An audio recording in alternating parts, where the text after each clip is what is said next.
Let's see.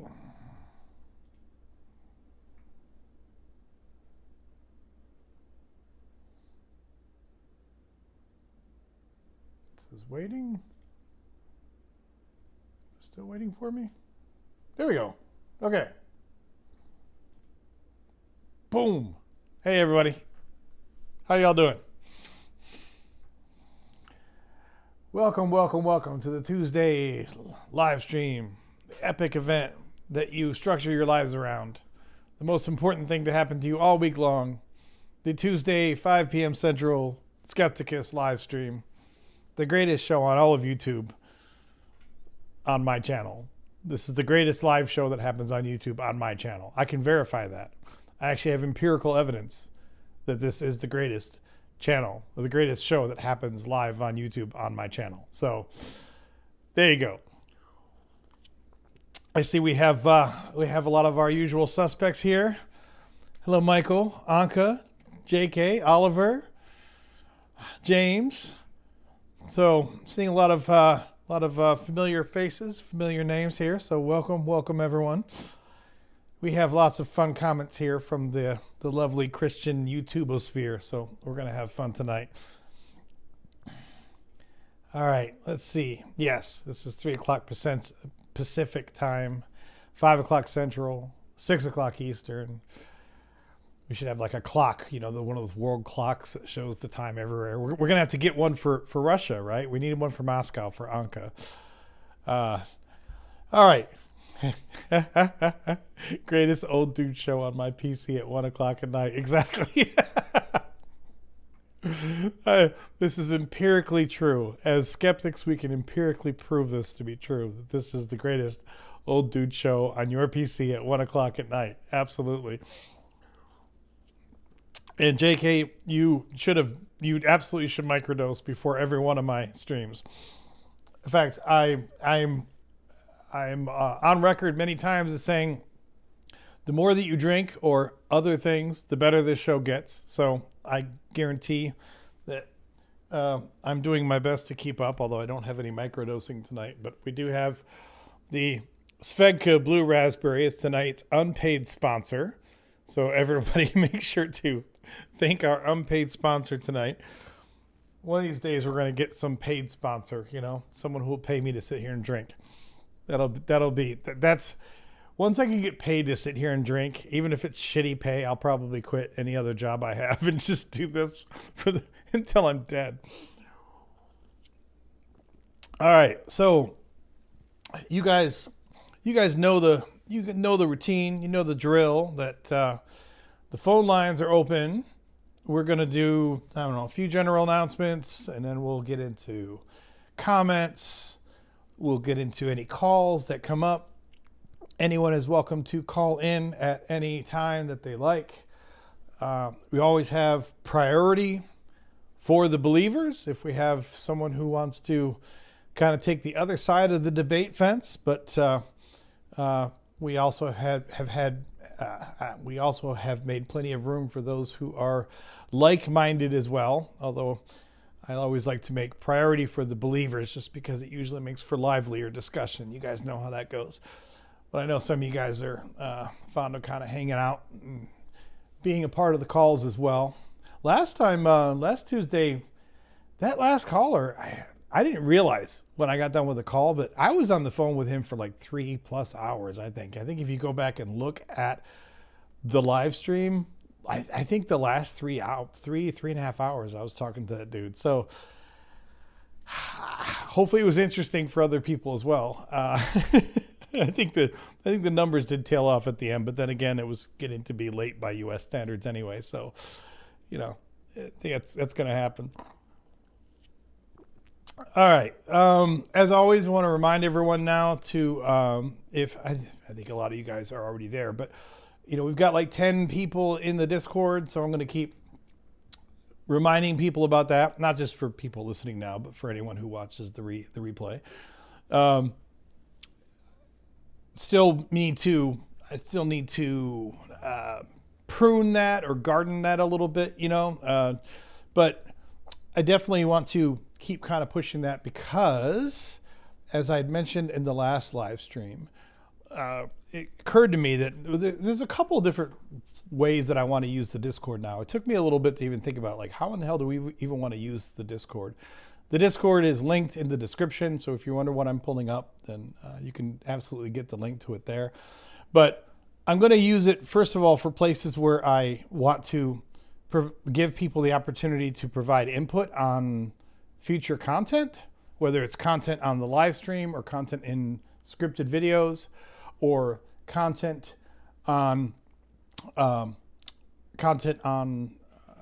what's the word I'm looking for? The live streams, the scripted videos, or content on skepticus.info. So if I'm building content in any of those areas, I'm going to put some more of these messages, or maybe even whole threads for these, for people who want to, if they want to provide any suggestions as to what we should put in the Discord. Also, you'll get notified.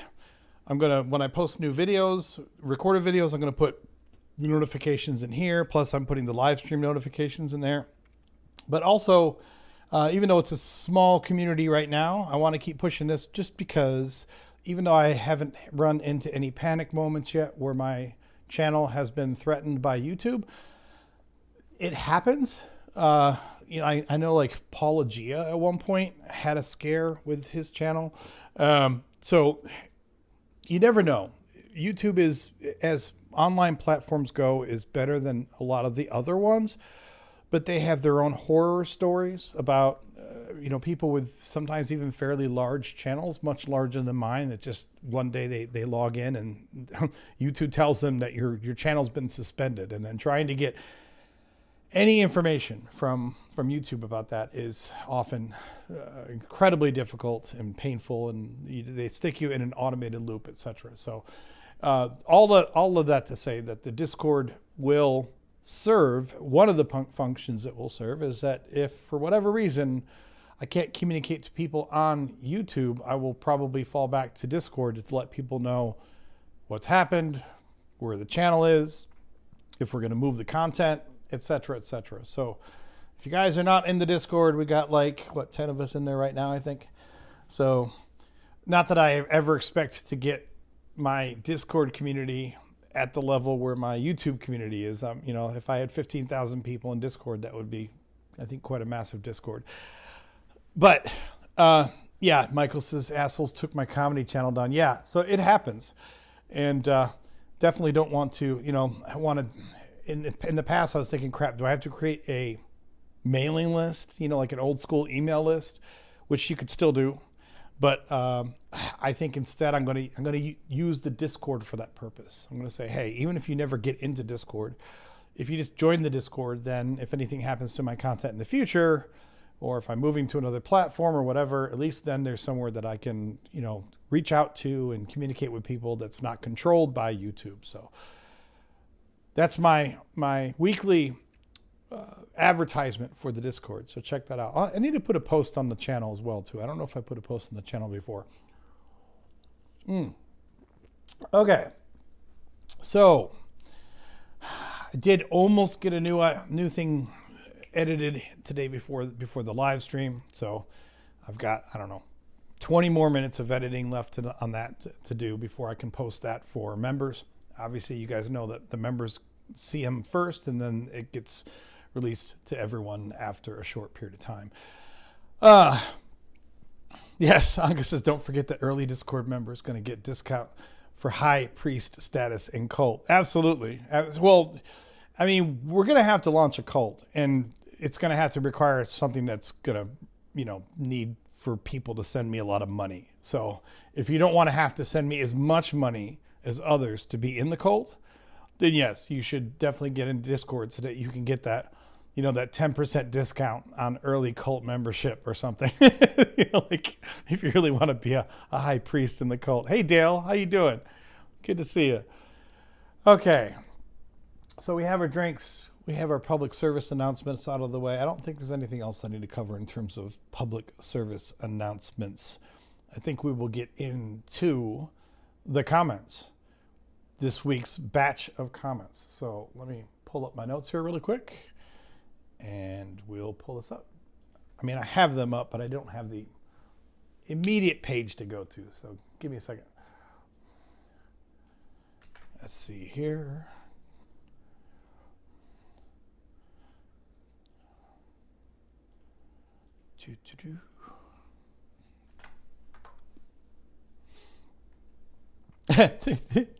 JK says, do I get to finally wear mixed fabrics if I'm a high priest? JK, not only will you get to wear mixed fabrics, but you can have all you can eat bacon, pork, whatever, shellfish, bacon wrapped shellfish.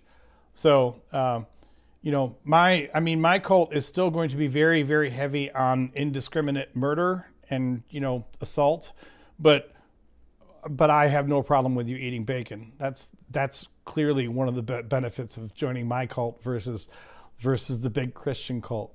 Of course, so I guess maybe the selling point will be like all of the murder, but with none of the guilt, the dietary guilt. Like that'll be one big selling point. August says we should make a fake NFT drop, advertise it as NFT, but it's actually just JPEGs. That would be beautiful. Okay, so let me get this blown up a little larger so you can see it on screen.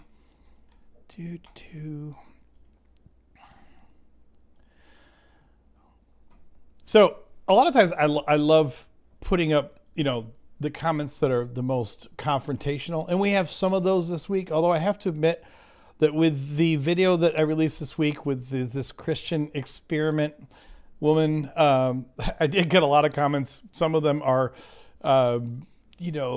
like-minded comments, but I thought that they would be fun to highlight anyway. So we're going to do a mix this week of adversarial comments. Hey, Demented Engineer.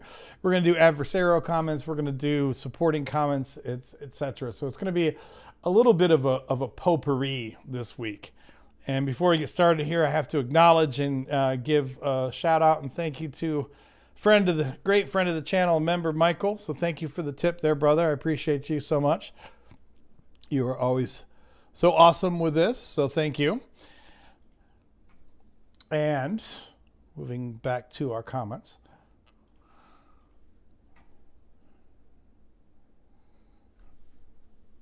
Where are we at? Now I got all confused. Where are my comments? No. Okay. Here we go.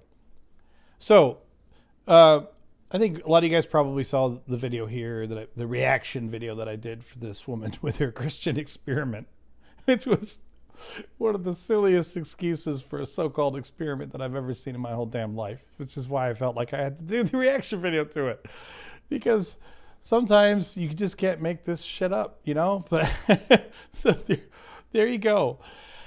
But this comment here, they said, as a Christian theist and actively reading / studying the Bible for nearly 50 years, if this poor woman couldn't see what is essentially Bronze Age pathology through the TNK and the biffs and contradictions in the New Testament, well, she has a lot of catch-up work to do. So I thought that was really funny. You never know if people are fully representing themselves in their own comments, but I'll take it at face value. If Greg Logan says that he is a Christian theist and has been actively reading and studying the Bible for nearly 50 years, I will believe him and take him at his word. And I do love it sometimes when you get the complimentary comments from people who clearly are Christians, and even they're saying, yeah, this is really stupid. Like, I can't believe she had the nerve to put up this kind of video. So thank you, Greg Logan, for that comment. I thought that was pretty hilarious and entertaining. I appreciate that very much. So that's our first comment. I think we deserve to congratulate ourselves for that.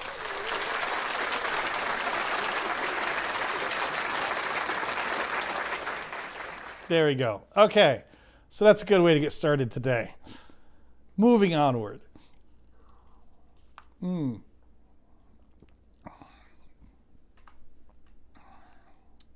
Next comment is,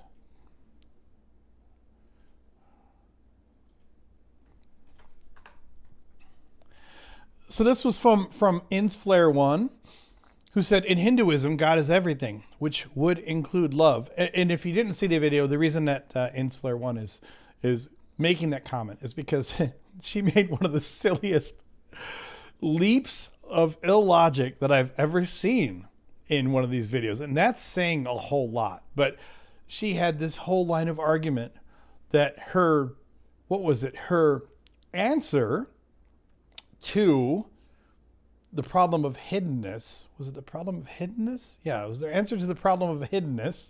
Was that, no, it was her answer to the geographic problem. She was responding to things from Alex O'Connor.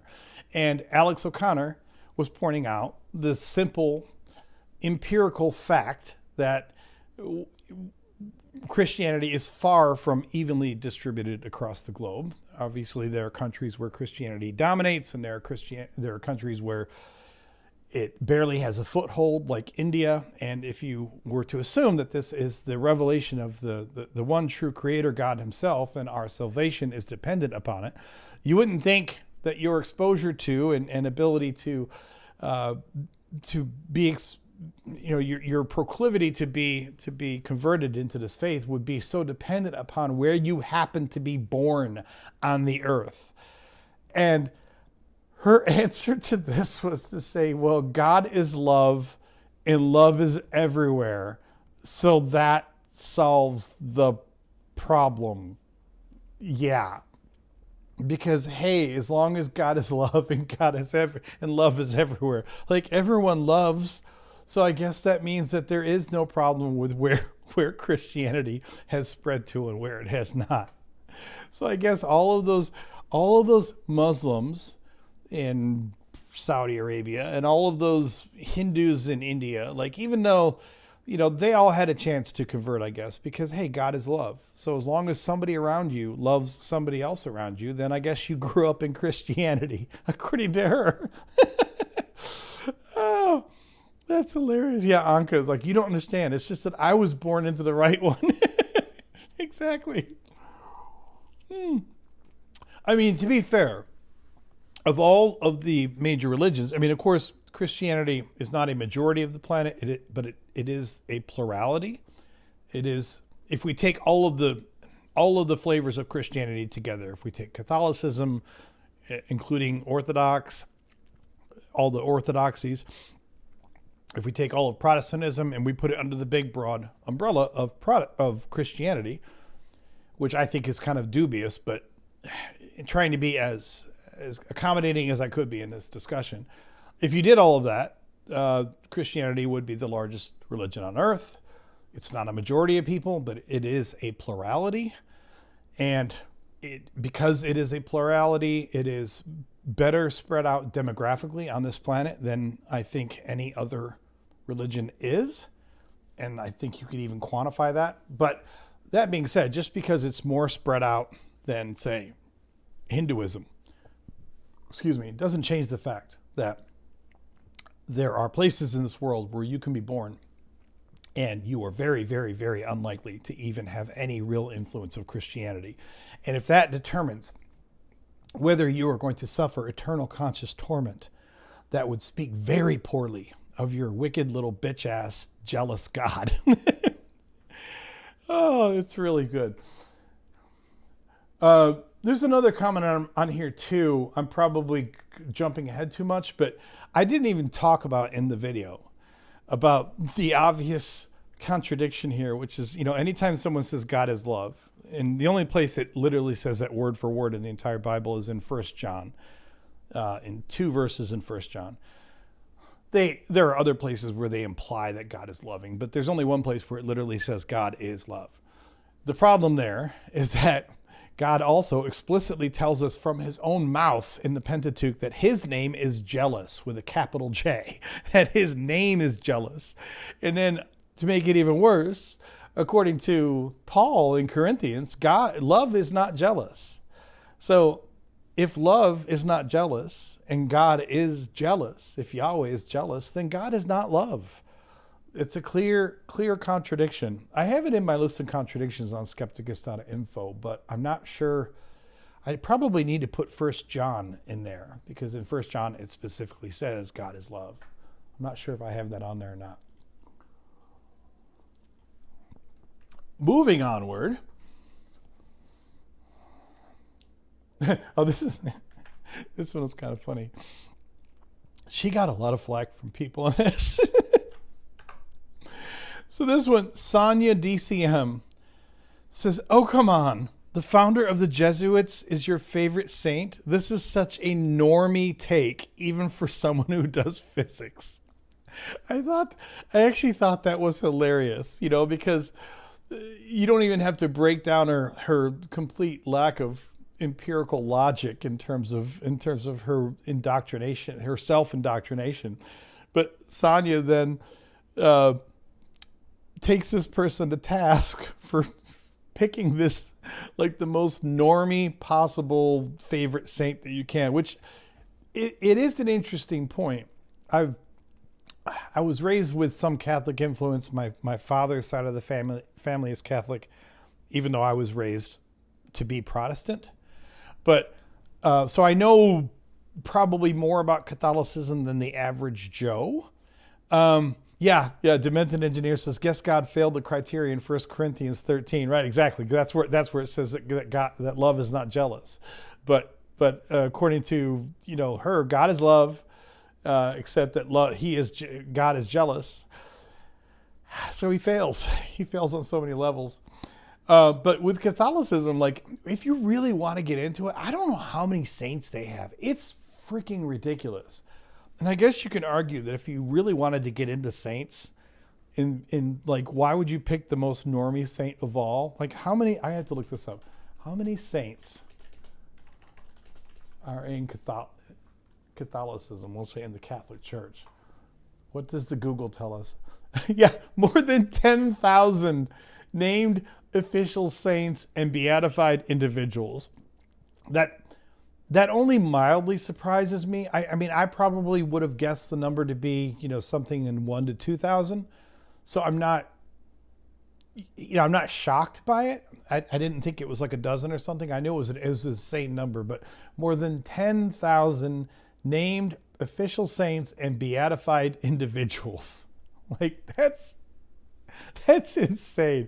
I would love it if you died and there really is an afterlife, and then you get up to heaven and you're like, "Hey, I want to talk to the saint," and God's looking at you like, "Who the hell is that? I've never heard of that person in my life." And you're like, "Well, I thought they were a saint." And it's like, "Well, that's what the Catholic Church said, you dumbass. I don't know these people. I didn't saint them." Oh.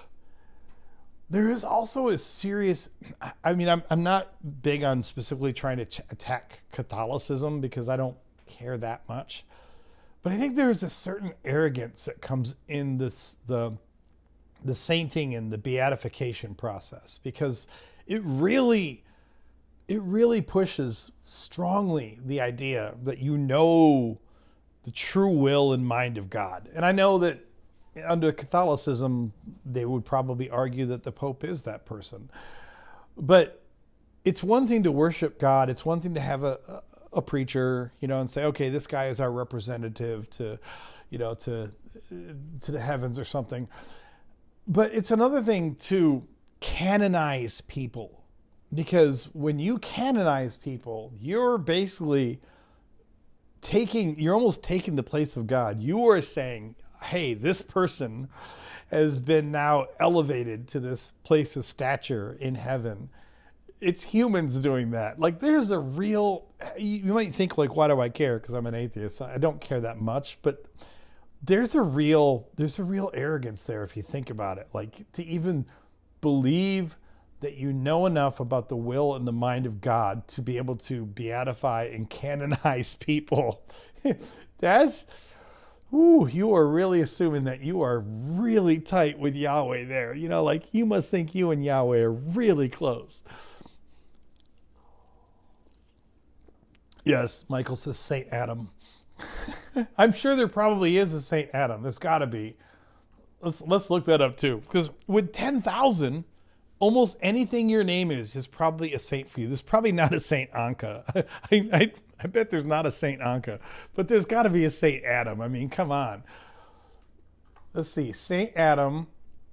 Let's look. I've never looked this up before. You'd think I would have looked this up at some point, especially that I have, knowing that I have somewhat of a Catholic background with my dad's side of the family. But I've never looked this up. Um, oh, this is, well, okay, Saint Adam there is just, that's just canonizing a character from the Bible. But here it says Saint Adam of Fermo. So let's read about Saint Adam of Fermo. Fermo, probably Fermo, okay? Feast day, celebrated on May 16th. I have a feast day, guys. I didn't even know I have a feast day. We're going to have to make this a big thing for the channel. Like every year on May 16th, we're going to have to do a whole feast day for Saint Adam. we can even say Saint Adam of Nola. And when some, Christians are like, I didn't know that saint was from New Orleans. Like, don't worry about it. Just go along with us. So my feast day is May 16th. I lived in the 12th to 13th century. I was a hermit. Oh, that's not a good match. If you have a YouTube channel and you're trying to get as many people as you can to watch your YouTube shit, that's kind of the opposite of being a hermit, isn't it? That's probably not a good fit. Anyway, I'm still gonna say it's my day. So this is from Fermo, a hermit from Fermo, Italy, who lived in a cave on Mount Viciano before joining the Benedictine order at San Sabine Monastery and becoming abbot due to his strict self-discipline. Oh, okay. Yep. I'm sure I have a lot of strict self-discipline. No one's seen it yet. I haven't demonstrated it in real life, but I'm sure that I have a lot of strict self-discipline. So let's look at the fuller. I won't sit here and bore you guys by reading the whole damn thing, but I want to see, like, does it give any other information? There's my picture. I should put this on my channel. I guess I'm Saint Adam. It's probably hard to see there, but okay. Hermit and abbot, and native. This is kind of what we just read. His example led to his election as abbot. Within the monastery, he maintained his prayer life and rigorous self-discipline. Is this what he was sainted for? He was sainted for maintaining his prayer life and rigorous self-discipline? Like, that must have been a really slow time for saints in the church. It must have been like, oh shit, what are we gonna saint, man? We haven't sainted anyone, and we haven't canonized anyone in decades. So they're like, oh, what about this Adam guy? He prays a lot. Like, okay, that. And notice, I don't know how great this site is, but it's Catholic.org. You'd think they would have good information. But this is the whole write-up for St. Adam. So they have so many saints. Oh, I'm sorry. Here's the continue reading. Okay, this is more information. I was like, is that the whole write-up? But no. Adam Madrabi. I won't sit here and read all this, but blah, blah, blah. Oh, works. That's what I want to see, works. A prolific writer. Okay, I'm a writer. Included many sermons as well as theological. I do a lot of sermons on here. I think this kind of works. Sir Adam prays a lot. Yeah. He must have washed some feet. That's so great. Among his most famous works were De Tripartito Tabernaculo. Oh, that's a great one. If you haven't read De Tripartito Tabernaculo, let me tell you, ladies and gentlemen, that is a page turner right there. I couldn't put it down. I think I read it like 3 times when I was a kid. You don't want to miss De Tripartito Tabernaculo. Now, I wasn't really a big fan of Liber de Ordine. I thought it was a little slow. The middle section really dragged down, and the character development was not impressive. But again, De Tripartito Tabernaculo, that was a really great book. In the mid-16th century, the churchman John Bale theorized the existence of a separate theologian called Adam the Carthusian, who Bale believed theorized? What? Oh, this is hilarious. This is how Catholics do this shit too. Because if you get canonized, you have to have miracles attributed to you, right? miracles can be attributed to you anytime. Like they could go back now and attribute miracles to Charlie Kirk. It doesn't matter if you've been dead for 100 years. And I love how even the text here says that this churchman, John Bale, theorized the existence of some other Adam. And then he attributed written works to that writer.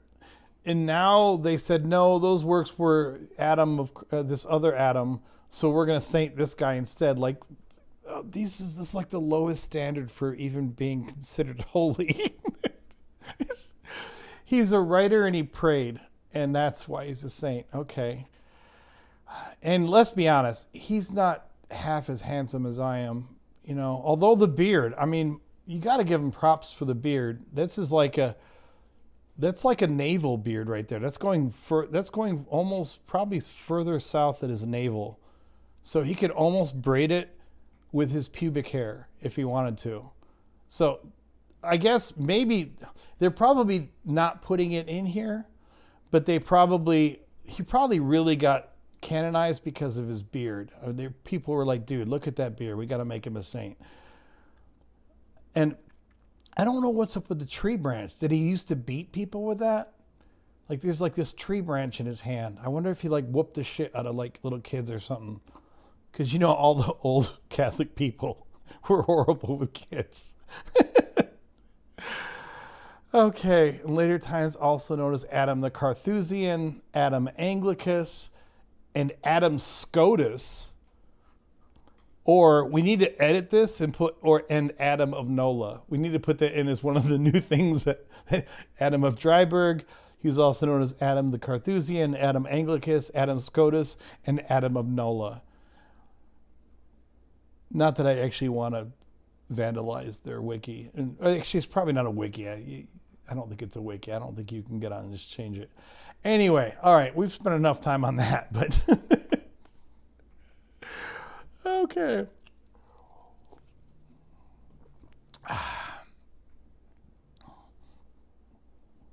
Let's see. All right, moving on from that. We have learned about my saint, Saint Adam. I'm gonna have to remember the feast day though, May 16th. We're gonna have to do something big on that next year.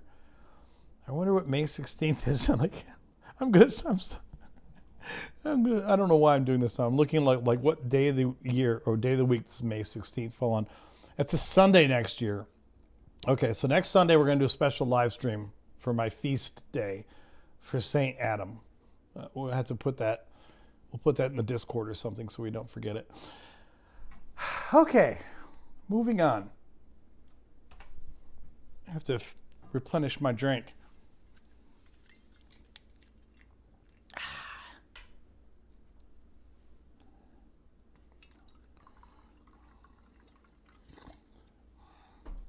We'll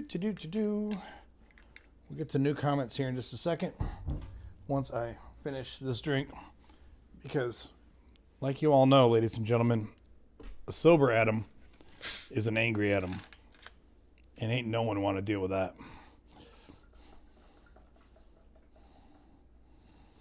And then we'll go on to more comments. Oh, it says May 16th is National Barbecue Day? That's perfect. We should have a NOLA barbecue.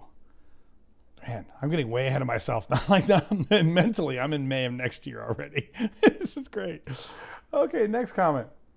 Okay, this is a fun one. It's going to take me a second to show this one to you guys, but let me pull this up here and you'll see what I'm talking about. So, this guy commented on a video that I did. This is, I don't know, 4 months ago. I can't remember exactly when. 4 months ago, something like that. Glenn Scrivener he had done a really nasty, I thought it was like this kind of hit piece on Dan McClellan, accusing Dan McClellan of, not that Dan McClellan needs me to defend him at all, but I just couldn't believe how nasty Glenn Scrivener's stuff was. Accusing Dan McClellan of all these logical fallacies that he was not employing with regard to the Trinity.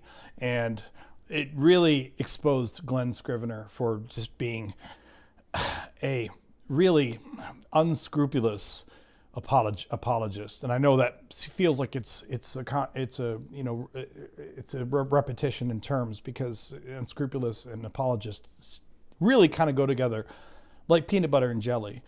But nevertheless, I had done this reaction video, and this person, I'm not a Calvinist, is their name. So I'm okay. I guess you're not a Calvinist, but I'm not a Calvinist. I guess watched it today, and they left this comment. It says, Dan McClellan's ignorance got exposed on the topic of the Trinity by Dr. Joshua Sijuwati when they had a discussion on the Trinity. Dan McClellan, to his credit, admitted to Dr. Joshua Sijuwati that he was much more knowledgeable on the subject of the Trinity and church history than he was.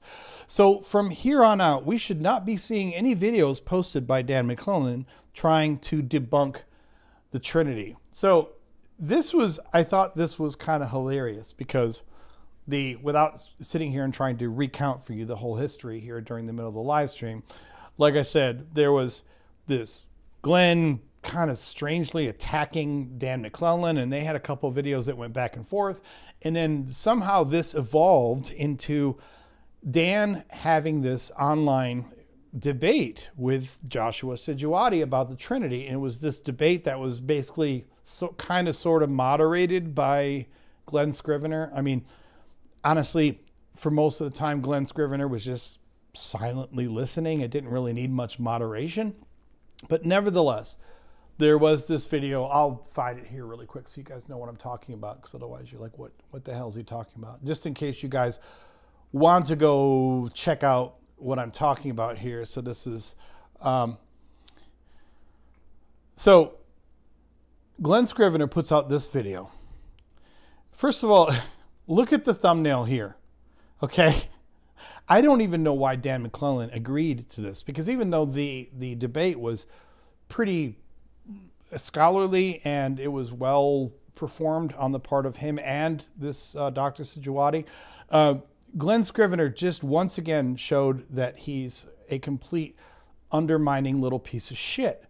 Look at this thumbnail. And I know you can say, well, there's a question mark at the end of that, but there's this completely wrong, and then pointing to Dan McClellan, and the arrow and the word wrong are in the same color. So, you know, if you know anything about basic design principles, he's clearly calling out in his own thumbnail for the debate that he was supposed to be the moderator for. Could you imagine being a moderator for a debate? And then once you've moderated this debate on your channel, then you put out this disgustingly biased, thumbnail, basically saying, "Oh, look, Dan McClellan's wrong." The whole thing was just really, really cheesy, and it just cemented the fact that Glenn Scrivener can sit there and wax poetic about homoousia. His Greek terms, and for the essence of God and the Trinity and how beautiful it is. But at the end of the day, he has no morals. He just is a cheap shot artist, and he proved it once again in this debate that he hosted between these two guys. The funny thing is, you can see you probably can't see the timestamp there. It's like a 2-hour video. I watched the whole thing when it came out 2 months ago. It's a really good video. It's a little dry. I mean, it definitely gets into academic details of the Trinity and how the Trinity came about, etc. But I remember watching the video and not thinking at all that Dan was somehow destroyed, and how he was shown, how he admitted that he didn't know any of this stuff, and how he, was shown to not understand the Trinity. And we won't be seeing anything more from Dan McClellan about how he's debunking the Trinity. In other words, this comment here is, not shockingly at all, completely and utterly disconnected from reality. This person, I'm not a Calvinist, is clearly one of these people who is going to just come to his own conclusions anytime that he watches a video. Clearly, he's a Trinitarian. Clearly, he likes him some Glenn Scrivener, and he doesn't like him some Dan McClellan. And it didn't matter what happened in that video. He was then going to put comments like this that say that Dan McClellan's ignorance got exposed. Now, I won't take you through this whole dialogue, but this is one area where I admit to summarize things. I thought I'm just going to pull this up in Claude, which is the AI engine that I use a lot for coding. So it's easy for me to sit there in the same coding session and say, hey, answer this question. I gave Claude this comment. I gave it the entire transcript from the debate, okay? And I asked Claude, let me pull up the notes so you can see what I'm talking about. You know, normally I don't depend on AI for these kinds of things, but when you're talking about summarizing a 2-hour video, this is one of those areas where AI actually shines, right? And I said to Claude, I said, hey, I'm including here a transcript of the debate between Dan McClellan and Joshua Sijuwati on the Trinity. First and foremost, I'd like you to evaluate this comment. This is the one I have on screen. I said, although I realize that such a comment is subjective, given the transcript, what is your take on it? Did the debate expose ignorance on the part of McClellan? Did McClellan admit that Sijuwati has more knowledge on the subject of the Trinity and church history? Aside from the general assessment of this comment, what is your overall view on the debate? You know, so of course it's AI, so you can take this all with a massive grain of salt, right? But it was a good way to summarize the bullshit of this comment and how this guy just really is disconnected from reality. So unsurprisingly, Claude, after looking through the entire transcript and then assessing it against this ridiculous comment, says, short answer on the comment, it's wrong on the factual claim and overstated on the interpretive one. And then the response here proceeds to essentially show it for what it was. It was a balanced discussion. And there were a few points there where McClellan really didn't make the best case against Sijuwati. There were a few cases where Sijuwati did not make the best case against McClellan. At no point was it some kind of angry debate. At no point was anyone exposed. I mean, quite frankly, this Sijuwati guy, I think, seems like he's incredibly learned and intelligent. So as much respect as I have for Dan McClellan, the idea that anyone was going to get on and destroy each other or expose each other in that debate is probably juvenile and silly. But, you know, you can see it gives these breakdowns of where Sijuwati was strongest, where he was weakest, who got the better of it. You know, it says, well, neither, cleanly, and that's the honest answer. So, not that I'm going to, you know, I don't normally use the space to sit here and read to you summaries of AI, AI summaries of other videos, but I thought I wasn't going to sit here and talk about this ignorant comment on here for 2 hours. So it was a good way to just show that this guy is just disconnected from reality. Last comment I'll make on this before we go, last note I'll give you before we go on to other comments. I think it was Mary, like a week or two ago on one of my videos, she put this nice comment and she said she wished, if it wasn't Mary, forgive me, I think it was Mary though. She said, you know, I wish you had been able to debate Charlie Kirk, which, I mean, I know she's saying that because, you know, it was a compliment, you know, because she was thinking, I would have done really well against Charlie Kirk or something. And I appreciate her sentiment, but comments like this from this I'm not a Calvinist guy who doesn't really seem to understand anything about what he actually watched, assuming he even watched the whole video between McClellan and Sijuwati. They just illustrate what is unfortunately usually the inanity and the uselessness of so many of these so-called online debates. Because when you do these online debates, even when they're done in a fairly clean and professional manner, like the debate was done between Sijuwati and McClellan, although when you look at this thumbnail, you would think McClellan got destroyed, and that's just not true.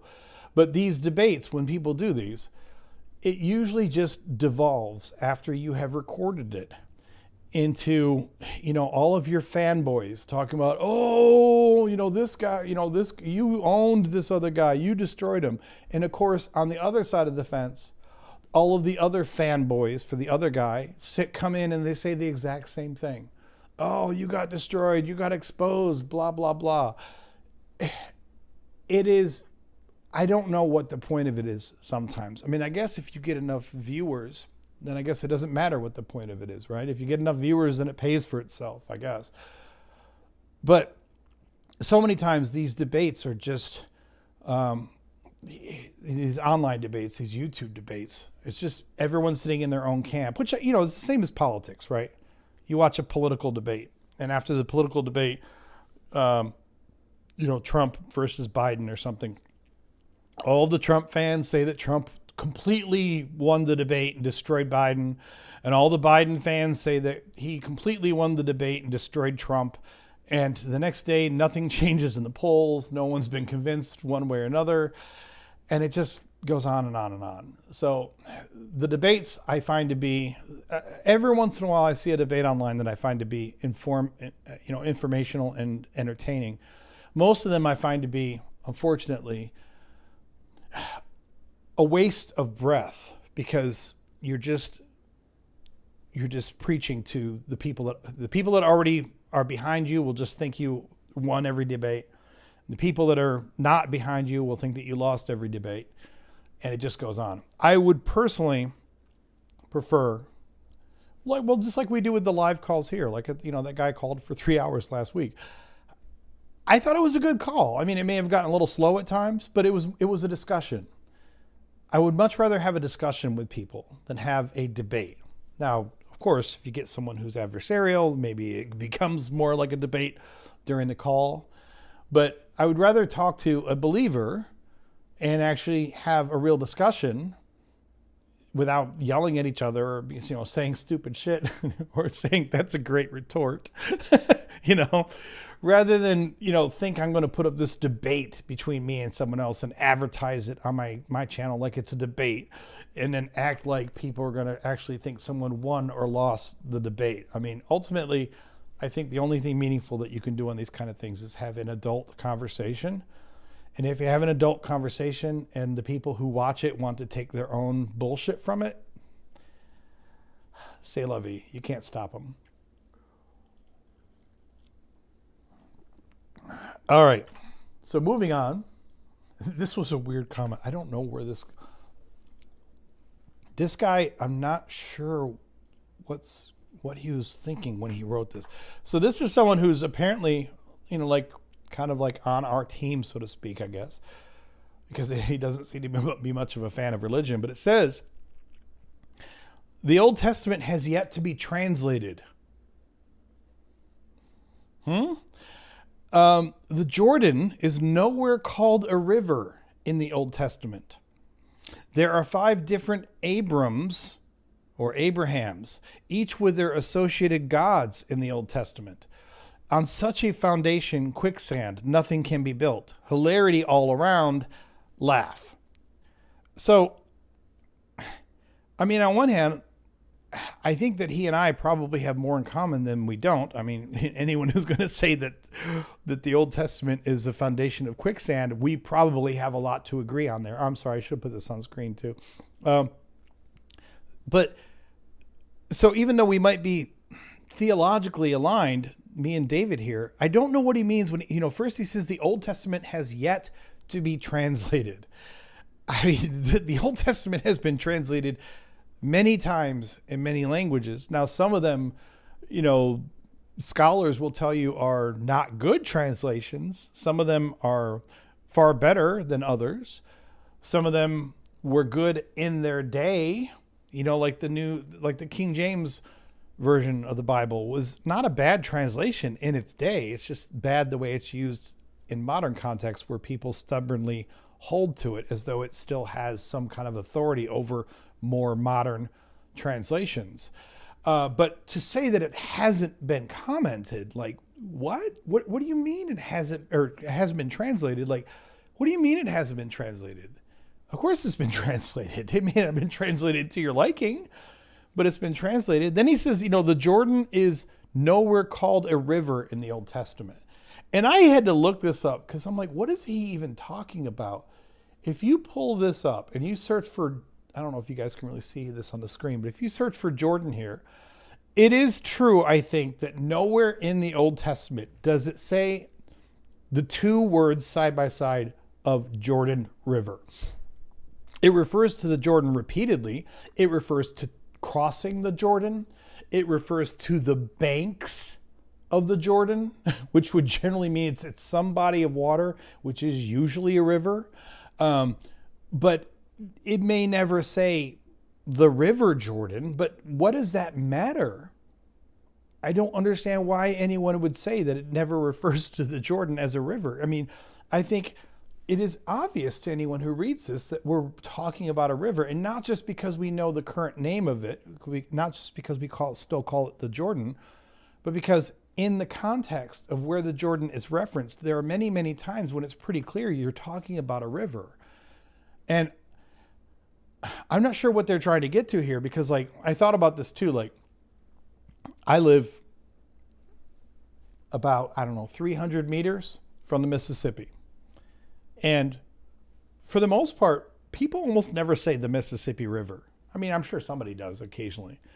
But normally they're either going to say one of two things. They're going to say the river. If you're in New Orleans and someone says hey, what direction is the river? They'll point to where the river is, because there's only one major river here, right? Or only one river period here. But if they refer to the name of the river, they'll just call it the Mississippi. Yes, there is a state right next door called Mississippi as well. But if you're in New Orleans and you say the Mississippi, no one thinks you're talking about Mississippi State. Nobody. If you're talking about Mississippi State, everyone knows that you can't just say the Mississippi and assume that we know you're talking about the state, because that's not even the way that you refer to states. So I don't know what he means when he says that the Jordan is nowhere called a river. I mean, I assume he must mean that they just literally never say the Jordan River, which doesn't mean anything. I think he thinks it's some kind of gotcha. And then it says there are 5 different Abrahams. It says Abram/Abrahams, each with their associated gods in the Old Testament. I don't know where that's even coming from. Let me Google something really quick and see if is there some conspiracy theory about how many Abrahams in the Bible. Yeah, I mean, there's one. Now, don't get me wrong. I'm sure that with some of these, if you study the text very closely, sometimes you can find clues to where maybe one character has different parts of his story that we could logically say were conglomerated from multiple stories that may have talked about multiple people into one person. So, the question of whether or not Abraham or Abram was a historical person is, first of all, pretty much unknowable. And even if you want to believe he was a historical person, there could have been 2 or more people whose stories were eventually boiled down into the legend of Abraham. So maybe that's what he's referring to there. But I don't know. I don't know what he's getting at here. So, I don't want to be combative with someone who's probably in my camp theologically, but the Old Testament has been translated, whether you like the quality of it or not. The Jordan may not explicitly be paired with the word river, but it's very clear from the context of the Old Testament that not only do they refer to the Jordan, but it's clear from the context of the Old Testament that when they refer to it, they're referring to a river. And I don't know, I would have to get some kind of detail from someone as to how you are defining 5 different Abrahams with 5 different gods. Now, there are many stories about the early patriarchs having other idols, other gods. But so much about this comment here is a weird stretch. All right. Next comment. Where are we at here?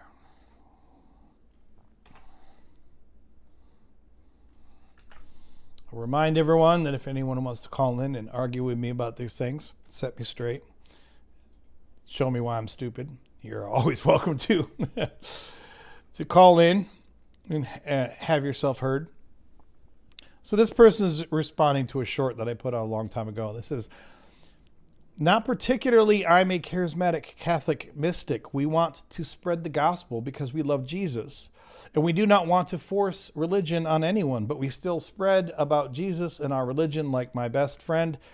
He's atheist. First of all, why do people not use punctuation, man? Why do I have to predict where the punctuation is? I get it. You're typing on a phone and maybe, you don't have everything perfectly annotated with all of the right periods and commas and dashes in the right place. But dude, can a brother buy a period? Can a brother buy a comma? Just hook me up with a comma, bro. Like a few commas here and there. It would be so much better. And I'm not going to make some cheap joke about Christians or something, because everyone on YouTube does this shit. But sometimes when I try to read these comments, I'm like, what the fuck am I reading? Like, holy shit, man. So anyway, what he's saying, he says he's making his case. They spread the gospel because they love Jesus. We don't want to force religion on anyone, but we still spread about Jesus and our religion. Like my best friend, he's atheist and okay to hear about religion. So I just thought it would be interesting to discuss this comment for a second. First of all, it's lovely that you love Jesus and you don't want to force your religion on anyone. If you don't force your religion on anyone, that's great for you. But anytime I see a comment like this, I have to think to myself, okay, you realize that there are a lot of charismatic Christians, and that is the label that they like to put on themselves sometimes. These charismatic Christians who will absolutely force their shit on you. Not everyone, of course. And when I'm going about my business and my daily life outside the house, it's not like I have Christians trying to run me down the street and preach to me. But, anytime I see comments like this, I always think to myself, you do realize you're not the only Christian, right? You do realize you're not the only charismatic Catholic. You do realize that there are some people out there who are absolutely pushy as hell with this shit. And it gets annoying. I don't think it's the majority of people at all, but they do exist. But this last part of it I thought was really funny. I think this is why I definitely wanted to chat about it, because he says, like my best friend, he's atheist and okay to hear about religion. And of course, I don't know anything about his best friend, the atheist. I don't know anything about how he talks to his friend about religion. I've said before, I generally don't get away from this microphone and talk about religion much with anyone, because why? Like, that would be really boring most times. But if somebody wanted to talk about religion with me outside of the channel, it's not like I would shut them down. I mean, we can talk about religion, but it's all about A, how are you talking to him about religion? And B, how interested is he in hearing the message? I've heard some weird things from atheists. I've heard some competing viewpoints on this from atheists. Me personally, I mean, again, if you just want to have an intellectual discussion about religion, we can do that. If you want to talk to me about actually like why Jesus is great and I need to be saved, please don't do that. And you will not enjoy the conversation. You will not feel very good about me by the time we finish the conversation. I'm not going to yell at you or being an asshole, but I will absolutely make it known to you that you are wasting your time badly and you don't want to go down this road with me. If you continue to try to push religion on me in person, I will absolutely make you regret that conversation, because I probably know more of the holes in your own argument than most people that you talk to. I know that sounds arrogant, but how many fucking hours do I do this shit? But I've heard from some atheists who have devout friends who've actually said that they get annoyed if their devout friends don't try to at least on some level preach to them. And their thought process is this: if you really think that this is salvation, and you really think I'm going to hell, and you really think I'm a good friend, or you really, care for me on some level, why wouldn't you try to save me from hell? I've heard atheists articulate these thoughts. for me personally, I feel almost exactly the opposite. You know, John says, Adam, I'm going to teach you more Christian stuff. Okay. Yeah, exactly. But for me personally, it's almost insulting to have someone try to save me. And it's not just for Christianity. I mean, it would be for any religion. I find it to be a horrible imposition. But I guess I can see the argument from some atheists, you know, like would say, why wouldn't you try to save my soul if you love me and if you think that this is the way? But I would just start rolling my eyes, you know, like it would just start pissing me off. Like, really? Are we going to do this? The closest example I can give to you on this, this wasn't a stranger, of course, but I remember I was having a conversation with my mother, who's a very devout, happy Christian woman. And I just told her, I said, Mom, you don't want to do this. You don't want to do this. Like, you don't want to start this conversation, and you're not going to enjoy the end of it, and you're not going to be happy with it. And not because I'm going to convert her or, you know, I'm not going to deconvert her or anything like that, but I'm going to let her know all of the many logical holes in what she's stating. And I don't want to do that because it's not going to help anything. It's not going to change her mindset. It's just going to piss her off. It's just going to make her think about things that maybe she never even had to think about her entire life as a Christian. And at this point in her life, what good's that going to do? She's not going to drop her faith. So I just told her, you don't want to go there. Just literally don't do that. You know, it's not going to end well for you. And I don't mean that as a threat. And that sounds, you know, like me being a brooding asshole. And I don't mean it that way, but you're not going to like where the conversation goes if you want to talk to me about these things, because I'm going to bring up more things that you haven't even thought about, and you're not going to have answers too quickly. And it's just going to become a very uncomfortable conversation really quickly. So like if Adam's at your house for Thanksgiving, don't bring up religion, you know, unless you want to have a very uncomfortable Thanksgiving meal.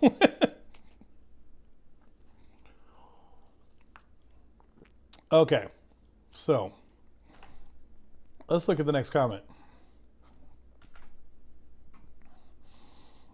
But I know, you know, like for a lot of people who actually, you know, are thoughtful and care about shit, like, again, that guy who called last week, I'm not saying I changed his mind or anything, but we went through a bunch of stuff, and I was pulling up, like, when he was talking about God being perfectly just, and I just started pulling up one verse after another about horrific unjust actions from God. And he didn't seem to know any of the verses I was bringing up. And he's like, oh, I'm going to have to go read this. I'm like, yeah, you should.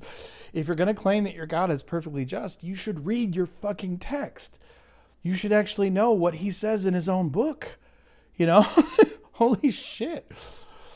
Oh, okay. So this was a funny one. Okay, this is, you know, on the video that I put out, you know, the last video I put out with the famous Christian experiment woman from Austria. And this person, of course, you're going to tell right away where they're coming from because their name is Sincere Catholic. So shockingly, you can probably figure out where they're going with this comment.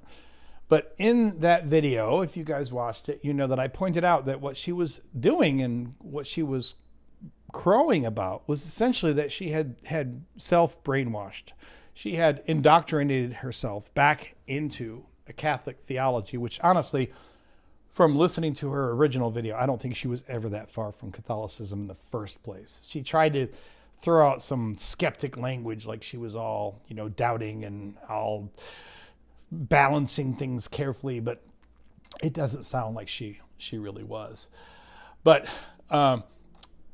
nevertheless, you know, I had said that she's indoctrinating herself. So Sincere Catholic says, indoctrination is not a fair characterization of what she did.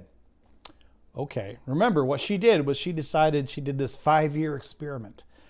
And her experiment, if you want to call it that, was that she just decided to act like a Christian. She was going to pray every day. She was going to read all the books of the saints, and she's going to go to church. She's going to do all the Catholic things.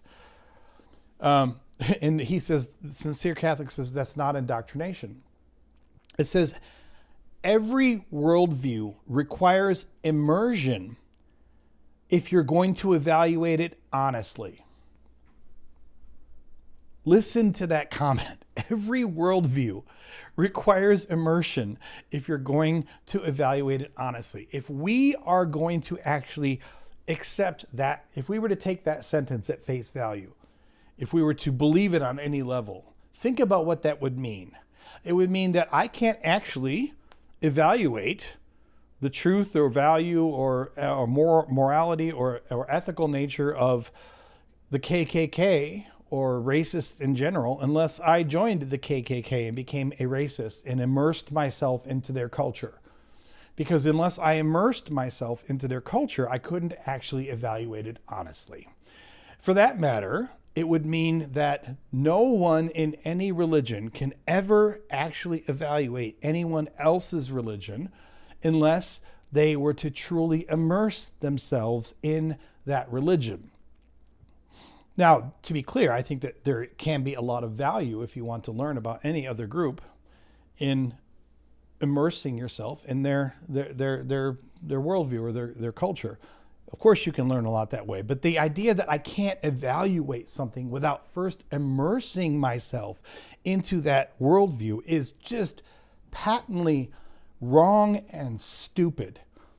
And this person, sincere Catholic, if they were live with us, we could illustrate for them within minutes that they don't possibly believe this. Because again, if they're a sincere Catholic, I'm sure that they have opinions about other religions, which would constitute other worldviews.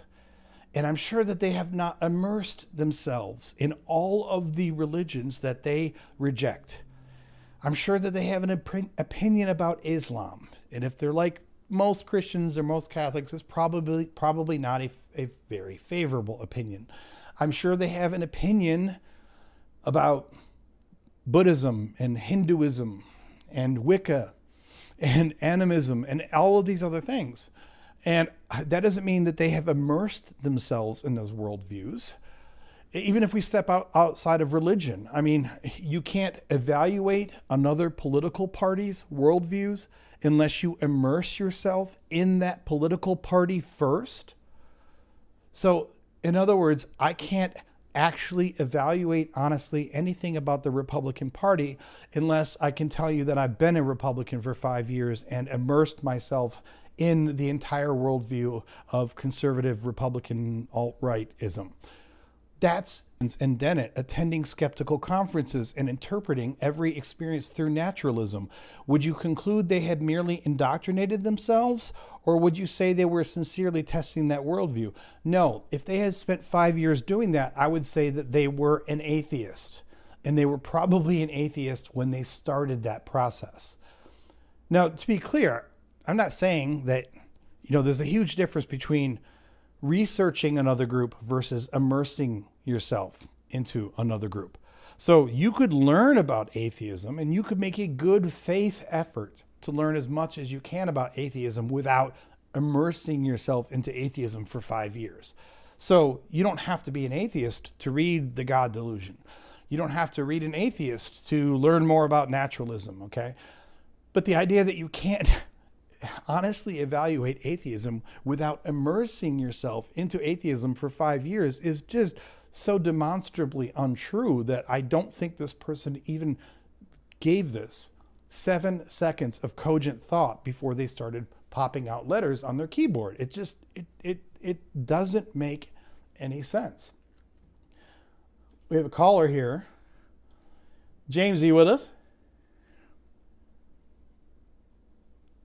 James. Can you hear me, James? Well, see, you popped up there. It looked like, I don't see a microphone symbol for you, so I don't know if you have a microphone hooked up. It popped up for a second as though it was muted on your side, and then it went away. So I'm not sure if you have. Is that better? I can hear you now. Can you hear me? Oh, my goodness gracious, I figured it out. Cool. James, are you at least 18? I am way the fuck over 18. What's that? Way over 18. It's really hard for, I can volume-wise, I can hear you, but your voice is like super modulated. Is this a little bit better? Is it what? Oh, Jesus, I don't know what's going on here. Let me try that. Okay, I took the auto gain off. That made it a little better. Let me try. Say something again, James. Again, James. You there, James? Oh. How about now? Can you hear me now, James? Turn this. Okay. Can you hear me now? Can you say something now? 1, 2, 3, 1, 2, 3. Oh, that's no better. Let's see. I mean, I can definitely hear you. The problem is like I can barely make out what you're actually saying. I'm playing with a couple settings here. Oops. Okay, so he's disconnected. I assume you're playing with some things there, James. If you can, I'd be happy to. I mean, within reason, we can sit here and play with things for a little bit and see if we can get the sound going better too. I know sometimes it's difficult depending on how people are connected. So I don't want to do a 30-minute sound check with someone, but I'm certainly happy to work through issues for a few minutes if we can get you sounding right. Oh, is it Dimitra there? It says, sorry, can't make my audio work. So if that's you, Dimitra, by all means, if you can make that work, I'd love to talk with you. I'm not sure what you wanted to chat about, but I don't know if you were pro or con, but happy to talk with you. It's just that I can work through a few things. You said I can hear you, but you can't hear me. Well, I was playing with settings though too at the same time, trying to see if something could work better. So like I know when you were talking a few times and I could hear you, it was so modulated that I was having a really hard time making out your words. So that was not gonna work if I couldn't understand what you were saying. But then I was playing with a couple settings there, so there could have been a few times when you could hear me and I couldn't hear you, and it's because I was playing with settings too. So don't take that as just can't work. So anyway, I don't want to beg you if you don't want to call back in. I understand, but if you wanted to give it another try, we can do that for a few minutes. But it's up to you. Okay. All right, where are we at here then? Okay, so we're looking at this. This is beautiful. What is my different? Oh, I see. I have different. So this person was making this. This person was a sincere Catholic, was making this ridiculous argument that you have to be fully immersed in someone's worldview in order to evaluate it honestly, which is it's just, first of all, it's demonstrably false. It's silly, and there's no. If I talk to anyone for 5 minutes on this, if I was talking to this person live, I mean, they would be forced to admit it themselves, because there is nobody who has only honestly evaluated those worldviews that they have immersed themselves into. Now, you could argue sometimes if you don't do enough to research another worldview, you may not be doing an honest evaluation of it, but it is patently false to imply that you would have to immerse yourself in order to get that to work. So let's see here. Hey, James.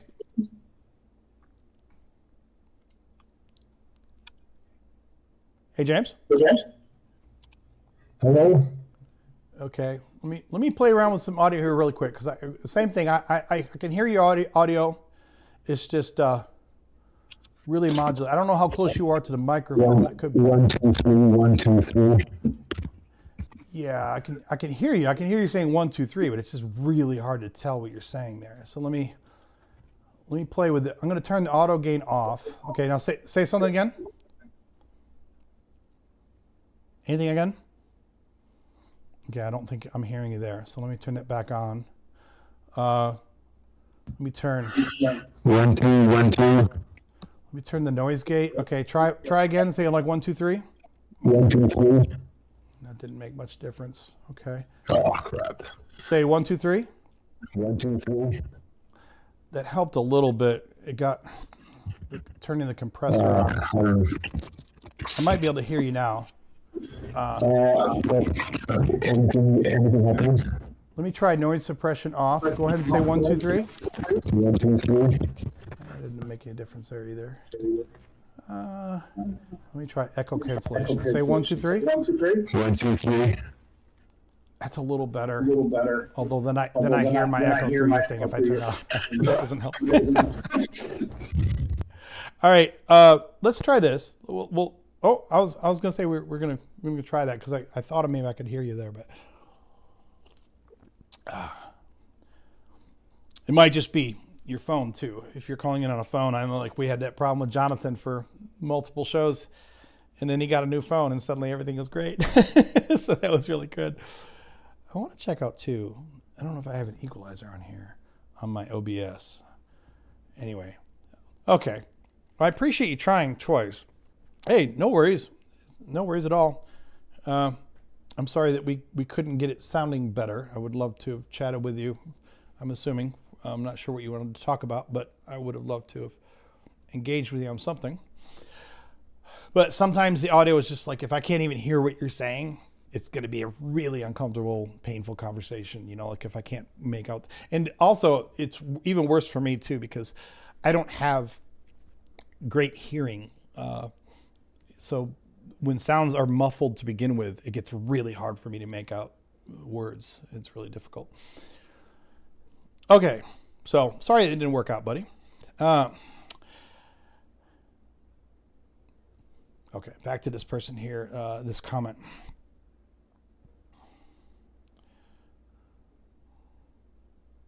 So then this person says, likewise, participation isn't the same as confirmation bias. You can't meaningfully evaluate prayer without praying, forgiveness without forgiving, or Christianity without actually living it. Again, this mindset that this person has, this sincere Catholic, says that you can't meaningfully evaluate prayer without praying. Yes, I can.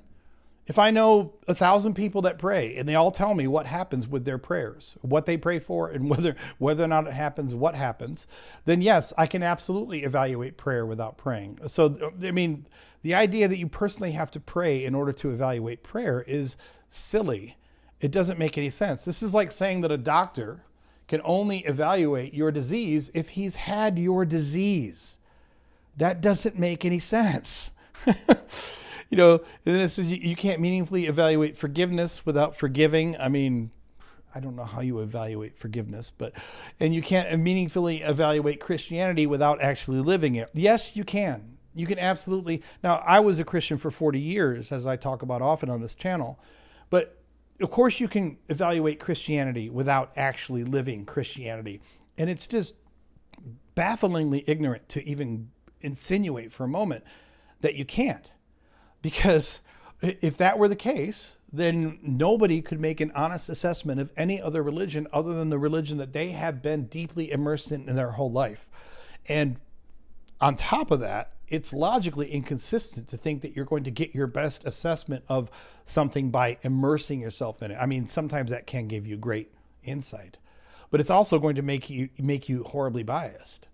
So, you know, he never touches on this, but in the original video that I was reacting to, I had mentioned in the video, in a snarky way, like, oh, I'm sure that the next thing she's going to do is she's going to immerse herself in Hinduism or Buddhism for 5 years, right? Oh, no, she's not going to. She's just going to say that, look, I decided to live like a Christian, and then look, guess what? It worked for me. And then treat it like that was an experiment, or treat it like that was an evaluation. That's not an evaluation.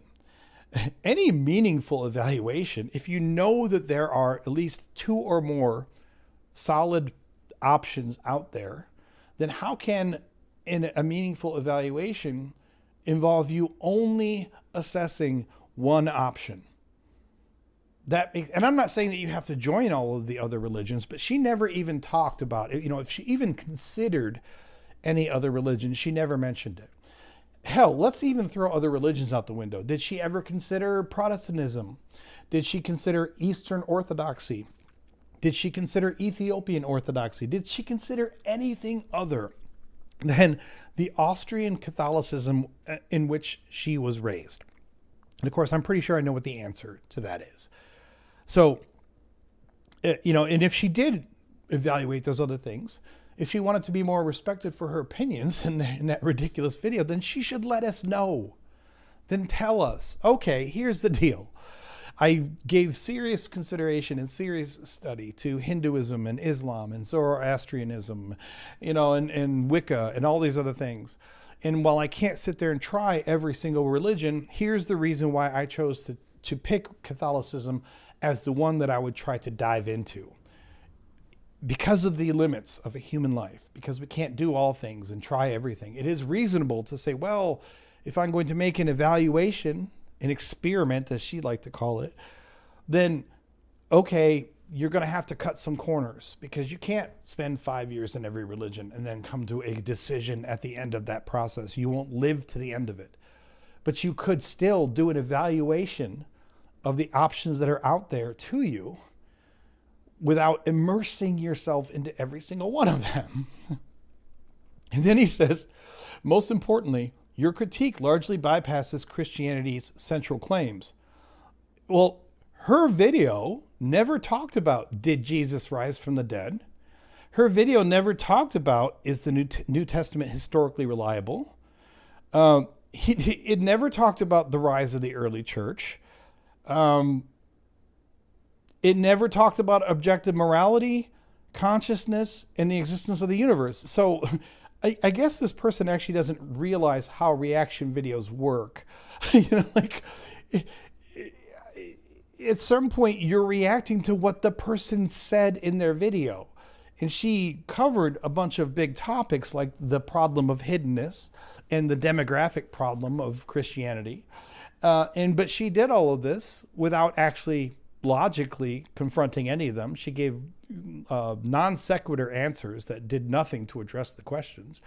And then, his response is to say, most importantly, your critique largely bypasses Christianity's central claims. I wasn't in that video addressing Christianity's central claims. In that video, I was addressing the claims made by the content creator herself.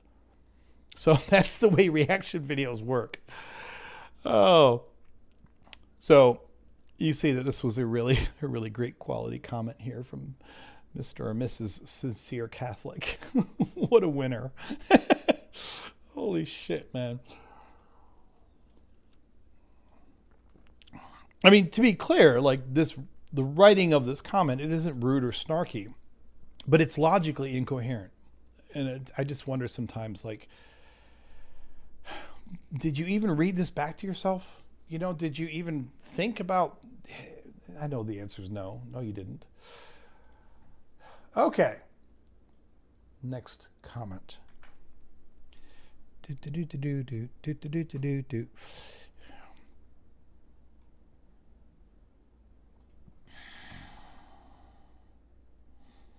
No, this is a new comment someone just put. I like this. Harry Nick Nicholas says the stats are there for all to see. 12% of Christians become nuns, and only 3% of atheists convert to Christianity. It is overwhelmingly unlikely she was an actual atheist, and her research implies she was a believer looking for excuses. Absolutely.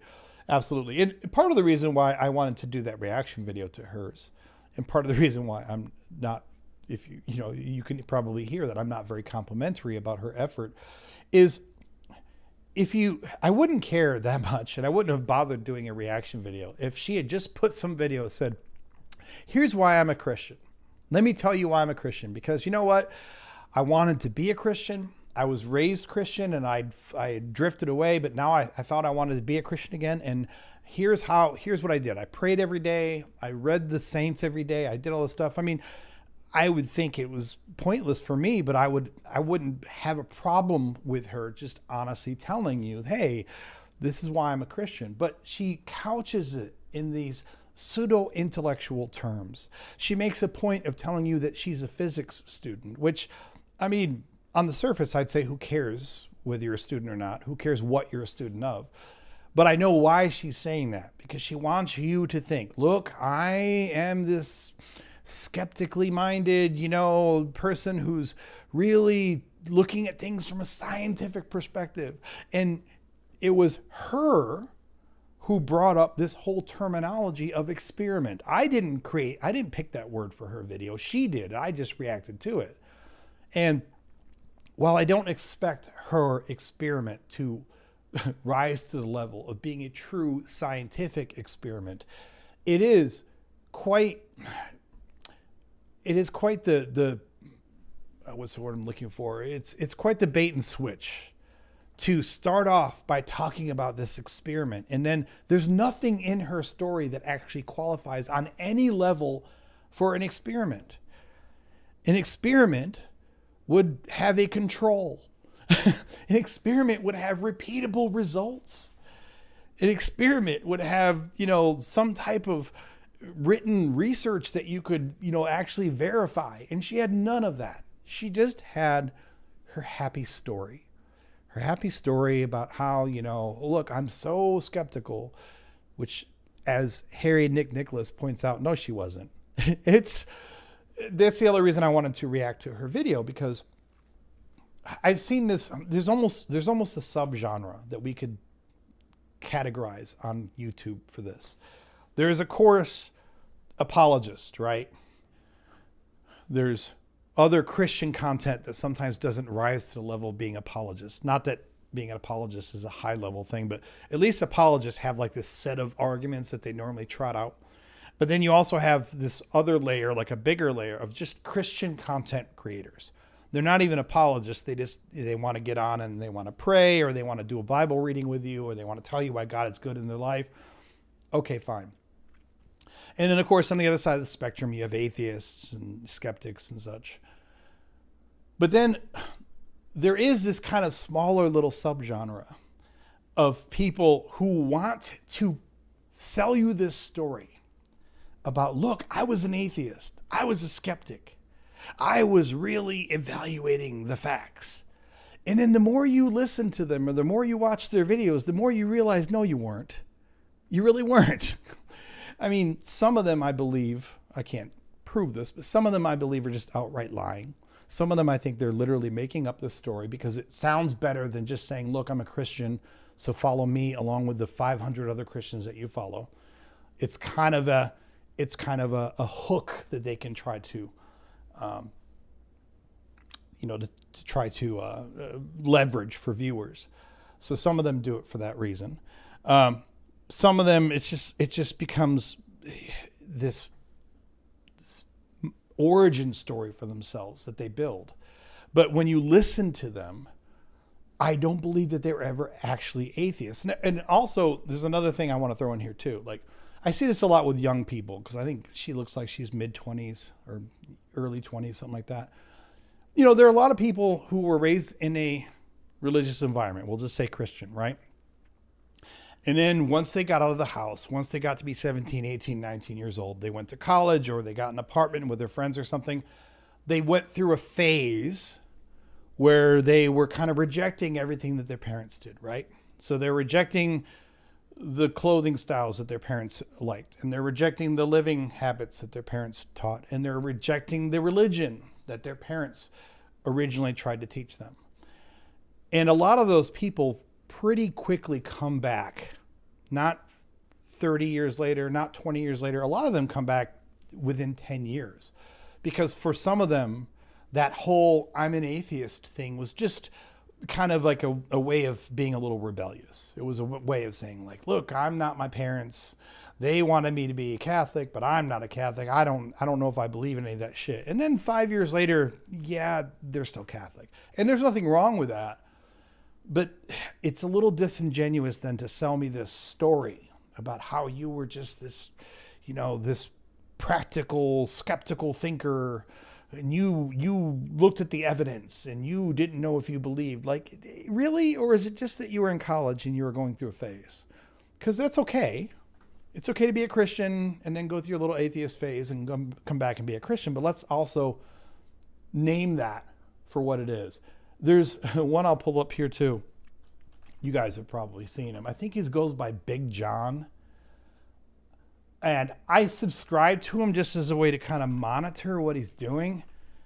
But I can't watch his shit because I fucking hate Big John Steele. That's it. Oh, this guy's such a fucking douchebag. Oh my God. If you guys have not, let me pull it up real quick. And we're not going to pull up like his videos because it'll make me vomit. I mean, really, I can't stand the guy. But so Big John Steele, you guys might have seen this guy before, okay? And he's like a total bro Chad, but his whole notice it says right up here. This is the first thing it says: former atheist, saved by Jesus. Struggling with depression, anxiety, and addiction for the majority of my life, unable to operate in the world properly on a day-to-day basis. One night I called out to Jesus for help, and I was blessed to have my curses taken from me in a single moment. It's funny, kind of funny that he writes this here because he originally had a video that I don't think said he called out to Jesus. He had some video where he claimed that Jesus physically showed up, like flesh and blood, and slapped him and told him, dude, what the hell? Stop being a loser. Be a Christian. Like he literally says something very close to that in one of his original videos. But this guy, talk about massive fucking douchebag. I mean, douchosaurus rex.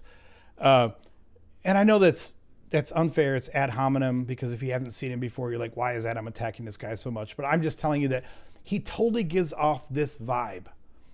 His vibe is much worse than that other woman, that her vibe that I was reacting to.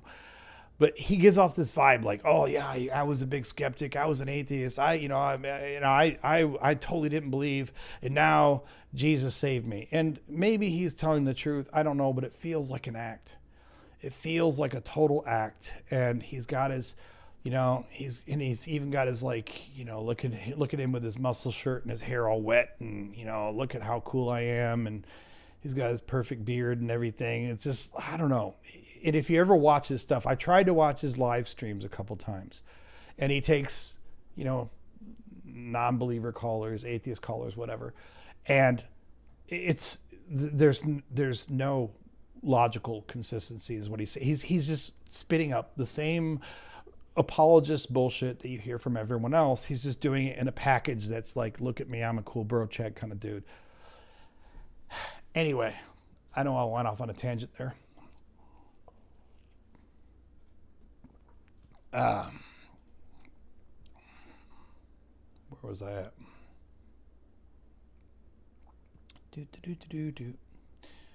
Okay.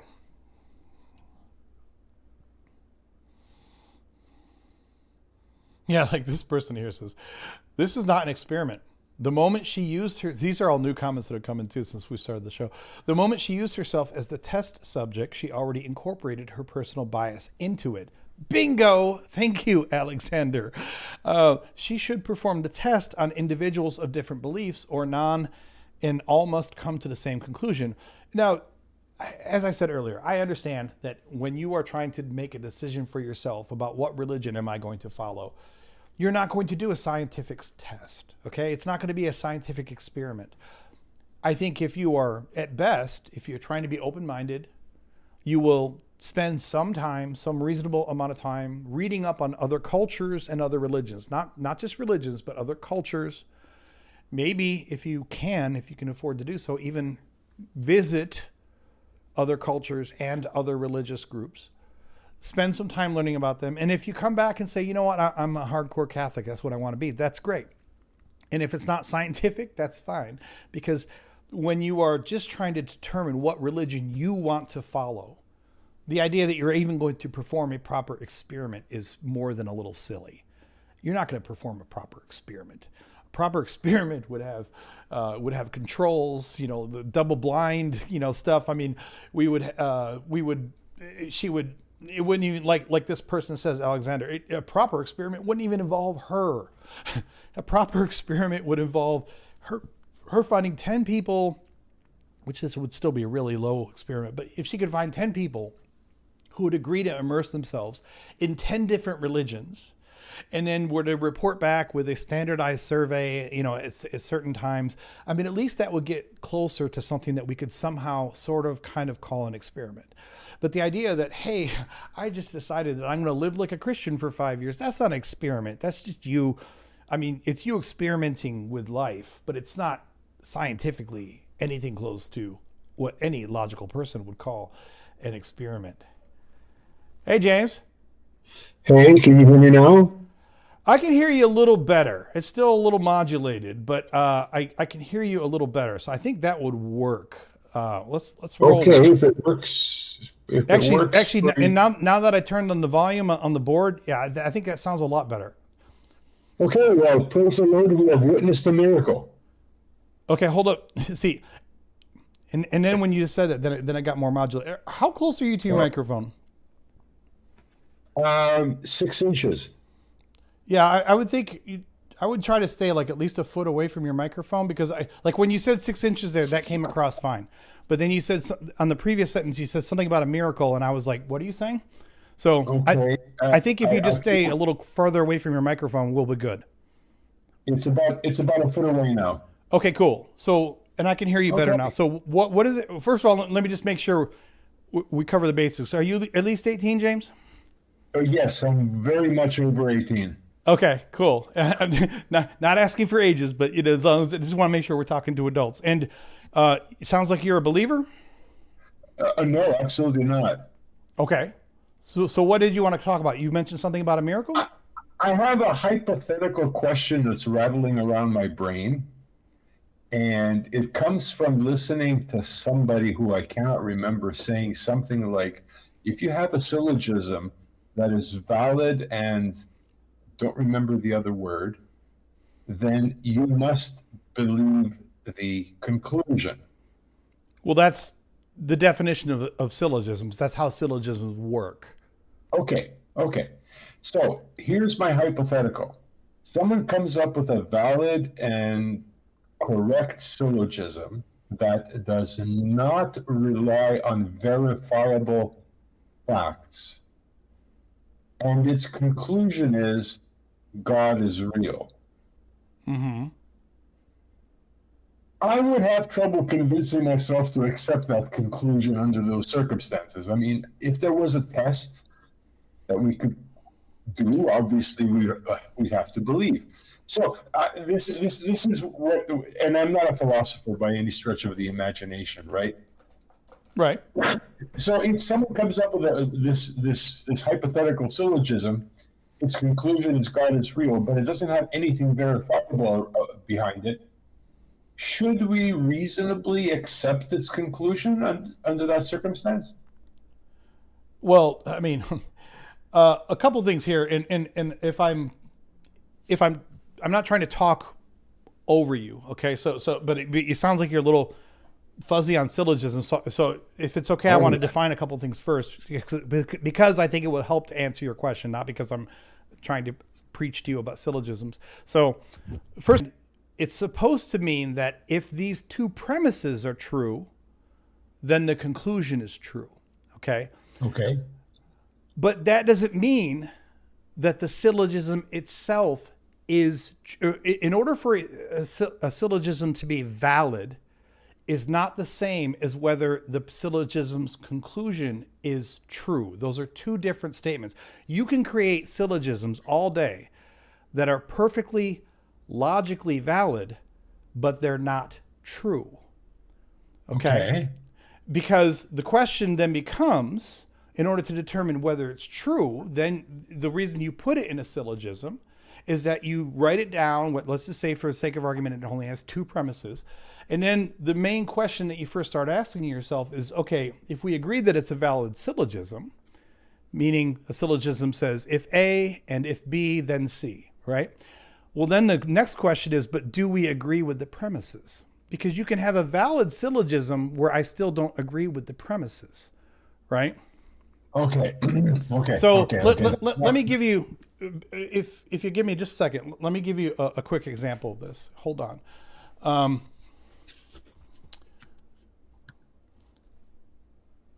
Give me just, I don't know if you can see the screen, but I'm going to put this on screen for everyone else to see as well. So I have this little tool on my website, my free website that's a companion to my channel. It's called skepticus.info. It's a syllogism builder. Okay. Okay. So let me build for you a really simple, valid syllogism, but you'll see why valid doesn't mean that it's right. Okay. So here, premise number one is that all gods are are just. Premise number 2 is that Yahweh is a God. Ergo, the conclusion is that Yahweh is just. Okay? That is a perfectly valid syllogism, because the reason the way you determine if it's valid is to say, if premise 1 were true and if premise 2 is true, then does premise 3, then does the conclusion follow from the premises? So in this case, if we assume that all gods are just, and if we assume that Yahweh is a God, then yes, the conclusion would be valid that Yahweh is just. But you can probably see the clear problem with this is just because it's a valid syllogism doesn't mean that the premises are actually true. And therefore, even though it's a valid syllogism, it's also an untrue syllogism. Okay. That was the missing link. Yeah. So that's the bit, anytime someone gives you any syllogism, and syllogisms can be really helpful, but anytime someone gives you a syllogism, the first thing that you normally do is you say, okay, here's your premises. In this case, like we just have 2 simple ones on screen. Well, then the next question is, if we agree it's valid, but are the premises true? Right. Understood. Okay, that clears that up, because sometimes I listen to you guys in your business talking to these what you call Phil bros. I literally don't understand what the hell those guys are saying. I literally cannot fathom what they're trying to communicate. I listen to like the great Dennett, and he makes sense. I understand him. The great who? Daniel Dennett, I think is his name. Oh yeah, one of the 4 horsemen. That's correct. That is correct. Yes. Now he makes sense. I understand him. But anyway. Well, one thing it's kind of funny about Phil Bros, and I think part of the reason that most people in these shows really generally tend to hate Phil Bros is because you would think if you were a Phil Bro that we could sit here and pull up our syllogisms. I mean, philosophy is more than just doing syllogisms, but for the sake of discussion, you would think if you're a Phil Bro, we can sit here and pull up our syllogisms. We can debate whether the premises are true, and then we can, or we can verify whether the syllogism is valid. And if we agree it's valid, then we can debate whether the premises are true. And that actually sometimes can mean to a very nicely structured conversation that keeps you from going off into the weeds. The problem is that Phil Bros, a lot of times with these Phil Bros, you can't even get them to agree on the premises for the syllogism that they're supposedly trying to advocate for. Yeah. That's my observation also, exactly. That's actually why I put the syllogism builder on my site, because even though this live stream is fairly new in the world, I haven't had a lot of Phil Bros, but if I get a Phil Bro on who won't even agree, like they want to argue about terms all day and they won't actually tell me what they're arguing for, it's like, okay, fine, let's pull up the syllogism builder and you tell me what your premises are and I will write them down. Like Justin at Deconstruction Zone does that all the time, for example. I didn't come up with it. He does that on screen all the time. Yeah, I've observed him doing that. Yeah, that's correct. So do you want to share with me what the premises were that he gave you? No, I don't. No, this is completely hypothetical. Oh, got it. Hypothetical. It's just that my mind, when I heard that statement, right, my mind said, wait a minute, just to hear, this can't be correct. Or at least my understanding isn't correct. So yeah, it's a purely hypothetical syllogism. There is none.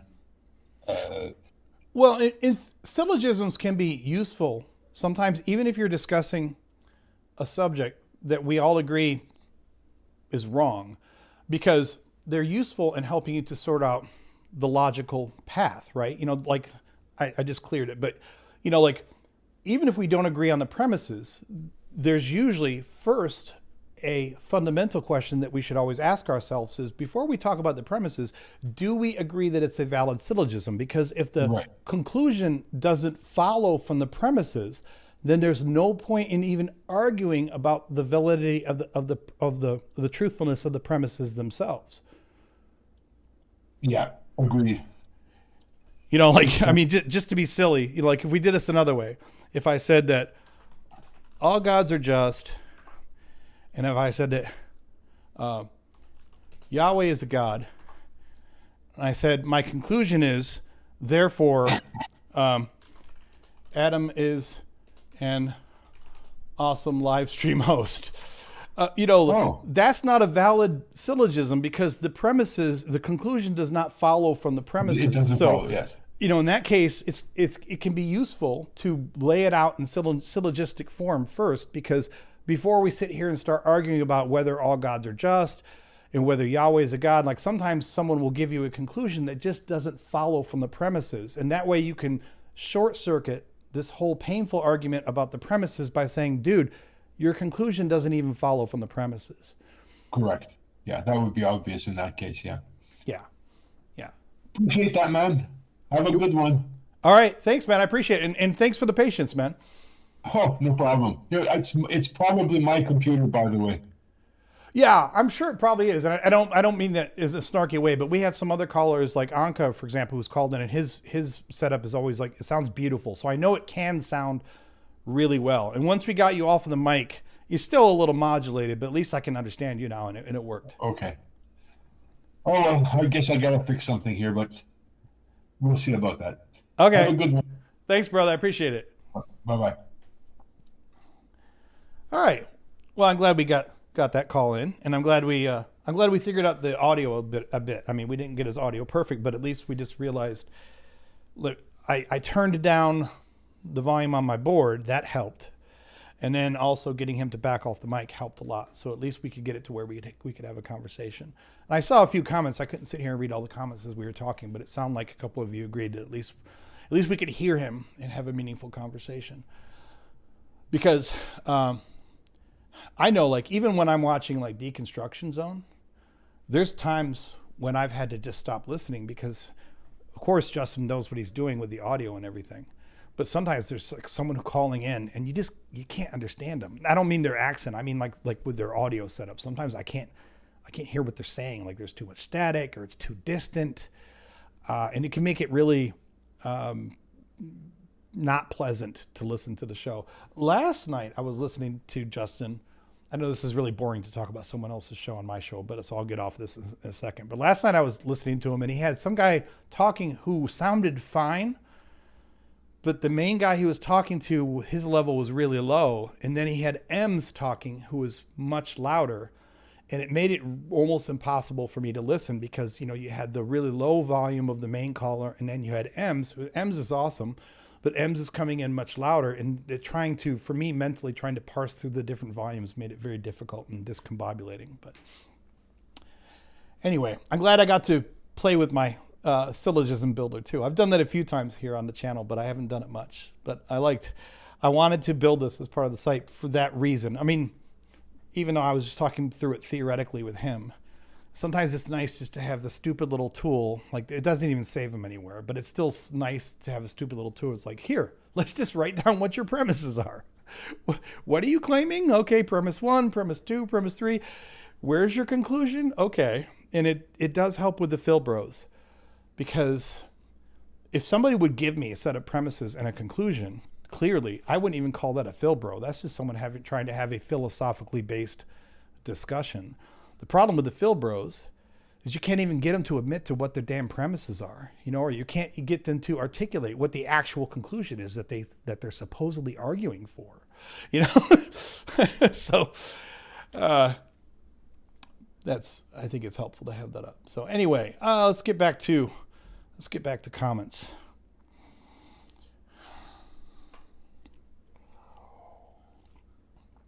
Okay, let's see.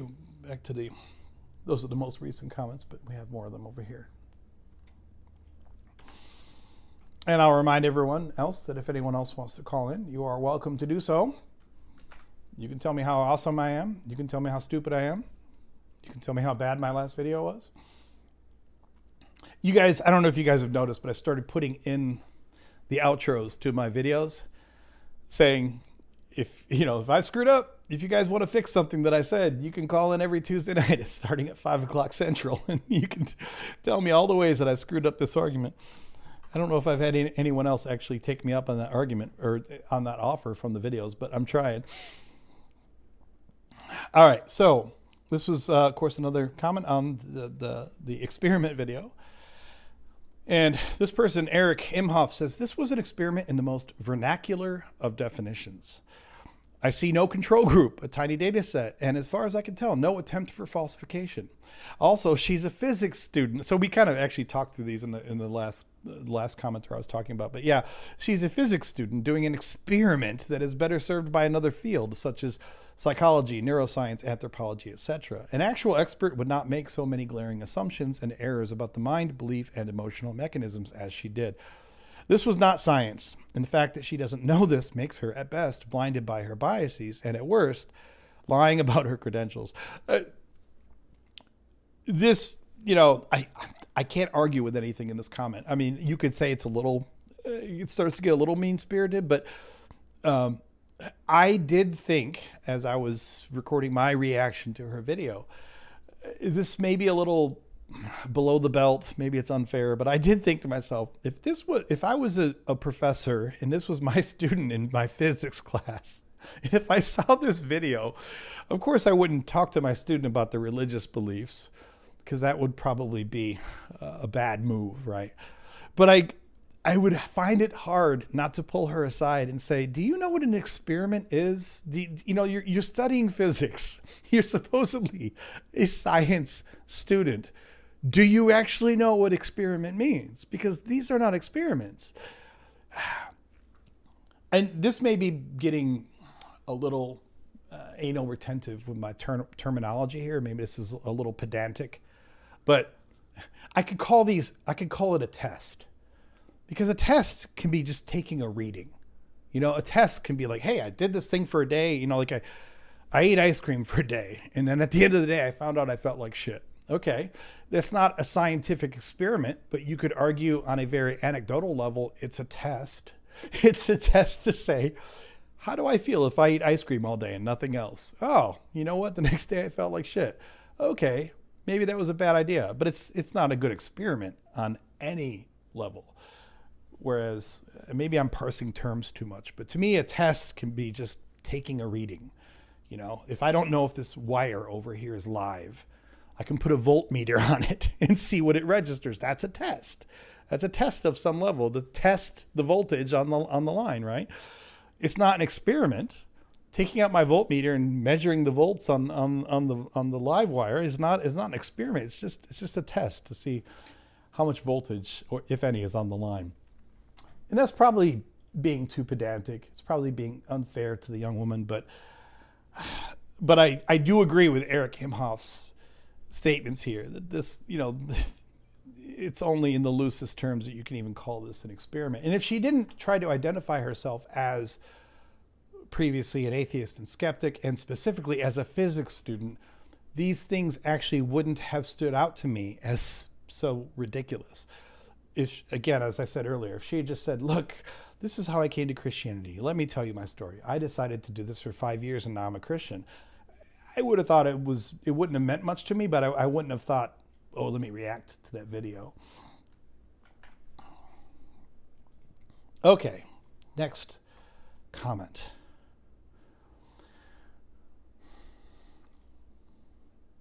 I love this. This guy's putting comments here as we're talking. These are good. He says, Harry Nicholas says, I get ragged about this, but she should try Shinto.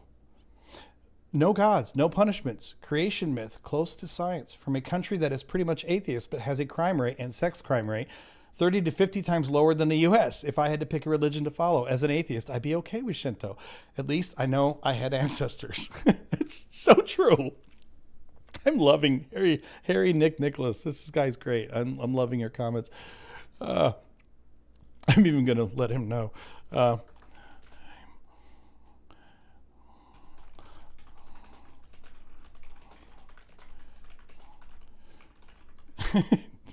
I'm live adoring this. This is awesome. I don't really know a lot about Shintoism, although of course I've heard of it. I know in general what it is, and I know what he's talking about with regard to ancestors. I have often said kind of the same thing about Buddhism.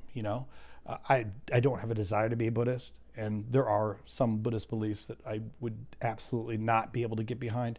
But generally speaking, if I had to pick a religion, if the state made me write down a religion or something, I mean, I would pick Buddhism or probably any non-theistic religion over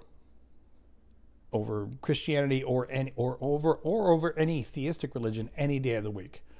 I would rather identify as a Wiccan than a theistic follower, because it just seems to me that while non-theistic religions aren't all inherently right, because I can come up with problems with those religions too, but they are not nearly as problematic to me as the theistic ones are. I maybe that's unfair. Maybe if I spent more time studying other non-theistic religions, maybe I would come back and say, yeah, these are all really, really screwed up too. But I don't have any problems with Buddhism. I don't have any problems with Shintoism, but maybe that's just because I'm not educated enough in them, if I'm being fair here. Maybe I need to do an experiment. maybe I need to spend 5 years living as a Buddhist or a Shintoist or a Confucianist or whatever. I know whether or not Confucianism is a religion is also a different discussion, but I'm not going down that rabbit hole. Okay, we have another person here who is not appreciative of my thoughts. So let's get their comment here. This one is funny. Okay, this is, we've been talking so much about the experiment video. So this is a little bit different flavor. Scott Hicks here is replying to the Godfrey Bible Study episode. I think it's one from last week, so I think it's the most recent one, from 2 Samuel 1-3. And he says, your analogy and background is all wrong. Samuel is, I think he was trying to say easily. It says essay, but I think it was easily. So I'm going to guess that. Samuel is easily more than historical narrative.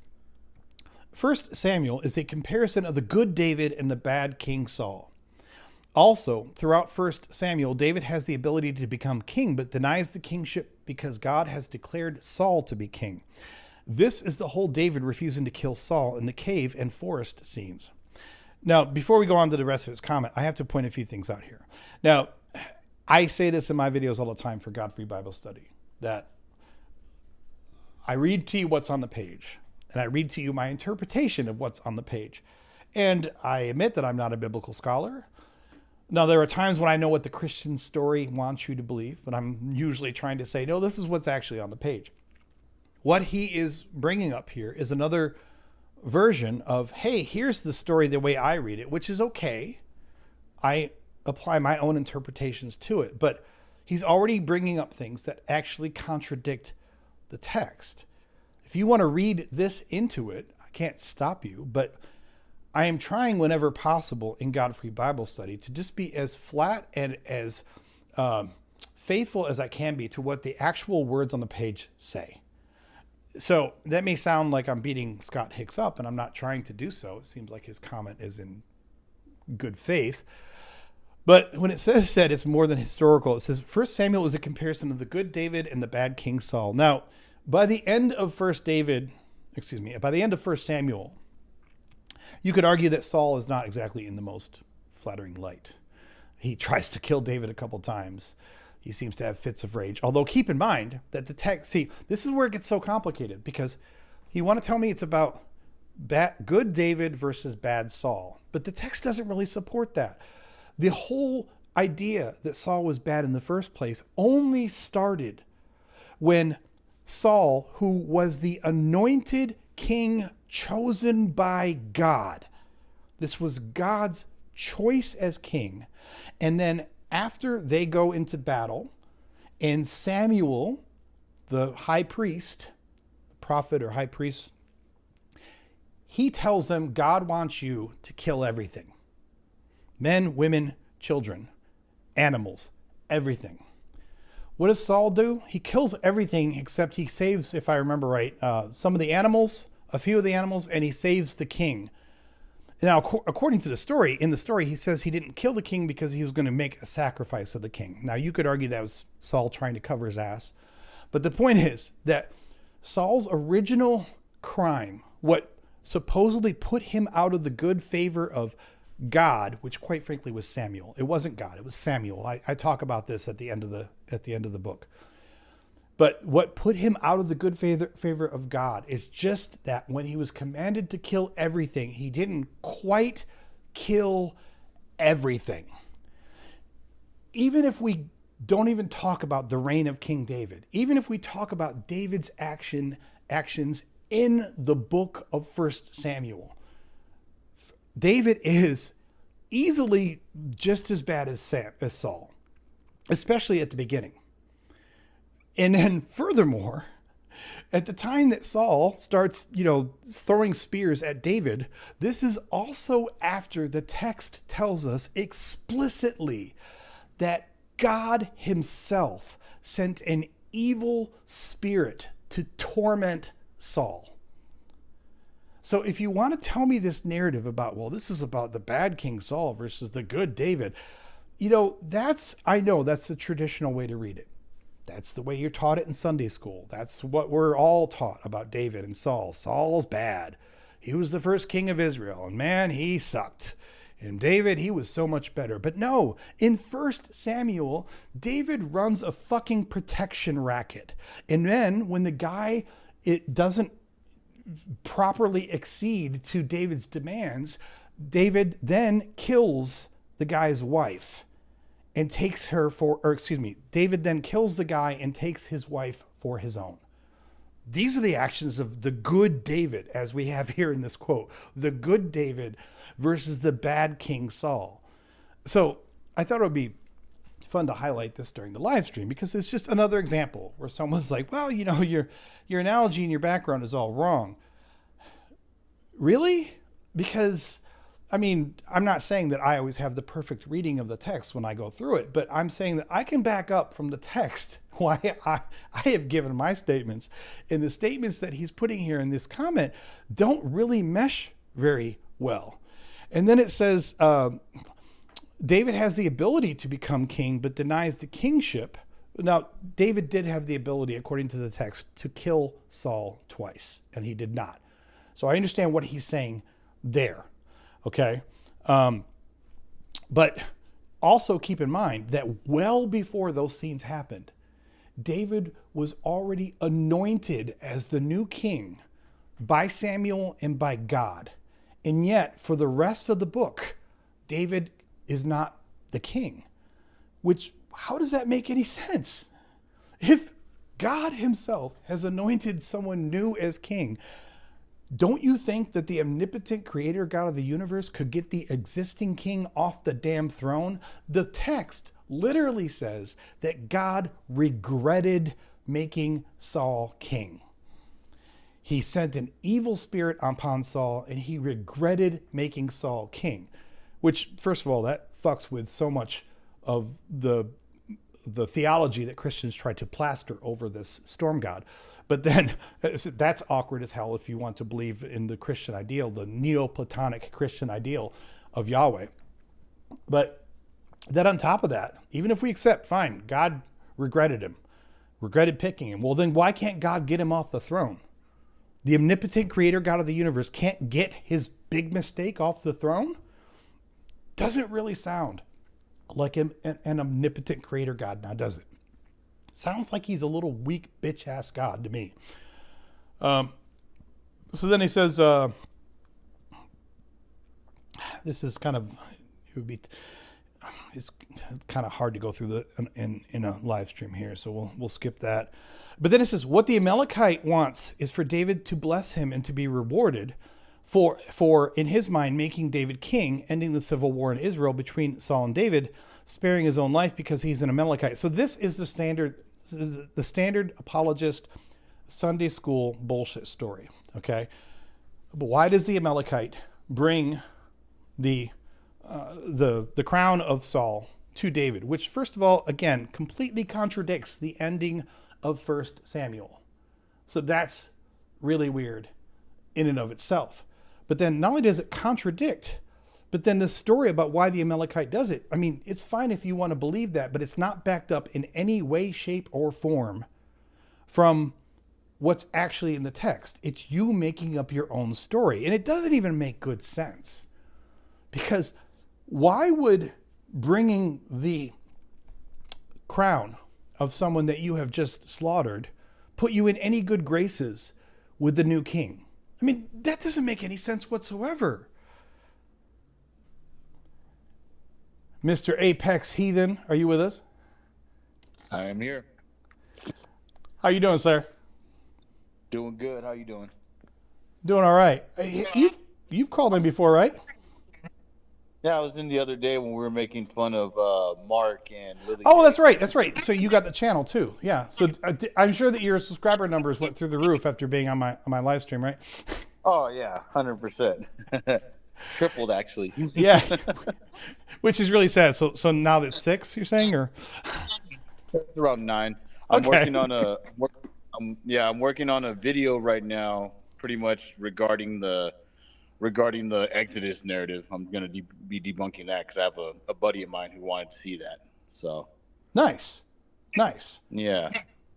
Where is your channel? I just searched for Apex Heathen and it's not coming up. You know what? As soon as this old ass computer is done updating, I will go back on there because I am planning on going on live in maybe 20, 30 minutes. Oh, okay, cool. Oh, so did you come on to throw down the gauntlet and be like, dude, I'm going to take down your stream. I'm going to take all the listeners over to my stream. No, I'm here to give you your Debt Slave of the Week award. Nice, Debt Slave of the Week. I love it. I mean, that guy was asking for legal facts, and legal fact is you are a debt slave. Yeah.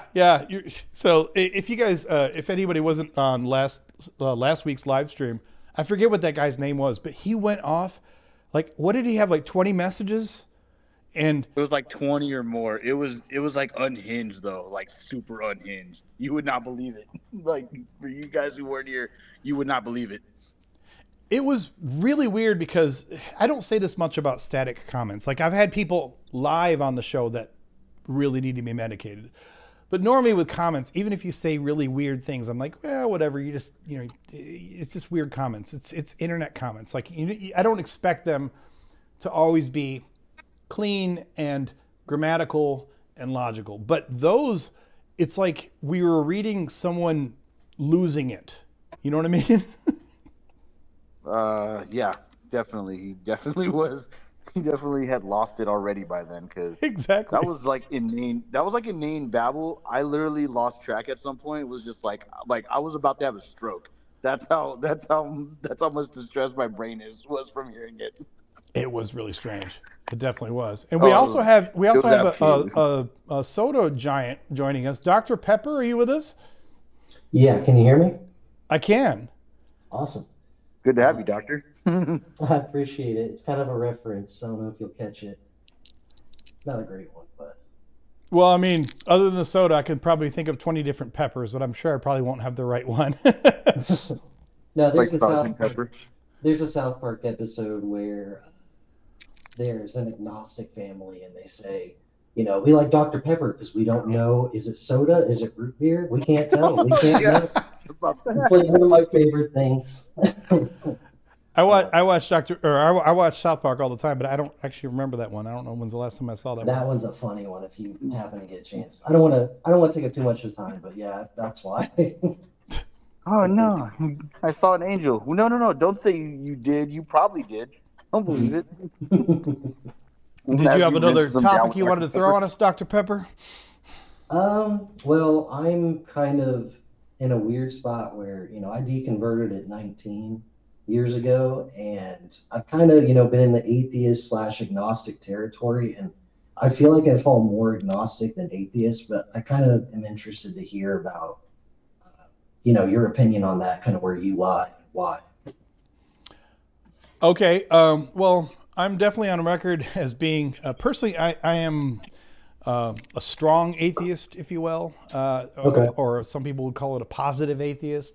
I think that most, actually, I was just doing a video on this today. It's not quite finished and uploaded yet, but I was talking about the fact that it seems like, I don't know, I don't have stats for you, but it seems like 80 or 90% of the atheists that I see online or speak to in real life are usually not strong atheists, meaning that they normally don't feel comfortable making the positive statement that there is no God. Mhm. I have no problem saying that. Now, I don't know how much in detail you want me to go there. I don't want to go on a diatribe on you. Do you want me to explain why, or did you want to take that in a different direction? Yeah, sure. I want to hear why you think it's probably more compelling just to declare there is no God.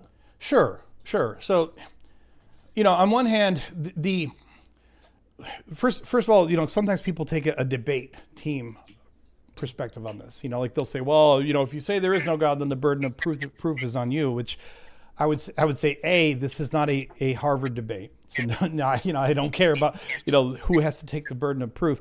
But B, I think that while I understand why the positive claim takes the burden of proof in a formal debate, in real life, there are certain claims that are so devoid of any empirical data that no, I don't feel like I have. I mean, I will be the first one to tell you that the God proposition for Christianity and almost any other religion that I've ever heard is, by definition, an unfalsifiable proposition. So if you said to me, fine, you're going to state that there is no God, prove it, I will quickly tell you, no, I can't prove it, because unless the only tangible way I can answer that to a theist is say, then tell me your propositions, your premises of God. Because if you give me falsifiable premises, then yes, I feel confident that I can disprove them. For example, I can disprove that Yahweh, the Christian God, as he's defined in the Bible, does not exist. He's incoherent and illogical and cannot exist.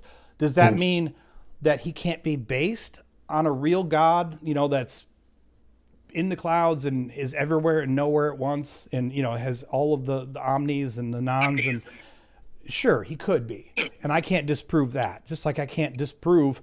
But the reason why I feel comfortable being a positive atheist, it basically comes down to Russell's teapot. Like, are you familiar with Russell's teapot? No, I'm not. It sounds interesting. What is it?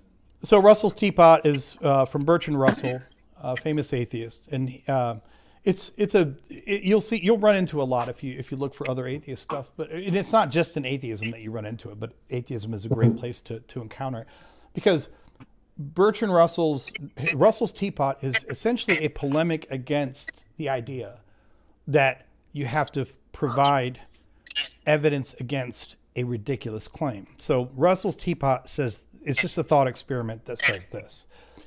Right now, halfway between here and Jupiter, there could be a teapot in orbit, orbiting the sun halfway between here and Jupiter. A teapot would be so small that even with modern instruments, we would never be able to see it. So of course, how would a teapot get in orbit halfway between here and Jupiter? There's no logical way to answer that. And even if it was there, we couldn't prove it because we can't see it.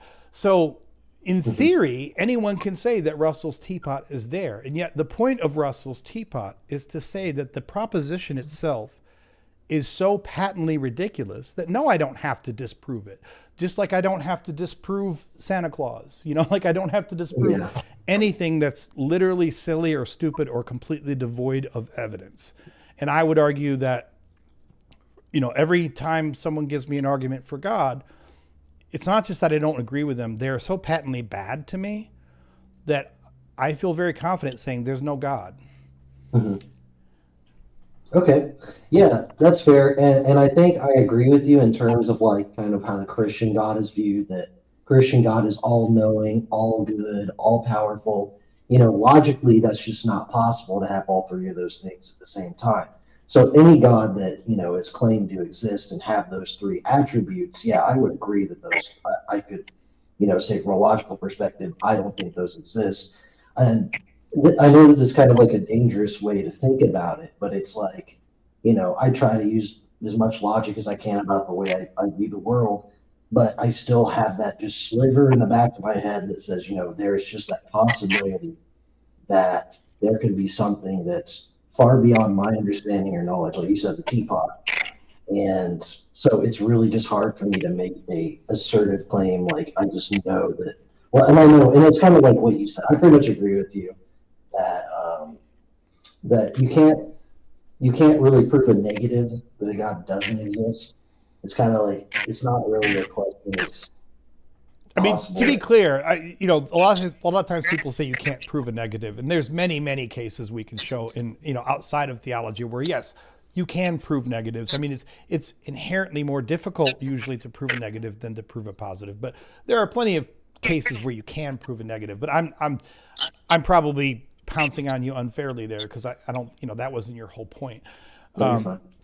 But I mean, I would be the first one to tell you this. First of all, just because I'm a strong atheist doesn't mean that anyone else should feel compelled to be one. Most people just feel more comfortable living in the space.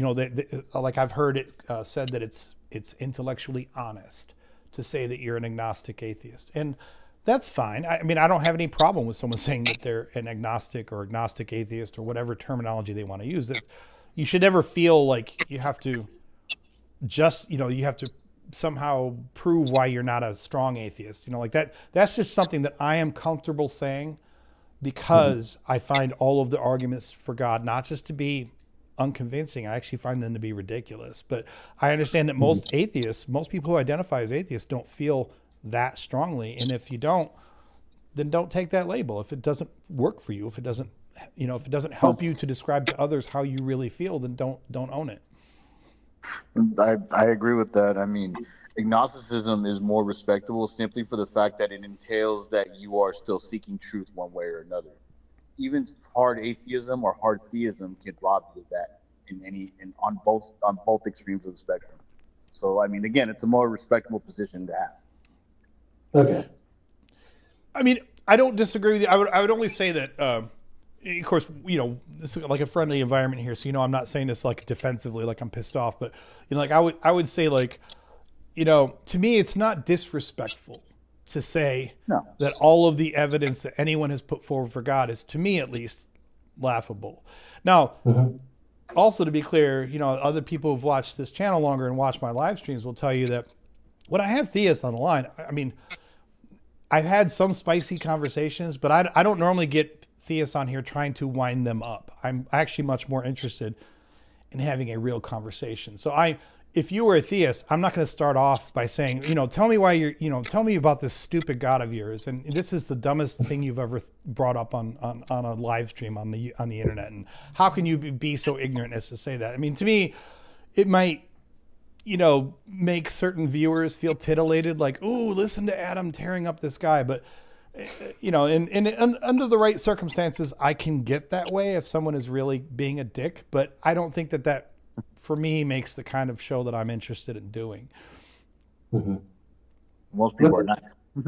Most people tend to be kind of nice. Yeah. No. Yeah. I mean, we had one person like a month ago that he was the one who, he got me wound up pretty good, but he got me wound up because he gave me a verifiably false accusation of something that I had said to him in the live stream that I did not say, of a slur that he said I targeted it at him, and I did not say that slur to him or anyone else. So but even then it wasn't like me telling him that he's just an idiot because he believes in God. It was me telling him, if you're going to accuse me of that, you're either going to show me where I've said it, or you're going to apologize, or you'll never be on the show again. And he hasn't been on again. People don't like to be wrong, man. Yeah. He was really funny because he actually in that same session came back into the chat with the timestamp for the video where he claimed that I had slurred him. So then I pulled it up live during the live stream, and there was no slur in it. Wow. Yeah, no, I don't want to go too far off topic of that, but you mentioned earlier, like you can't, you can prove a negative. And that's kind of like why I kind of wanted to join the conversation, because that's just something that I've heard in the past. And I thought, yeah, that makes sense, but it's good to hear, and I'm okay, I don't take it personally. I want to have my ideas challenged because I want to have the most logically sound opinion that I can, in general. Yeah, I mean, I just bring that up, like, not to lord over you or correct you on something, because, I mean, generally speaking, proving a negative can range anywhere from being difficult to, in some cases, there are some negatives you just can't prove. That's where I think that's where I think that the statement comes from, because there are some negatives you can't prove, but sometimes people get a little too much bravado in it, and they just say, "Oh, you can't prove a negative." That's not true. We prove negatives all the time. It's just a matter of acknowledging the empirical challenges that come with proving a negative versus proving a positive. Yeah, gotcha. That's fair. Yeah, I just wanted to kind of jump on. So I was just checking out the stream, and it's the first time dropping by, and it's pretty interesting. The racial thing is kind of interesting because I saw in your info hub that one of your rules is no slurs. Like, that'd be kind of interesting that you would drop that and have that rule if that were the case, which obviously you did. So kind of Yeah. Well, and he had said, I mean, I don't like this word, but I'll tell you what he told. He claimed that I had called him a retard, and I don't like to repeat slurs a lot, but just to be clear, what he's. And then he went back, so he didn't claim I had called him the N-word or something like that, but he claimed I had called him a retard. Which, I mean, other than telling you this is what he claimed, I would never sit here on the live stream and call anyone that. It's not cool. So then he pulled up the timestamp from the previous live stream, and I played it. And what I said in there, as I said, I was laughing at him, and I said, "Oh, that's a great retort." And not only can you hear me clearly in the live streams? Yes, I'm laughing, but you can hear me clearly saying that was a great retort. But even the transcribing, because YouTube will transcribe things, even the transcription said "great retort." So, and he somehow thought I had slurred him, and I was like, I went off pretty well on him that night. Man, now you're using ableist slurs. I would expect better of you. Exactly. Well, and like this is getting off on tangents here. I don't know if our viewers care about this, but I won't say the N-word just because politically you just can't even go down that path, even if you're trying to have an intellectual conversation. But generally speaking, if we want to talk, I don't like to say slurs or swears all the time. But let's just say, for example, that we decided that we wanted to have an intellectual discussion about where the word fuck came from.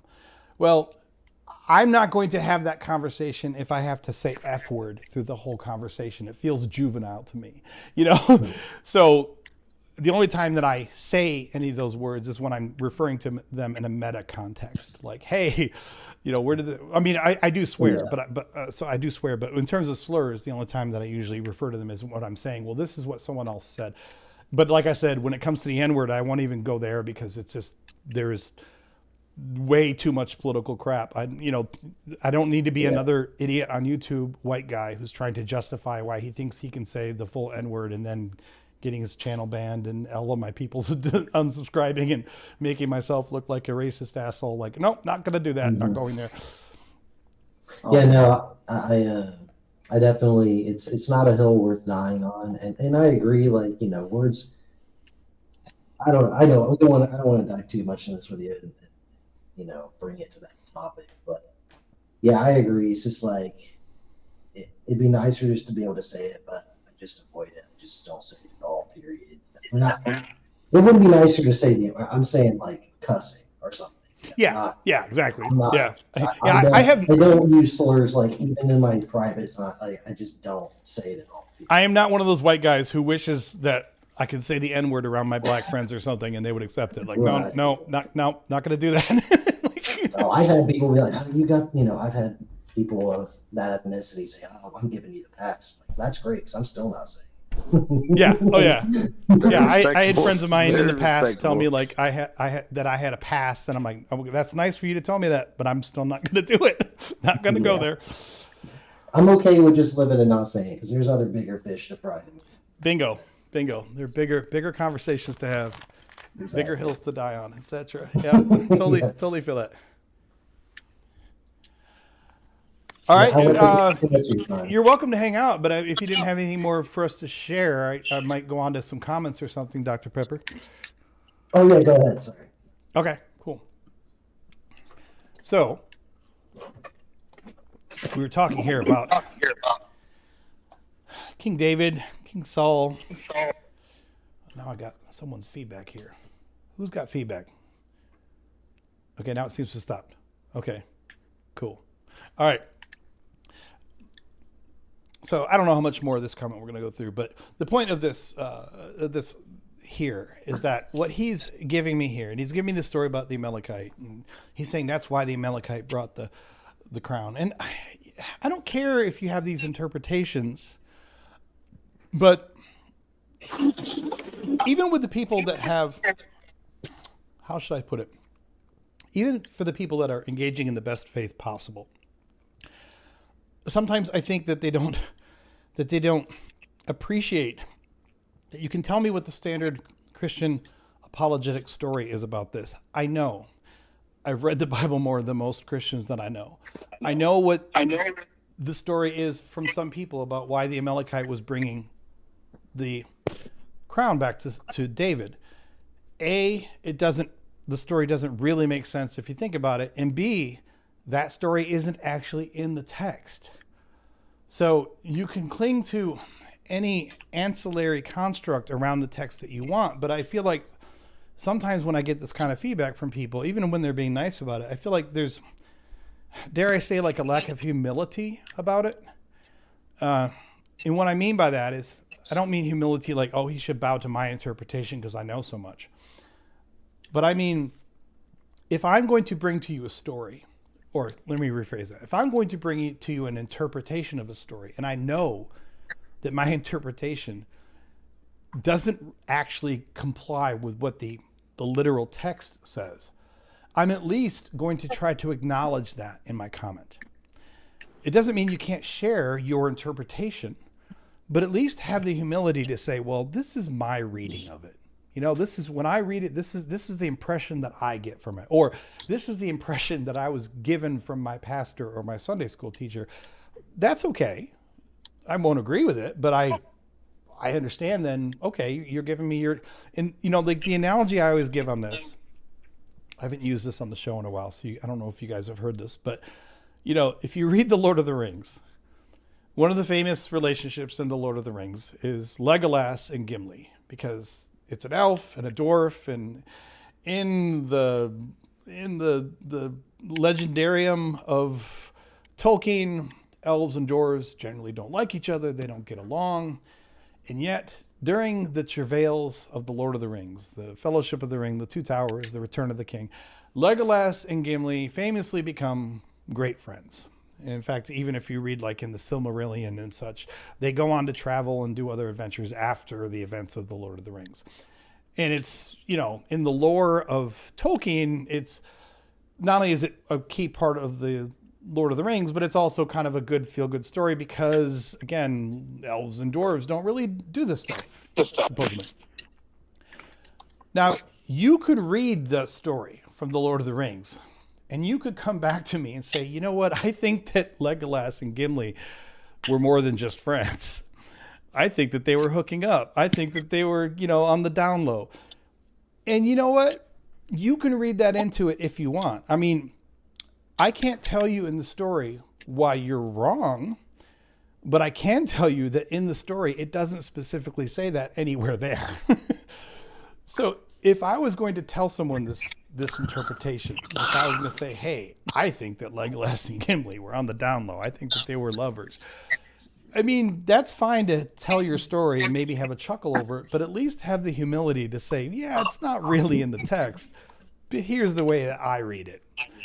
You know, because if you don't couch it that way, then you kind of come across as this weird guy who actually believes that his interpretation is the canonical, correct interpretation as it was meant by J.R.R. Tolkien. And it's just not in the text. So when I see comments like this on God-Free Bible Study, I mean, there's nothing wrong with him giving me this interpretation. Again, I've heard this interpretation before, but that's not what the text says. You're just layering a story, and there's not even an acknowledgement that, well, this is my take on it. Like, oh, okay. We can all make stories, you know? Let me see this last part, what he says too. He says, a little more context for 2 Samuel. The reader is excited by David, the good king, being in charge of Israel. Thus, Israel should have a golden age at a time of perfection, but David is flawed, still leading to Absalom's rebellion, rape of Tamar and Bathsheba, murder of Uriah, etc. Thus, the Davidic promise of a Messiah fails, thus pointing to the true son of David, Messiah, in Jesus Christ. Yeah, so the fact that he then ends it like the true son of David, Messiah, in Jesus Christ, it just kind of proves that this entire comment here is just filling in the same apologetics that Christians have plastered over this text now for 2,000 years.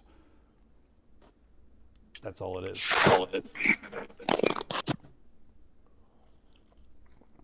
All right. Moving on. More comments. Let's see here.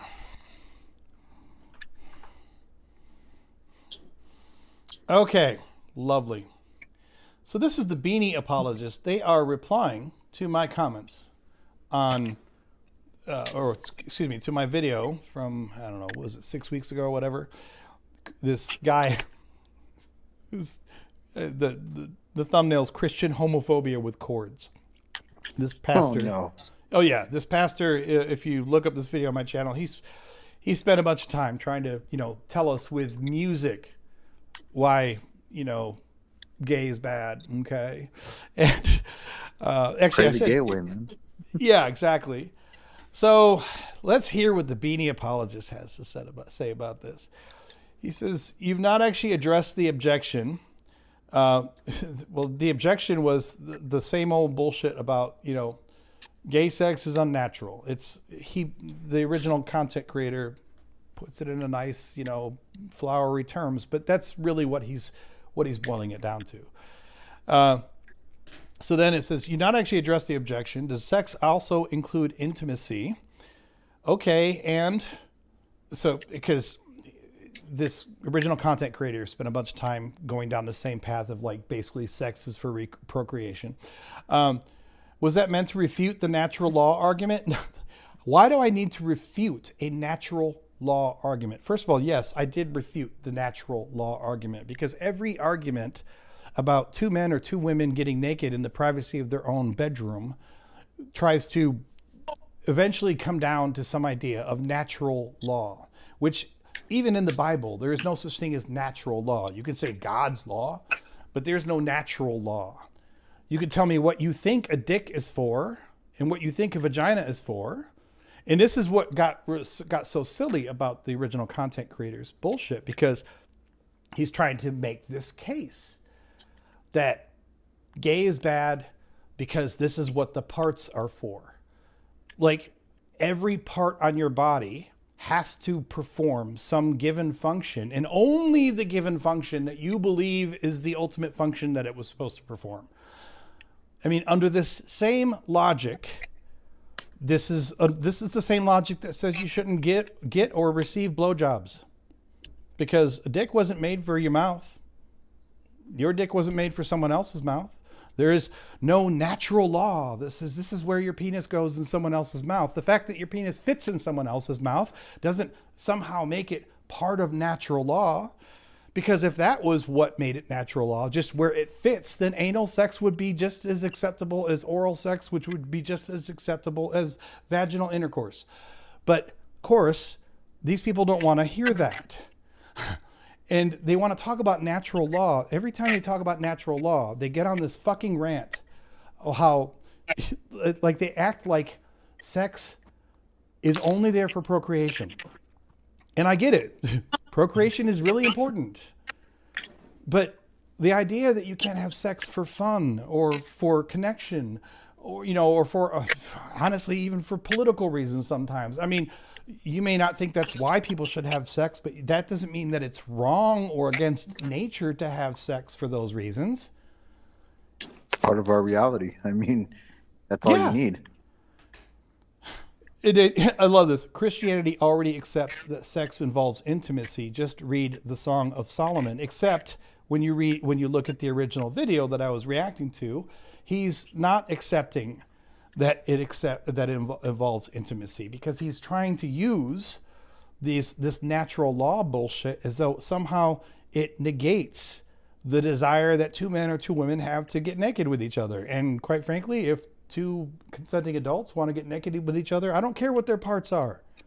I don't care how you think that they fit together. I don't care what you think that God said about those parts. I don't care what you think about your own private bullshit definition of natural law. Shut the fuck up. You fucking bigots. These bigots and they're so proud of themselves. You know? Those are the same people that say, "Oh, it's Adam and Eve, not Adam and Steve," and that's so played out. Not only is it played out, but on top of that, it's not just Adam and Eve, because the biblical model of marriage is very clear. It is one man and as many women as he can comfortably buy.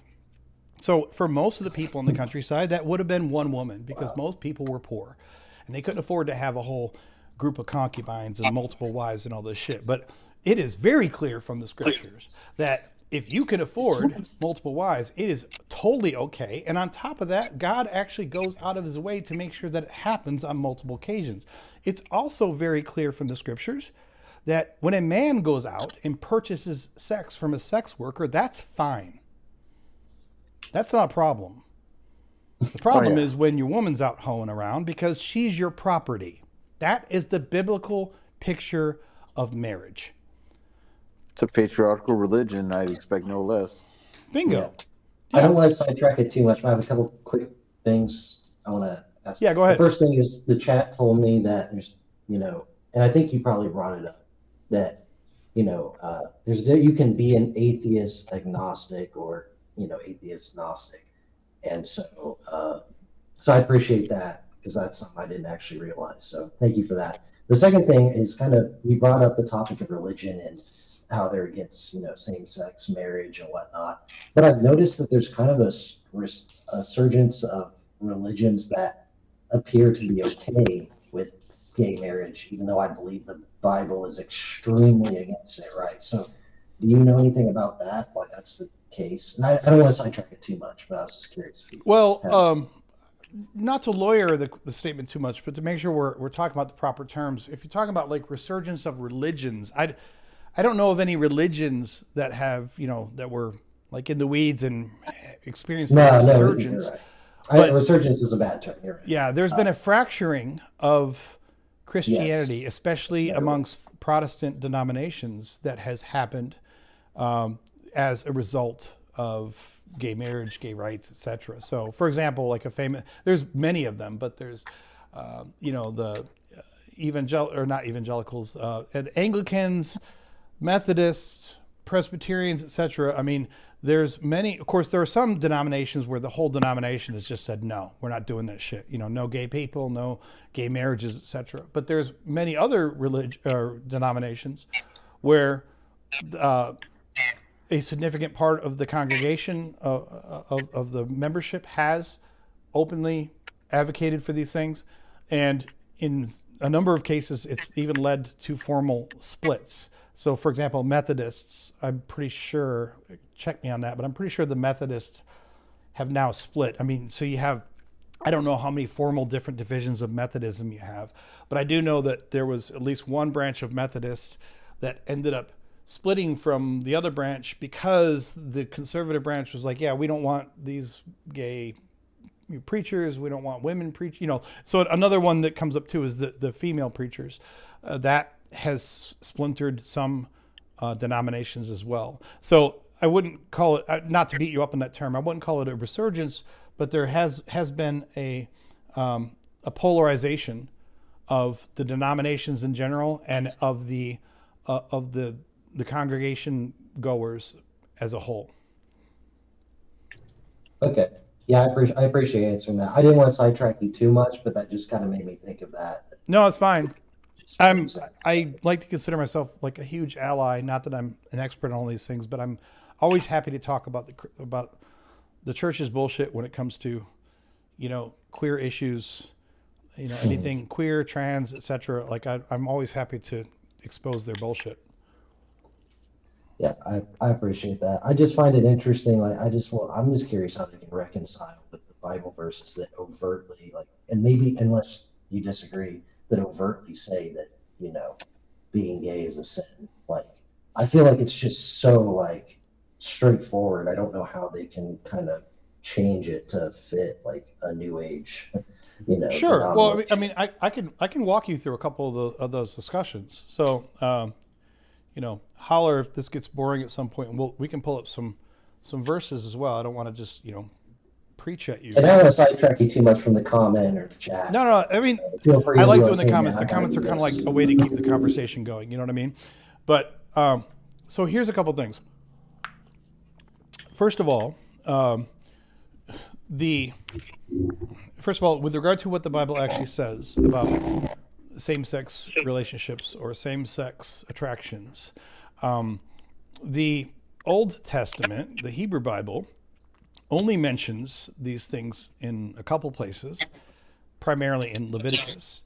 And it's strangely very specific.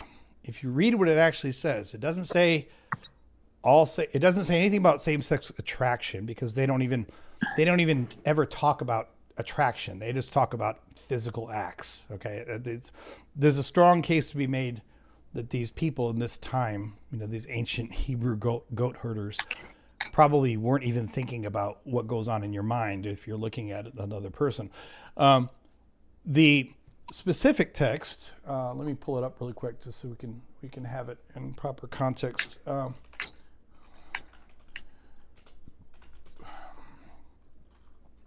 Give me a second. I always forget. So this comes from Leviticus 20, or Leviticus 18 and Leviticus 18 and Leviticus 20. 18 gives the crime and 20 gives the punishment. So let me pull it up really quick.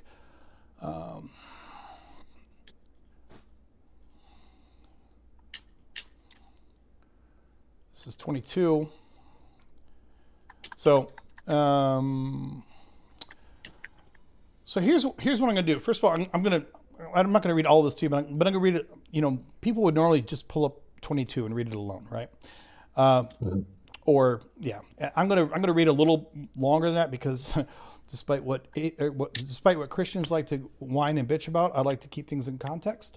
So let's go from 19 down to 24. It says, "You shall not approach a woman to uncover her nakedness while she is in her menstrual uncleanness. You shall not have sexual relations with your neighbor's wife and defile yourself with her. You shall not give any of your offspring to sacrifice them to Molech, and so profane the name of your Lord, of your God. I am the Lord. You shall not lie with a male as with a woman. It is an abomination. You shall not have sexual relations with any animal and defile yourself with it, nor shall any woman give herself to an animal to have sexual relations with it. It is perversion.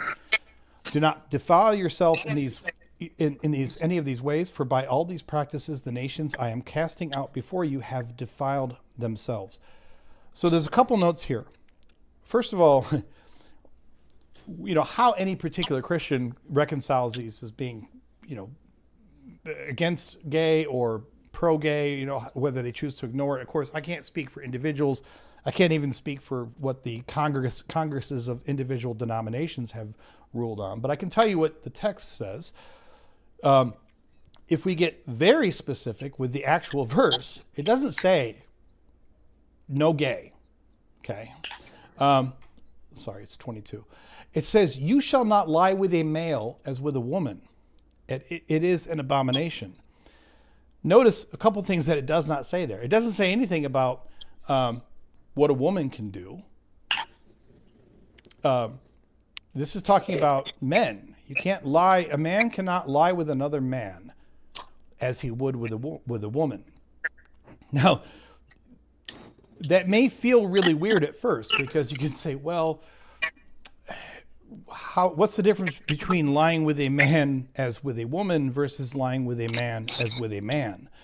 And I'm not a scholar on this myself, but if you listen to people like Dan McClellan, he'll tell you that the general scholarly view on this is that the reason it's put out so specifically, instead of just saying, look, men cannot get with men and women cannot get with women, is because of a couple reasons. One is that they didn't, in the Old Testament, there's not a single mention at all about women getting with other women. They don't.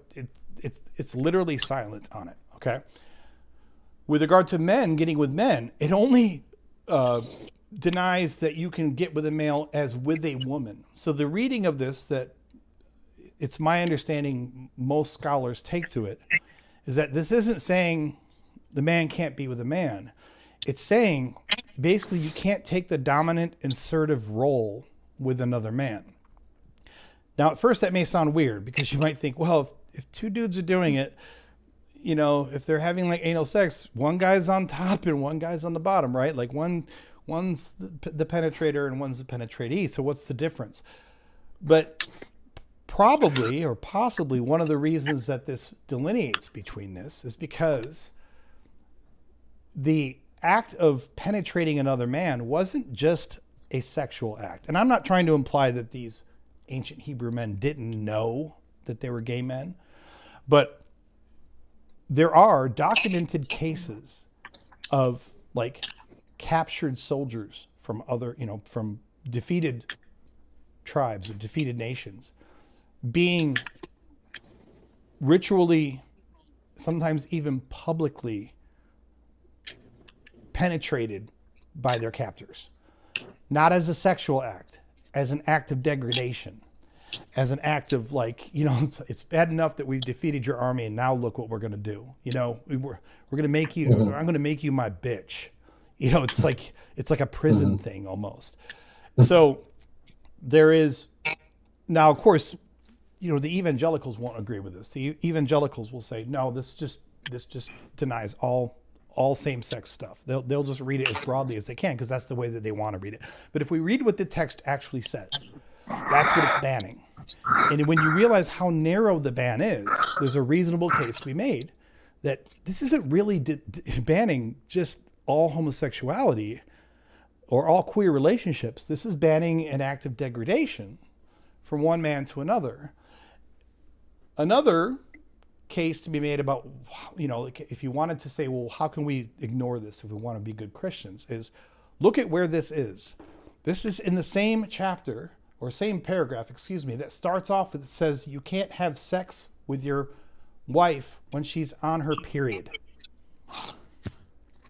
Almost any adult, mature person that I know, Christian or otherwise, will tell you that there's no logical reason to ban someone from having sex with their wife on her period. Now, some people aren't into that.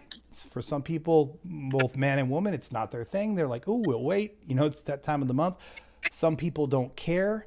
But everybody that I know who is healthy attitude towards sex understands that if your woman is or starts menstruating during sex, who cares? Go wash off. Like it doesn't hurt anything. It's not a sin. It's not an abomination.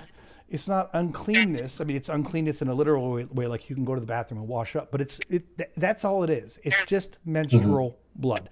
So the reason I bring that up is because if you want to say, no, this is an absolute, you know, we have to ban it because it's here in Leviticus. Okay, then are you also at the pulpit every Sunday preaching to you, all the men, that they better not have sex with their wife while she's on her period?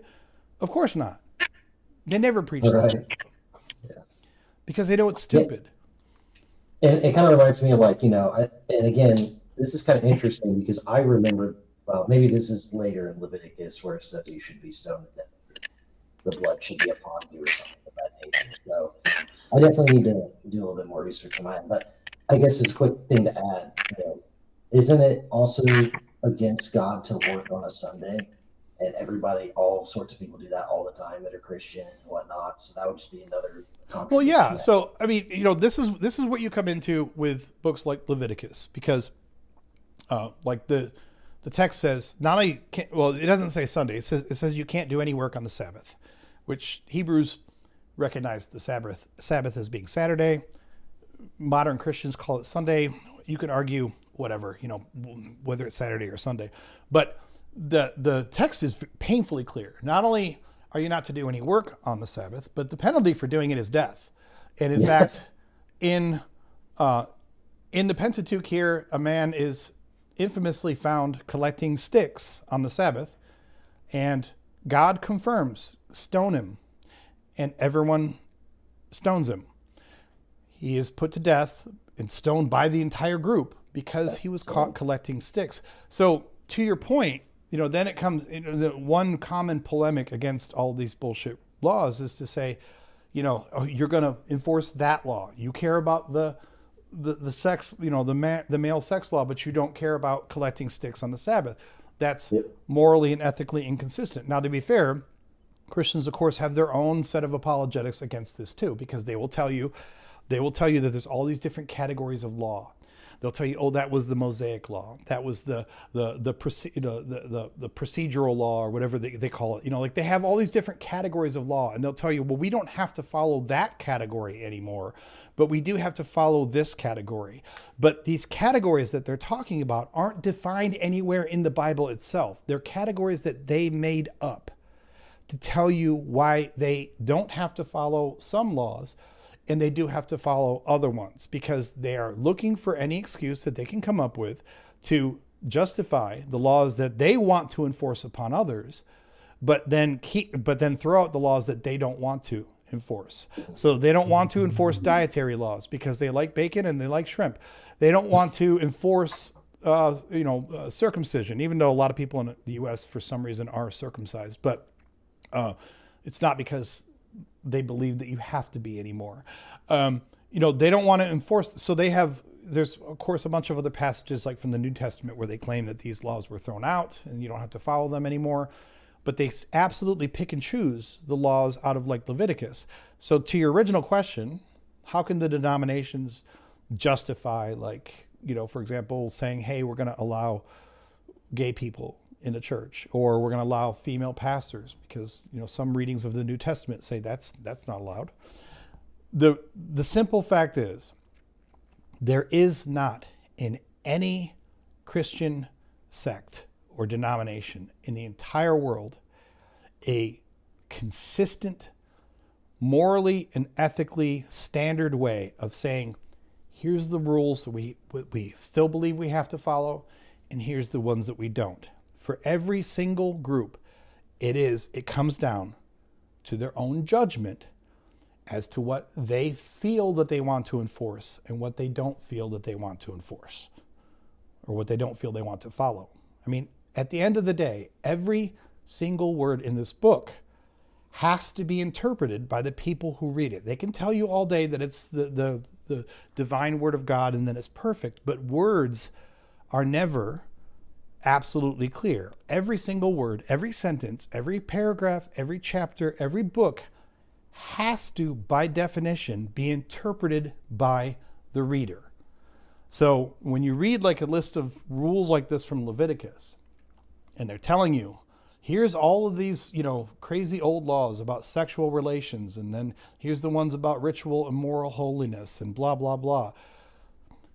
There is no consistent logic. They'll try to tell you, but every time they try to tell you, here's the rubric that we use, I can show you why that rubric is them making up their own standards. Gotcha. And I do find that interesting, like you said, that they kind of, cherry pick some parts as like, oh, this is only part of this law or that. I was not aware of that. Bingo. And I guess the other thing that is it's kind of a goof, but do you think like the Bible would be a little bit more solid logically if like a lawyer had written it instead? Maybe. Like, if what? If a lawyer had written it, or like. Well, I mean, like contracts are always very like. I mean, I don't know if you've read contracts. I don't think that would make it very clear for most people. I mean, I know the point of the fancy language in contracts is supposed to be that, at least for those with a really good understanding of lawyerly language, it makes it clearer. But the problem is, even if lawyers had written this is still a text that was written, the oldest texts here were written 2,500 to 3,000 years ago, depending upon estimates. So, even the most, here's the problem. I don't care how perfect your language is. You cannot write, I might be able to write you a 3-word sentence that maybe we could all agree on exactly what it means. But once you get to writing multiple long sentences and multiple paragraphs, you can't write even 3 or 4 paragraphs and ensure that everyone who reads it will have a perfect understanding of exactly what it means. Because most of this shit is not objective. And the shit that is objective is is often just written off as, no, we don't have to follow that anymore. So like, going back to this thing about, supposed ban on gay people, like, well, again, if you read it literally, it doesn't just say no gay. It doesn't say no male on male relationships. It says you can't take the penetrative role in a male same-sex relationship. And again, you might think, well, if two dudes are getting it on, one's going to be always penetrating, right? So why would they spell it out that way? Well, one very logical interpretation is because this isn't about male same-sex relationships. This is about one man dominating in another in a way that made them uncomfortable. Like, ooh, we shouldn't do that. We shouldn't be forcing ourselves on prisoners of war and such in order to defile them. That's not the only reading of this, but it's a fair reading. Gotcha. Yeah, no, I appreciate that. That definitely kind of inspires a little bit more than But previous. ultimately, I mean, the ultimate answer to your original question is just, a denomination is going to enforce what they feel is important for them to enforce for their social identity politics. So for the conservative, for the alt-right type of denominations, it is very opportunistic and useful for them to cling to anything that ostracizes queer people. And the reason why it's useful is because if you want to keep your own group cohesive, it's very helpful to have someone to other, right? Mm-hmm. Someone that you can point to and say, "Oh, look at them, they're bad." Well, queer people, even in the most liberal reading, probably don't represent more than maybe 15% of the population or 20% of the population. That's probably getting really liberal with it. It's probably like 10 or 15%, depending on how we define queer, of course, right? So the point is that as long as I can pick this group, which will always be a minority, then it's easy to point to that group and ostracize them because you don't have to worry about them getting too big as a group. Mm-hmm. If you said, I'm going to ostracize brunette people, well, that could be uncomfortable because maybe even if your congregation is all blondes today, in 50 years, it might be 80% brunette. And then you don't want to be preaching against your own people. They will revolt against you. But if you choose queer people as a target, you pretty much have guaranteed that you're always going to be able to point to a minority and say, look at them, they're bad. Mm-hmm. Okay. Yeah, I appreciate you sharing that with me. I don't want to hijack the stream too much on that. No, that's fine. That's fine. The last thing I'll throw in, just kind of, we won't go through the New Testament and such, but the New Testament speaks in more general terms, and they really talk more about porneia, which is sexual perversion, which is as subjective as it sounds. So when they talk about, in the New Testament, what you're not supposed to do, which again, they only mention a few times, it's even more vague language than this. So it's just like, yeah, don't do bad sex stuff, which is like, okay, what exactly does that mean? I mean, you're not defining that. Mm-hmm. Yeah, it's very interesting. And yeah, even before I deconverted, I did notice cherry picking a lot. So it's fascinating. Well, so much of it comes down to identity politics. It comes down to showing your group that you're part of the group. And sometimes the way to show your group that you're part of the group is by shunning those who are not in the group. So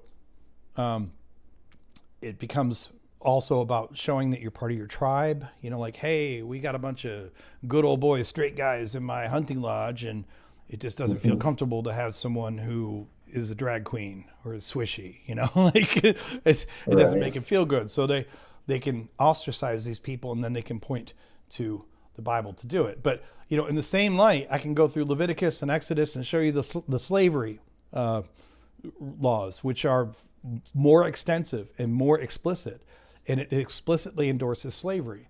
But then they'll swear all day that it doesn't endorse slavery because they know that, at least in current times, that is politically incorrect to admit that you might possibly want to not hate slavery. Yeah. And I've been to many church services, you know, in the past when I was Christian, evangelical, and I never there was never a sermon about, you know, the approval of slavery, but there were sermons about making sure it's good to tithe, donate to the church. So that's always fascinating too. But I just wanted to throw that one in. But it's always Exactly. interesting. We could debate slavery all day long, but you got to tithe. We're totally set on that one. Oh man, that's hilarious. Yeah, that's pretty bad. Okay, so I know I went off on a tangent, but that's a deep subject. We could talk about that for 5 more hours too. But you know, and I know I just kind of really got vague there. I mean, I could get into some more specifics about, you know, why they try to glom onto certain things in Leviticus or Exodus or Numbers, but not other ones. Most of the time, people who read that into the text, they claim the entire New Testament is univocal on those issues. It's kind of hilarious. Not only is it hilarious, but the doctrine of univocality to me is the fact that there are denominations, you know, like the evangelicals, for example, who cling to the idea of univocality. I honestly don't know what the hell is wrong with their head, because, and I say this not because, oh, they're Christian and I don't like Christian, you know, I'm saying it because if I was a consultant for them and I said, okay, what's the best way that we can hold to all of our ultra conservative values, but still not look like complete hypocrites while doing it? Well, in my humble opinion, the doctrine of univocality causes more problems than it solves. Because the Bible is absolutely multivocal. It absolutely contradicts itself in numerous places. And the more you cling to that, it will force some people to blindly accept your bullshit, because they'll be like, well, my pastor told me there are no contradictions and it's all univocal. So those people will just cling tighter. But I've also heard, like, from numerous people online, you know, you see it's like other channels, and some of the people that deconstruct the hardest are the evangelicals, the literalists, the fundamentalists, because they hold to this so tight that there can't be any contradictions, that it's all univocal, that it all has to be perfectly make sense. And they've even been trained how to deal with all of these objections. But then one day they finally get one more objection that they can't keep coming up with excuses for, you know, or they can't, you know, they can't keep coming up with apologist examples. And when it finally breaks, I think for fundamentalist evangelical types, when they break, they tend to just completely go 180 degrees the opposite direction and say, this is all bullshit. You know what I mean? Oh yeah, that's a very common thing amongst, like you said, evangelicals, because that's a good amount of my experience with deconstructed Christians. They're mostly of the evangelical type. Right. Yeah. So this, going back to this guy's comment here, he says, if our sexual organs have no objective purpose, then there is no right or wrong way to use them. Correct. There is no right or wrong way. There may be a way that is wrong if you want to make a baby, but there is no right or wrong way to use your sexual organs. You use them however you like, whatever works for you. It should have came with a warning on the bottom of it saying results may vary. Well, they would probably argue that the warning is the Bible, I guess, but you know, in that case, there is no such thing as sexual sin or sexual immorality. Exactly. Thank you. Anything goes in effect. No, not anything goes in effect. I will tell you very clearly why anything does not go, because all sex should be between consenting adults. The consent should not be negotiated, or it should not be optional, and the adult should not be optional. As long as it is between consenting adults, yes, anything goes. Absolutely. It was funny. I made a kind of similar point using the logic that you were talking about with what was her name, Kristen's video. I was watching it earlier too, and I found it kind of funny. But my comment was essentially, okay, if I'm using the same logic, then we misunderstand Jeffrey Epstein, and just because we didn't immerse ourselves in his worldview. I was like, that's the kind of logic she's using. Yeah. And then notice where he goes with this. He says anything goes in effect. But if you want to apply that principle to homosexuality, then you should also apply it consistently to other sexual behaviors, such as pedophilia, incest, bestiality, and necrophilia. Wrong. Absolutely wrong. fucking wrong. Because like I said, there are two One is rules that monstrous. should never be optional for sex. That it is done with consent, and that is done between adults. And the reason it has to be between adults is because we have recognized that people below a certain age aren't capable of supplying truly informed consent, even if underage person says, yes, I totally want to do this. So right away, this is what they always do. They always do this bullshit. Well, if you can be gay, then you can be a pedophile. No, they're not That's even fucking remotely the bullshit. same thing. A pedophile, What kind of bullshit apologetic is that? this is a common apologetic from people who want to justify their own bigotry. You know, saying that, well, if you can do anything you want with your private parts, then you can be gay, and then you can be any other. That justifies any sexual behavior. No, it doesn't, because there is now. It probably does according to the Bible, because guess what? The Bible never even once mentions anything regarding consent. Not only does it not use the word, but it doesn't even talk about the concept of consent. No one who wrote the Bible even had ever thought about the idea of consent in sexual relationships. And also in the Bible, they had extremely loose ideas of what was adult or not, because you're talking about ancient people who would marry off children, who would marry off daughters who were 10, 11, 12 years old.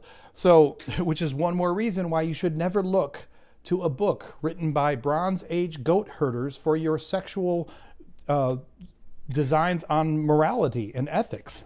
So when he says that somehow if we allowed homosexuality, it would then lead, it would also, we should apply it consistently to other sexual behaviors such as pedophilia, incest, bestiality, and necrophilia. No, this is a moral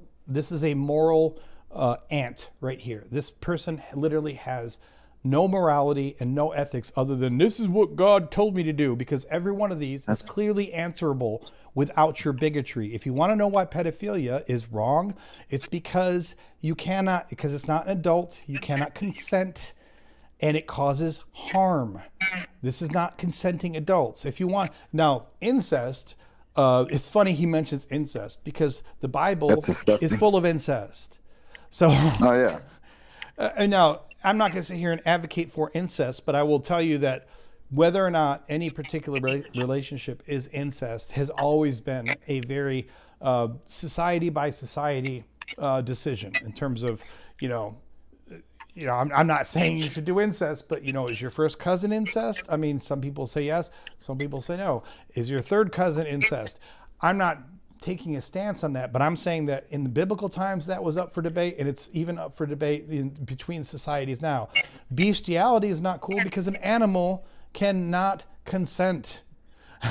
An animal cannot consent, so this doesn't work. And necrophilia is not cool because guess what? You're causing harm to people. You can say, well, the dead person doesn't care, but the fact is that in most societies, people care deeply about what happens to the corpse of their loved one. So this is, I would argue that necrophilia, while it's of course gross and nasty, the real legal principle that really indicates why you should, you could argue, well, who cares if you screw a dead person, as gross as that sounds. But the more salient legal point here is that dead person was someone who was loved, and there are funeral, arrangements being made. And this would hurt a lot of people if they know, and that's why you don't do this. So this bullshit, it's like he is just screaming to you that he has no sexual morals of his own. All he knows to do is what his pastor tells him is okay and what is not. And he has no other way to distinguish between right and wrong. He has no moral compass of his own. All he can do is blindly follow whatever he thinks his Sunday school teacher taught to him, which it makes him, whether he realizes it or not, a very dangerous individual. Because I can guarantee you that his pastor is not giving him really solid adult advice about what to do when you and that girl at the fraternity party both of you have been drinking a little too much. And hey, she was kind of touching me earlier, and she doesn't seem totally conscious, but she kind of is still touching me a little bit, and maybe I can do it, maybe I can't. And you're not going to get any good advice from the church, because the church doesn't give a shit about consent. The church just gives a shit about one thing: are you married? That's all they. And are you opposite sex? That's all they care about. Are you male and female, and are you married? That's all they. And even the marriage part, depends on who you're talking to, how much they care. The big thing they care about is it male and female. Well, when's the last time you heard any pastor give a even cursory sermon about consent? Oh, never, not even once. Yeah. So I love how, these assholes, they trot out these words because they want to shock you. Like, well, if you're going to, justify homosexuality, then that you should apply it consistently to pedophilia and incest and bestiality and necrophilia. So he thinks he's so brilliant because, look, I've thrown out all these scary words, and he thinks that, oh, I don't have a response to this. But the simple fact is, I have a perfect response to it, which is that I understand the morality and the ethics of sex. I understand that you have sex between consenting adults. Yeah, I mean, the whole pedophilia thing. All I have to bring up is Numbers 31, and it just shows that their God is okay with young war brides. Yeah, aka pedophilia. Exactly. Yeah. Also, the Pentateuch has specific instructions for how a father is to sell his daughter into slavery. And when they talk about a father selling his daughter into slavery, it's sex slavery. She's being sold as a concubine.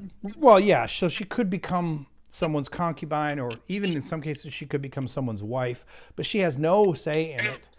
And I guarantee you that when those arrangements happened, I mean, we're not talking about a woman of good adult age.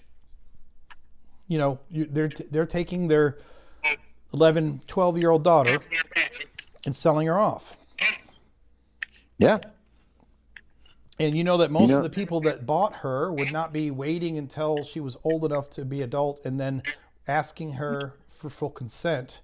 No, she was their property now. Oh, yeah. I mean, I feel like a lot of the world is taking a step back in this regard, because now, I mean, I'm sure you're aware of, I think it was Iraq last year that they lowered the age of consent to 7 or something. Oh, did they? Good God. Yeah, and it was funny. I was talking to a Muslim guy, and I asked him, I was like, so what is the reason for this social regress where we're now selling our daughters into marriage? He pretty much made an excuse of saying the Western invasion of his area of the world is the reason why it happened. And then I was just like, wait.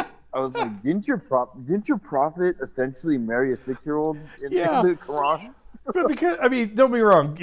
The practices of the West with regard to the Middle East can sometimes be pretty disgusting. But the idea that the big bad West is why you have to lower your age of consent down to single digits. That oh my God, that does not follow. It made no sense to me. I was like, look, a lot of places have been invaded by the West and didn't have to sell their daughters off. I was like, if your country's government was really concerned about the well-being of non-consenting children, then they could do something about it. They could take taxes. They could make a social safety net. So I said, if you can't do that, what's the hope for you guys? And this guy, I think I broke his spirit because he's just like, well, there's no hope then. And he just hung up. Nice. Yeah, I felt bad for breaking his spirit, but to say something wild like that, I couldn't let that go. Well, I mean, whether it's Islam, whether it's Christianity, I mean, anytime you want to start talking, first of all, don't tell me about anything your ancient fucking book says about what consenting adults can do. Because the last thing I'm ever going to do is take any of my cues for how I should act in the bedroom from this fucking book. That's just never going to happen. But on top of that, even if you wanted to try to extract meaningful morals and ethics from the book in general, when it comes to sex, it is absolutely devoid of any logic because, like I said before, there is no accounting of age. It doesn't say, hey, you can only bring up, you can only capture the 12-year-old war brides. No, it doesn't say that. There is no concept of consent. When it does talk about sexual, bad sexual stuff, it's usually talked about in generic terms. Like I said, like in the New Testament where the word is porneia, and porneia really just means sexual bad. It just means sexual immorality. It's been translated multiple different ways, but you can translate it to say that everything from as broad as you can't jerk off to as specific as whether or not you can be with someone of the same sex. I mean, it can be interpreted any way you want to. It's a Rorschach test. Huh.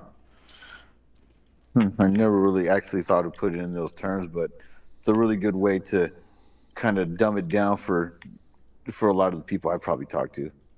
Well, yeah. So let me pull up Romans here. Pull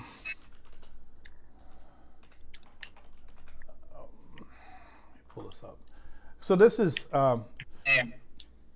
Leviticus is what they normally pull up when they from the Old Testament when they want to talk about sexual immorality, specifically about gay bad, right? Right. We've already gone through that one in some detail, but let's also look at Romans, because this is the more modern one, if you want to call it that way, because it comes from the New Testament, right? And it is more general, which is both good and bad at the same time. So it doesn't have like this weird tension of why are we talking so specifically about how a man gets with another man, but that doesn't necessarily make it any better. So this is Paul writing about this bad stuff happening, the guilt of mankind, right? And he's basically giving this whole scenario.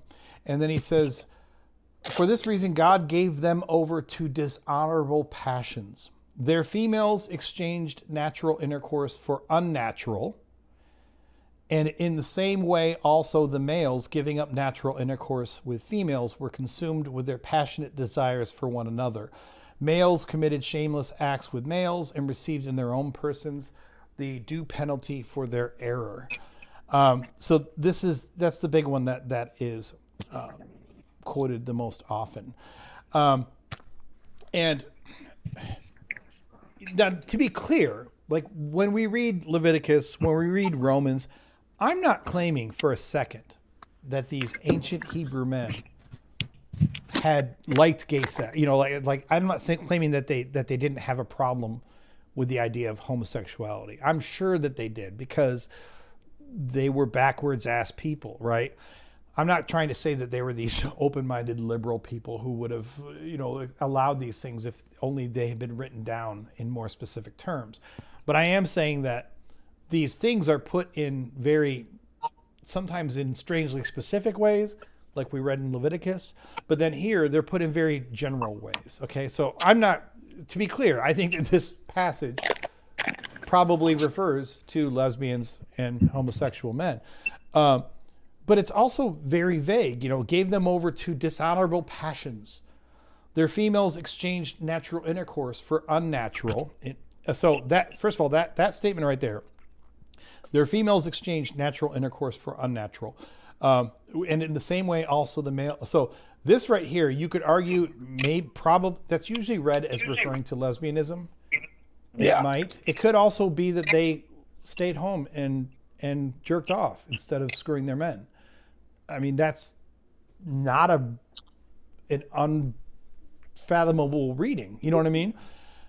Now, this second part of it does seem to be pretty clear about, men on men, because it says, and in the same way, also the males giving up natural intercourse with females were consumed with their passionate desires for one another.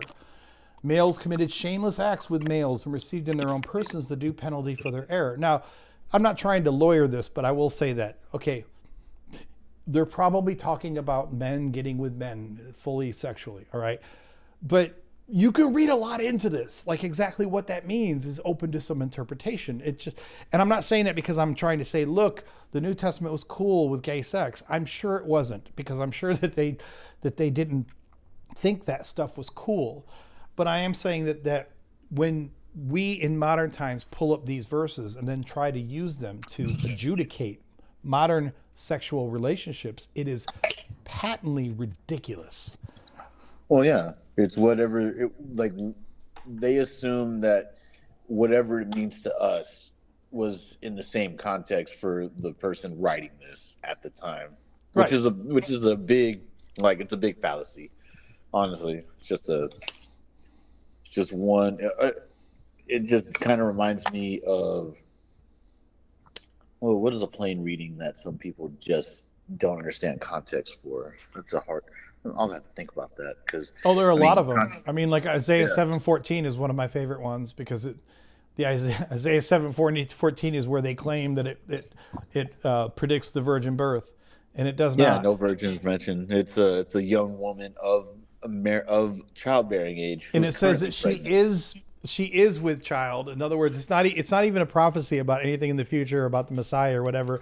It says she Yeah, is with child, and it's basically telling King Ahaz that it won't be long until these other kingdoms that are on your doorstep will be, won't be the a problem Aramean anymore. king and Israel, they would, and Ephraim, they would be abandoned, or they would be destroyed before this kid knew right and wrong. That's Actually, a very clear. The worst example of shit constantly getting taken out of context is everything from the book of Psalms. So you have, the Psalm 22. yeah, where they try to say like, oh, this is about Jesus. I mean, first of all, no, it's not about Jesus. The Psalm actually tells you what it's about. And it's about something that already happened in the past, even at the time that it was written. And even if you accept that it somehow says something about Jesus, you have to take out certain lines in order to say that's about Jesus, because guess what? The rest of the lines don't have anything to do, even under the most liberal interpretation, don't have anything to do with Jesus. But I mean, people, Jesus even took verses out of context. Honestly, yeah, actually, I'll give you the perfect, ultimate, out of context bullshit that every Christian I've ever known commits, and they do it proudly. Genesis 3:15, where yeah. God curses the snake, and they'll tell you that that's about Jesus. Like, Satan. what the fuck, man? It's got nothing to do with Jesus. Yeah, he will, he will crush the serpent's head, strike him with his heel. It's like the way I like to tell people, it's not even a prophecy about anything. Like, I like to tell my buddy who reads the Bible with me, this is what we would call an ideological tale. Bingo. This is to describe the state of affairs, why men and snakes are mortal enemies. Bingo. I mean, Babel is an that's what I get ideology when I read about why we have so many languages. Exactly. Oh, here's another. You know what? Here's another one. It would have to be Isaiah 35.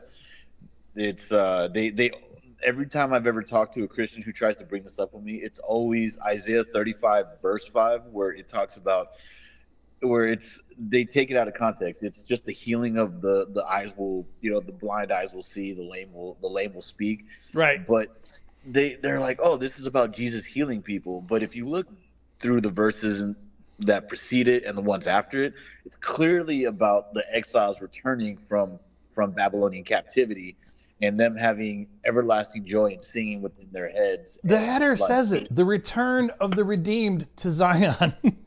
Yes, it's on the header right before the chapter even starts. I mean, to be fair, the header is not in the original Hebrew, but I mean, it's a long-standing tradition for the header to be in there. But yeah, exactly. I also think that these are like I've seen these before. This is hilarious to me because I know what you're saying. They'll look at this verse and they'll say, then the eyes of the blind shall be opened and the ears of the deaf shall be opened. And they'll say, oh, Jesus healed the blind and he healed the deaf. No, Jesus healed a blind person and a deaf person. So, and I bring this up because even if we want to assume for a second, let's try to give them the most credit that we can. Let's assume that this is about the Messiah, okay? Which it's not, but let's roll with that for a second, okay? Could you imagine that you're a blind person in Jerusalem in the year 33 CE, and you've been blind your whole life. This sucks. I mean, because I'm sure back then the life of people who were handicapped had to probably suck. So you're blind. You can't do normal work like, work in the field or whatever. And you're an invalid essentially, because back then if you were blind, you're kind of like an invalid. Yeah. And then someone says, oh, guess what? The Messiah came. and he healed the blind. And you're sitting there going, what do you mean? I'm still blind. And they say, no. Joseph, 10 miles away or on the other side of town, a mile away, he got healed. So if I'm one of those blind people at that time, I'm like, so you're telling me that the prophecy that we're supposed to believe says the blind, the eyes of the blind shall be open. That only means one person. One set of eyes. Yeah, that's what I thought too. Because if I'm going to read this as a prophecy, I'm reading this as, the blind people will see again and the deaf people will hear again. But no, you're going to try to point to one or two healings where one or two blind people were healed and one or two deaf people were healed, and then tell me that fulfills the prophecy. My gosh. I'll have to reread. I have to relook at it, re-examine this again, because now I don't even think he fulfilled this part of the prophecy. Because, like I said, a buddy of mine he's definitely a theist, when we were reading this, I was like, so where is the rest of the fulfillment coming from Jesus? And he was just like, oh, well, it's been fulfilled in the church. And I was like, oh, okay, there we go. So it's a spiritual Zion, not. No, I mean, the Gospels do say that at least one point he heals a blind person and a deaf person. Yeah, and that's what I'm like. Okay, so calling one part of an entire chapter a fulfilled prophecy does not make a proper prophecy. That was my point, because I was like, so now you can forget about everything else, make all these other passages that are surround this mean something different, mean a spiritual allegory, but you need for the blind to be blind and the lame to be lame for this to work. So those you take literally. That's my point on this whole exactly. passage. Exactly. Well, who is it? Correct me. He blinds someone so he can heal them. Damn. Isn't that right? Hold up. Pretty sure. Which one would that be? Sounds like that stupid Republican Jesus joke I heard. It was like, about the blind man. He's like, oh, Jesus, I am blind. Please heal me. And Republican Jesus says, what? Obamacare didn't take care of that for you? And then the guy's like, oh, you're right, Jesus. I'll just go back to being blind. I must have this one wrong. Because I'm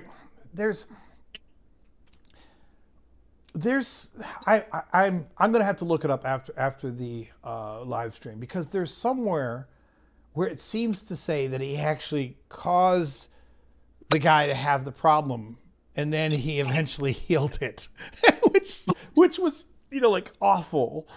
But I can't remember where that is now. It's been a long time since I read it, so I don't want to sit here during the live stream and just sit here and keep Googling trying to find it.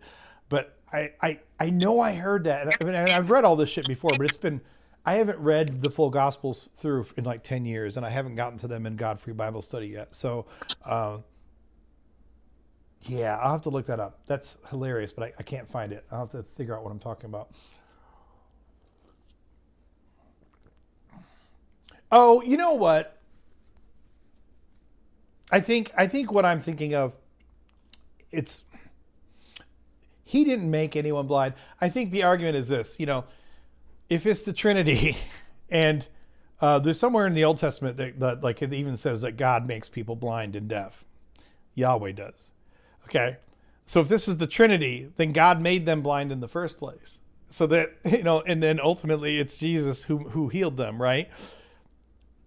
So that's the argument that we're talking about there. Which I understand. Like when I was a Christian, I would have thought that's lame. Like it doesn't say that, God made them blind in order so that he could heal them. Yeah. This is funny. I got to highlight this. Hold up. Where's my thing here?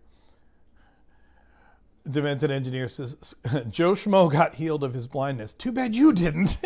Prophecy worked. Exactly. Well, that guy got healed. And Demented Engineer, that the way that this would go down too, right? So if the guy at the other side of town got his blindness healed and you didn't, it would immediately get turned back on you because you didn't have enough faith. You weren't a good enough Christian. You didn't believe in Jesus. You didn't follow the laws or something. Like, it would always come back on you. It would never just be like, well, why didn't I get healed too? Like, I'm blind. I thought all the blind people were going to be healed. No, it would totally get turned back on you. Like, how dare you not have good enough faith in order to get healed by Jesus? Oh, they'd always find a way to turn it back on you. All right, this is what we're going to do. I have to hit the restroom because I've been sitting here all night, and I have not gone to the restroom. And it's been 3.5 hours. We've had enough talking about this asshole. Just another asshole who thinks that, oh, if gay's okay, then you can be bestiality and necrophilia. Like, I tell you, the moral vacuousness of these people who think, they don't think, to just blindly pull up this shit about how you think it's cool to say, well, if you can justify gay, then you can justify bestiality and necrophilia. It's like, you haven't even thought through that with 3 of your most cherished brain cells. And they can't even bring this shit up in a live conversation with anyone who has a brain and is not a dyed-in-the-wool Christian. Because I'll tell you what, if somebody actually called in with sentiments like this bullshit, I'd like to say I want to have conversations on this channel, but if someone called in with a sentiment like this, I'd probably fucking tear them a new one. I'd probably hang up on them first, and then I'd probably spend the next 15 minutes explaining why they don't have any damn morals, and they should be ashamed to even carry the banner of their bullshit little, crucified God man. Because you should be embarrassed to type this kind of stuff in a public forum, even to even insinuate that somehow then anything goes, if that applies to homosexuality, then I guess it applies to incest, necrophilia. Look at me, I'm so cool because I do the thinking. Yeah, what a fucking idiot, man. Okay, so yeah, Kent Speaks says, you cannot reabsorb the water in your bladder forever. I'm trying right now. I'm really trying. So I'm going to be right back. Nobody can actually leave the live stream. If anybody leaves the live stream, I will show up at your house, stalk you like some horror movie person, and then I will say bad things about you on Reddit. You don't want that to happen. So I'll be right back.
All right.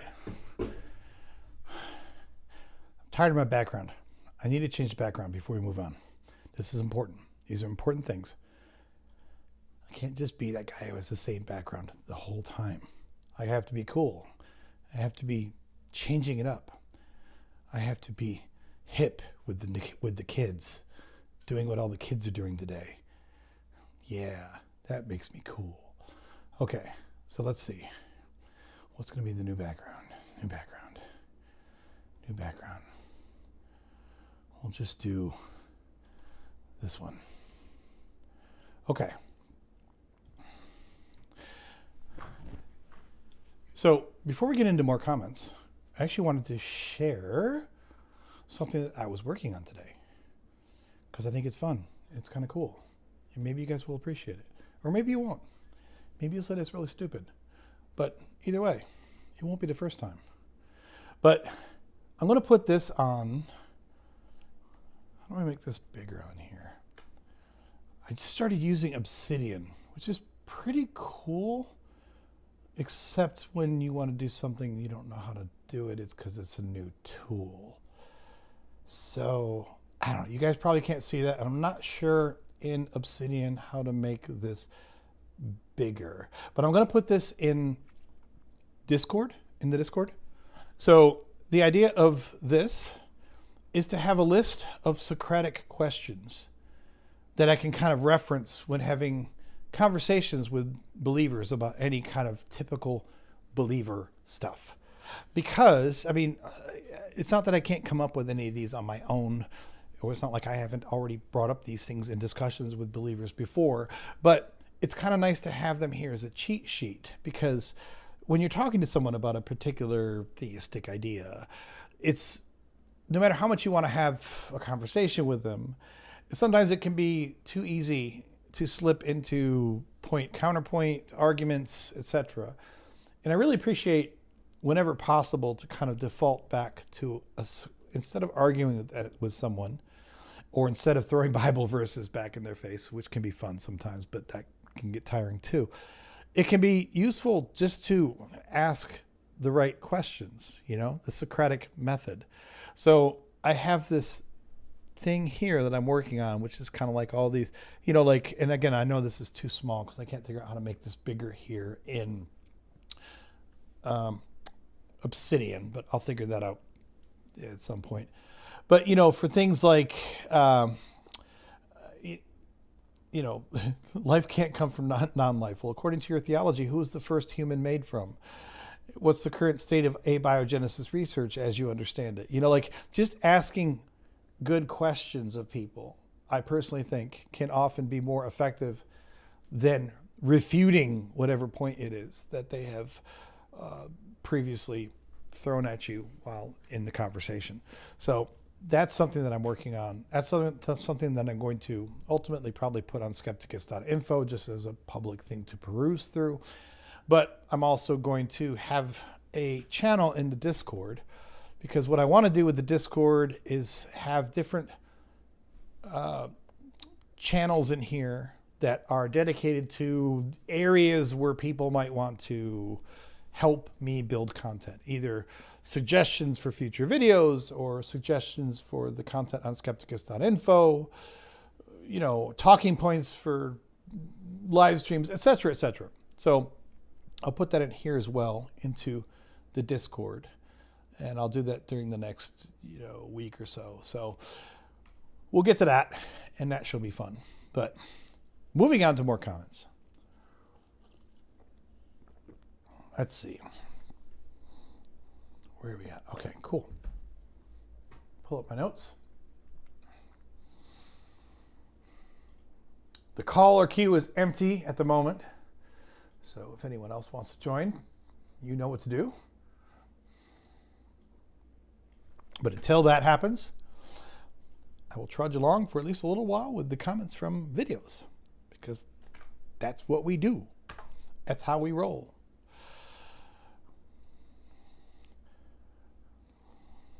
This was interesting. I like this comment because it's another comment on the experiment video. And this person quotes where she says, "You can do what Jesus said we can do." Which was, I didn't really spend enough time talking about that too much in my reaction video, but it was kind of weird the way she said, I'm going to do this experiment, and as part of this, I'm going to do what Jesus said that we can do, which is kind of really weird on so many different levels. Because first of all, there are specific things that Jesus said we would be able to do that we can't do, that none of us can do. And that's why I appreciate this comment here from the LADG, however you pronounce that, Vlad G, I guess. And it quotes from John 14:12 in the NRSV, saying, "Very truly, I tell you, the one who believes in me will also do the works that I do, and in fact will do greater works than these, because I am going to the Father. And Vlad G says, I don't see anybody doing this. This is really, really great. I'll pull this up a little bit bigger here on the screen so we can see it, because we'll pull up John 14:12. This is something, I haven't talked about this much because it's New Testament and I'm still doing so much Old Testament stuff. But this is one of those verses that I find to be incredibly damning for Christians. And I don't think that Christians, talk about it much because they don't want to talk about it much, because it doesn't speak well to what they're supposedly, their faith supposedly does. So if we read it here in his full quote, it says, Jesus said to him, have I been with you all this time, Philip, and you still do not know me? Whoever has seen me has seen the Father. How can you say, show us the Father? Do you not believe that I am in the Father and the Father is in me?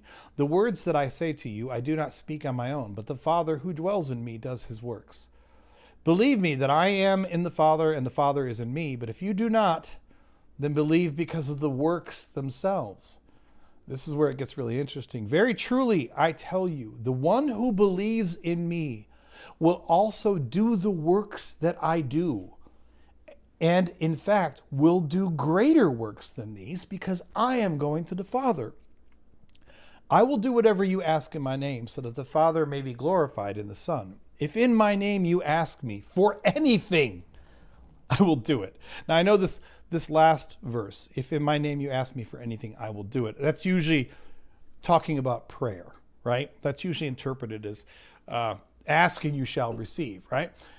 But I don't think that this prior verse, verse 12, gets enough play amongst Christians. I'll read it one more time. Very truly, I tell you, the one who believes in me will also do the works that I do, and in fact, will do greater works than these, because I am going to the Father. I mean, that is a huge gauntlet to throw down in your holy text.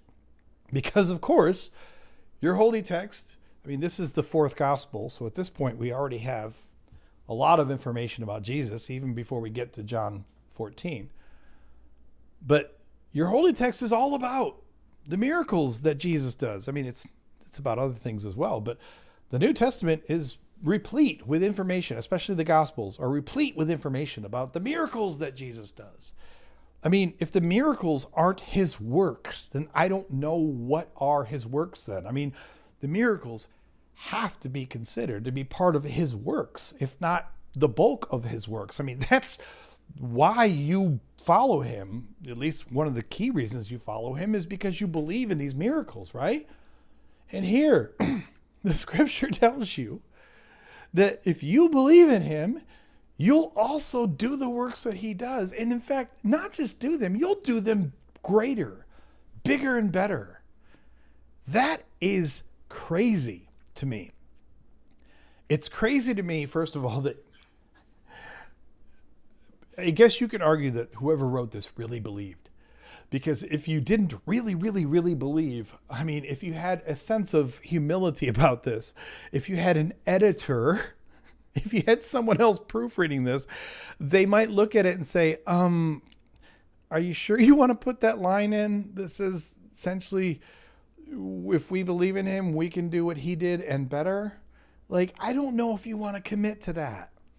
That may not be a good look, because this to me is more damning than if in my name you ask me for anything, I will do it.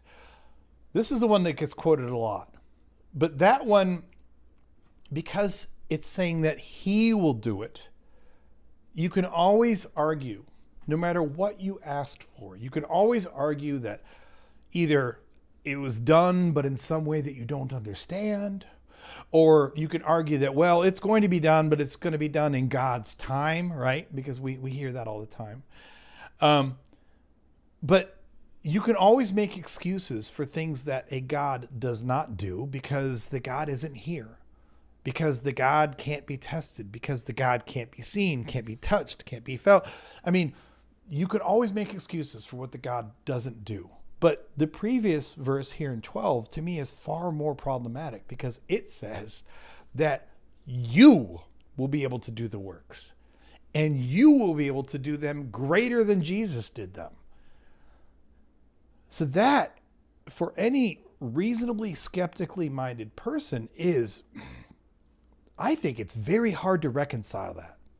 How do you reconcile? I mean, I know I keep saying, I was a Christian for years, but I don't actually know.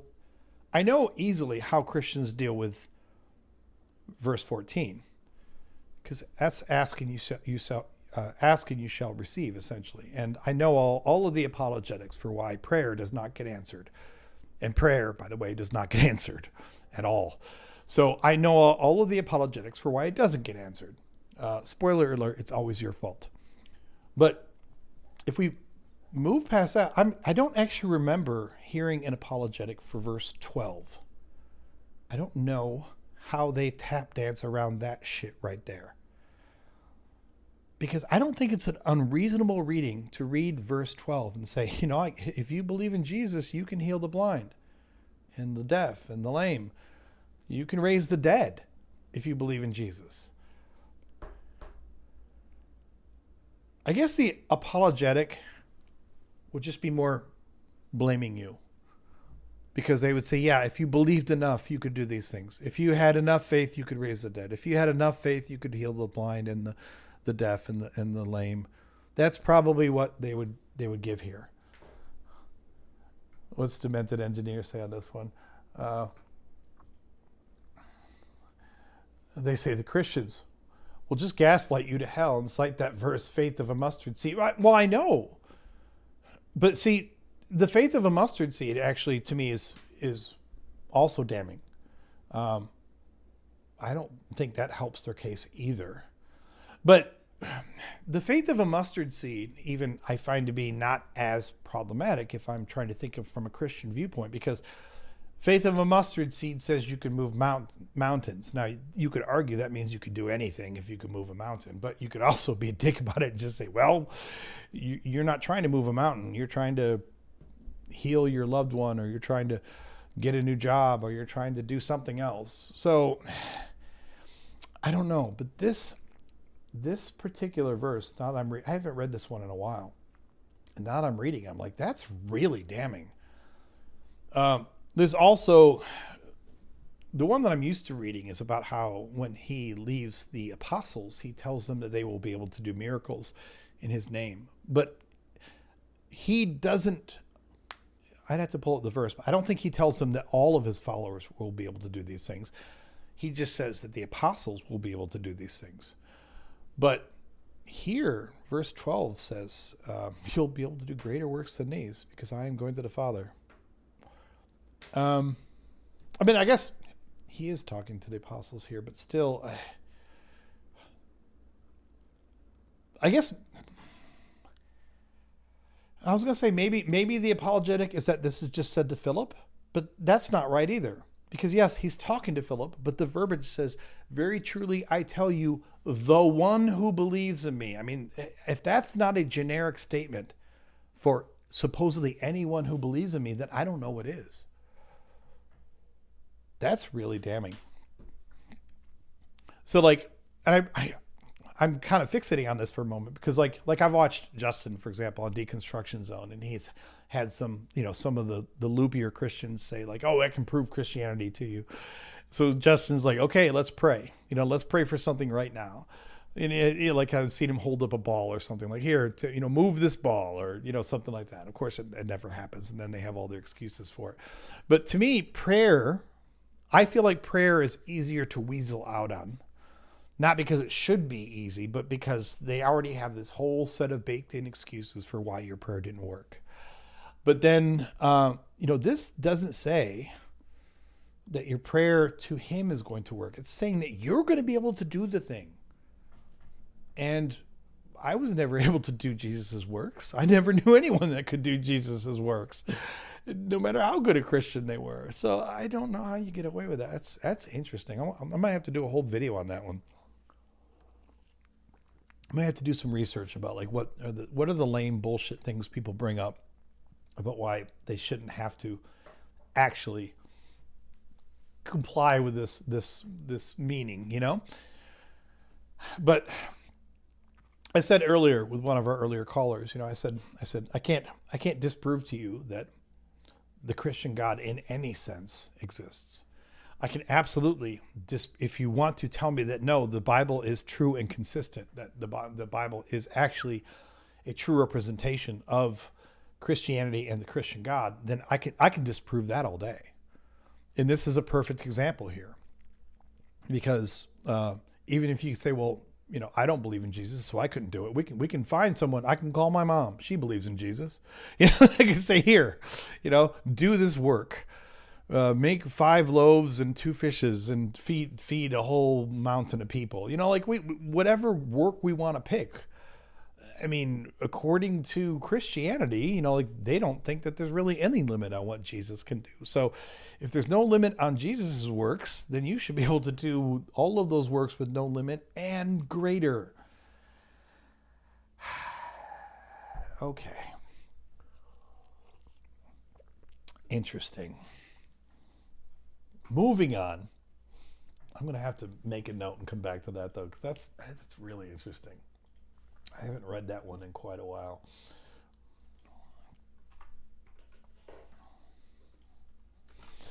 Okay, back to our comments.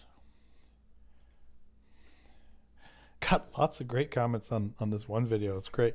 So the Pew Breaker, that's a great name, the Pew Breaker, says, this is talking about the experiment video again, says, this works the other way too. A guy wrote a book called A Year Without God, and he wound up as an atheist. I did not know that. I have not heard of this book. And then Nick Nicholas, who's already put great comments on here, says, oddly, I've always been atheist.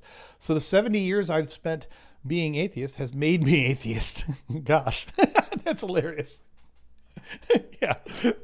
Being an atheist for 70 years makes you an atheist. That's awesome. But I love this, that A Year Without God. I'm going to have to Google that really quick because I've never heard of that. But it totally makes sense. The concept here is very simple. If you are even a little bit open-minded and you decide to truly immerse yourself into something for 5 years or even a year, I'm not going to say it's always going to make you that thing, but it will certainly impact greatly your belief or acceptance of that thing. So A Year Without God refers to a 2014 social and personal experiment by Ryan Bell, a former Christian pastor. After experiencing deep doubts, Bell spent 12 months living as an atheist, stopping prayer, scripture reading, and religious practice to see how the worldview felt. At the end of the year, he concluded he no longer believed God existed. This is perfect because this is her experiment, but of course it's the opposite direction. It's also far more efficient, right? Because her experiment, if we were to believe her, took her 5 years, although I think she basically became a Christian or a Catholic as soon as she began her experiment. But she said it was a 5-year experiment. But here, Ryan Bell took 1 year to move from being a Christian pastor to being an atheist. That's hilarious. So Ryan Bell led a Seventh-day so they were hardcore. Led a Seventh-day Adventist church in Southern California for nearly 20 years. Obviously, as you can see, this is all the AI overview, so take all of this with a grain of salt. He faced mounting questions and doubts that did not fit his traditional faith. He decided to spend the year 2014 trying on atheism to test the perspective honestly. He lost his pastoral job and university teaching positions shortly after announcing the project. That makes total sense. Of course, they're going to can him after that. They're not going to, allow him to do that while still paying him to be a pastor. He stopped all personal prayer, worship, and looking to God for answers or comfort. He tracked his daily thoughts, struggles, and insights on a public blog. Ooh, I wonder if she's tracked her thoughts and insights on a public blog. I don't think so. By December 2014, Bell stated that the evidence for God failed to convince him, leading him to fully embrace a secular and humanist outlook. He later transitioned into secular advocacy work and community leadership. Interesting. Very interesting. I I had never heard of that, but A Year Without God by Ryan Bell. Love it. That's great, because that is a great polemic for anyone who's like, you should just, even if you don't believe, a lot of times you'll hear this shit from Christians, like, even if you just tell them, look, I don't believe, I've tried to believe, it doesn't make any sense to me. I can't even bring myself to claim that I believe it. I just don't believe it. And sometimes the answer that you will get back from Christians is, well, but you should just live like you believe it, right? It's like a Pascal's wager kind of thing. You just live a Christian life. And I don't just mean being a good person, but, go to church, pray, do all the Christian stuff. And they do this, or they suggest this because they want you to do this, because they think that it will lead to you eventually indoctrinating yourself into Christianity. But this book, this story of Ryan Bell, would be a great polemic about this. It's like, okay, I'll tell you what, I wouldn't do this because I wouldn't want to follow through on it. But if a Christian tells you this, if they say, look, even if you don't believe, just act like you believe for a while, for months or a year or something, then say, fine, we'll do a dual experiment. I will live like a Christian for a year, but for a year, you have to live like an atheist. And to keep ourselves honest, we have to blog about it every day. We have to compare notes. And I have to, see that you wrote that you haven't prayed, that that you're denying God, etc. And let us see. That would be a more interesting experiment to see, okay, at the end of my year living as a Christian and as your year as a Christian living as an atheist, see whose views have changed the most, if any, by the end of the year. That would be entertaining. I'm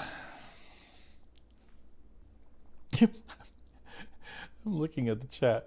God damn Big Nick ruining a perfectly interesting conversation to turn it into Jesus waffles. That's hilarious. I love that. All right, more comments.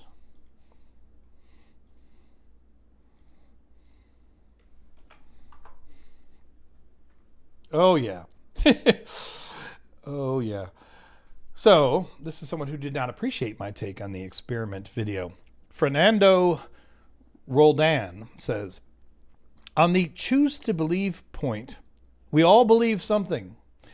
Every worldview, whether theistic or atheistic, starts with certain assumptions and reaches conclusions that could ultimately be true or false. The goal is to follow the evidence and arrive at what we believe is the best explanation. Okay.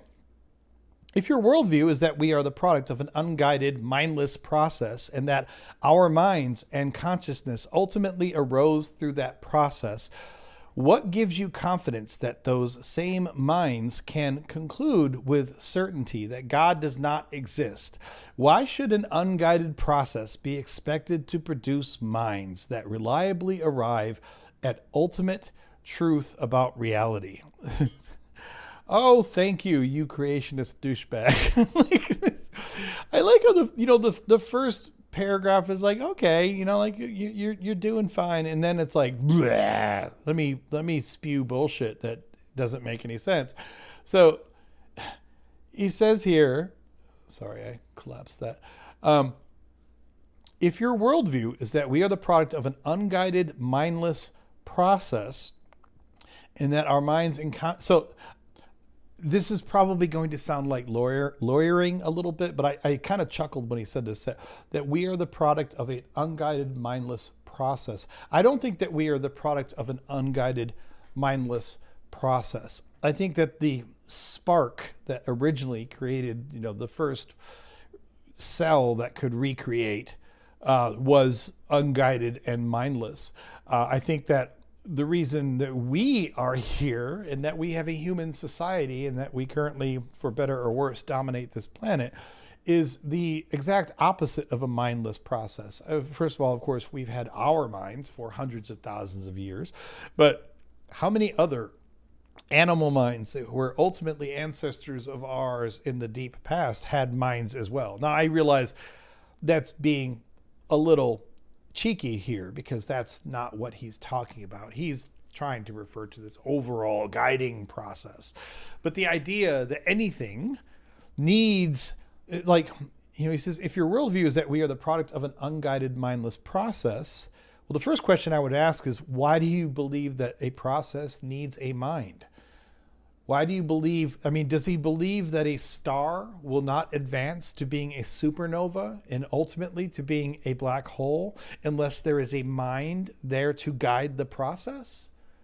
Has he considered that? Because that, the whole process of gravity creating, pools of matter, which ultimately create hot, gaseous protostars, which ultimately spark into nuclear furnaces, which ultimately burn for millions of years and eventually collapse and explode, and ultimately, if they're big enough, create black holes in their process. That is, or in their wake. That is all a huge process, an incredibly complicated process. Does he think that a mind guided that process? Like, if you want to go down this whole mental path, where is it that you think the mind, the guided mental process is required? Do you think that the mind is required for even the most subatomic of processes? At what point do you decide, no, actually, it's clear and demonstrable from nature alone that processes can be sparked and play out without a mind? Once a snowflake begins its creation, and it can be an incredibly complex final piece when we look at it under a microscope, does he think that every little piece of the snowflake had to be guided by a mind? Does he think that the original spark of that, one snowflake just being created had to be guided by a mind? Or is it possible, just maybe possible, that there are atmospheric conditions that are already in place that don't require every snowflake to be planned? Really? But then he says, and that our minds and consciousness ultimately arose through that process. First of all, what gives me confidence that our minds and consciousness ultimately arose through that process is because we have seen minds and consciousness arising out of numerous species. If you don't think that a dolphin is conscious, if you don't think that a octopus is conscious, you really don't. If you don't think a dog is conscious, you don't know much about animals, do you? Now, again, I know you can go back to the first and say, well, how did the first single cell proto-organism, begin? But once it begins, the thinking about, admittedly, I don't know how the process begins. We haven't figured that out yet, although we are actively pursuing those things in science. But once it begins, it's easy to think about how minds and consciousness ultimately arose through that process. That's not even hard to figure out. It's not even complex. He says, what gives you the confidence that those minds can conclude with certainty that God does not exist? That's the dumbest. What gives you confidence that those minds can conclude with certainty that God does not exist? Because I have a mind and I have concluded that God does not exist. That part of it's just proven by simple experiential evidence. This is just simple. I have a mind. I have concluded with certainty that God does not exist. So that gives me all the confidence that I need in order to come to that conclusion. That's easy. Why should an unguided process be expected to produce minds that reliably arrive at ultimate truth about reality? Whoever said it was expected? See, I love how theists will just inject their own shit here in order to try to win some type of rhetorical point. To say that, why should an unguided process be expected? It's not expected. The processes that currently exist on this earth, in some respects, it's reasonable to believe are taking place and have taken place all over this massive universe. And as far as we know right now, we don't have any empirical proof that it has produced minds that reliably arrive at ultimate truth about reality. And even today, even with our great, amazing minds, who says that any of us have ultimate truth about reality? I've never made that claim.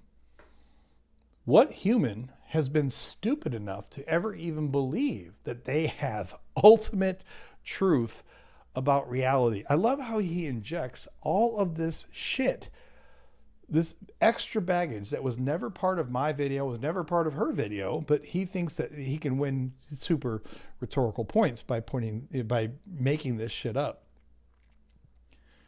And then I guess this little sycophant here, Sophie, says, agreed. It's such a mid-witted take to be so sure we emerged out of random processes.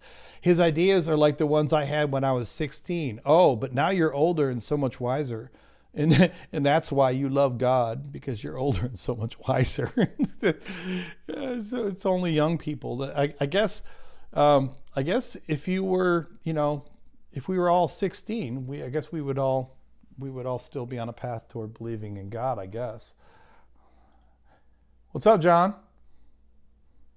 I don't know. What you're talking about there, why would I believe a lie? Well, that's an interesting question, but what lie exactly are you talking about? Well, parts of the Bible. Oh, I mean, that's a great point. I mean, to be fair, okay, if I'm trying to be as fair as I can, this whole talking point of his here, really, this is before Bible. This is proto-Bible. And now I know that the Bible talks about creation, okay? So I'm not saying it doesn't apply to the Bible at all. But my point is, usually when theists, because this isn't just Christians, usually when theists are in this mode where they're talking about ontological evidence, arguments for the absolute existence of God, usually that's even a layer above arguing about Yahweh or arguing about the Bible. Usually they're talking more about this grand philosophical thing about God, any God. Of course, they believe that the God is Yahweh, but I'm just trying to provide the best counter apologetic here that I can to what you said, because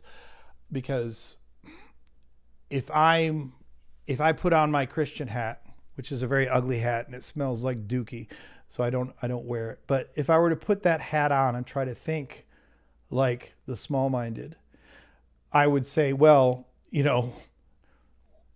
the question of undesigned, unstewarded processes is something that isn't even really addressed in the Bible. So I don't think it is. I know some of them would argue that it is, but like the whole creation story, it doesn't say shit about process. I mean, I know it says 7 days if you want to count that as a process, but it doesn't say anything about specifics about, how do we get snowflakes? How do we get any type of complex? I mean, we can prove time and time again that there are certain processes that exist. Like I was talking earlier about the star. Okay, we don't know everything, but we know a great deal about star lifetimes, about how they form, the stages that they go through, depending upon what they're made of and how big they are, how they're going to end. Some of them end in a supernova, which then can create a black hole at the end of it. Some of them collapse into neutron stars, et cetera, et cetera. I mean, in my most Christian apologetic mode, I would say that really is like a theoretical or philosophical level above the Bible. You know what I mean? Yeah. But I mean, your point's well taken. It just makes it harder to, because now once I've gone down this rabbit hole to figure out if this was absolutely true or not, when you go down the rabbit hole and then you come full circle, it's like, okay, now why do I want to believe all this stuff now? Right. Yeah. And this whole thing about unguided process, I mean, I would be the first one to tell you, I mean, of course, when it comes to like, how did we go from being fish to being apes?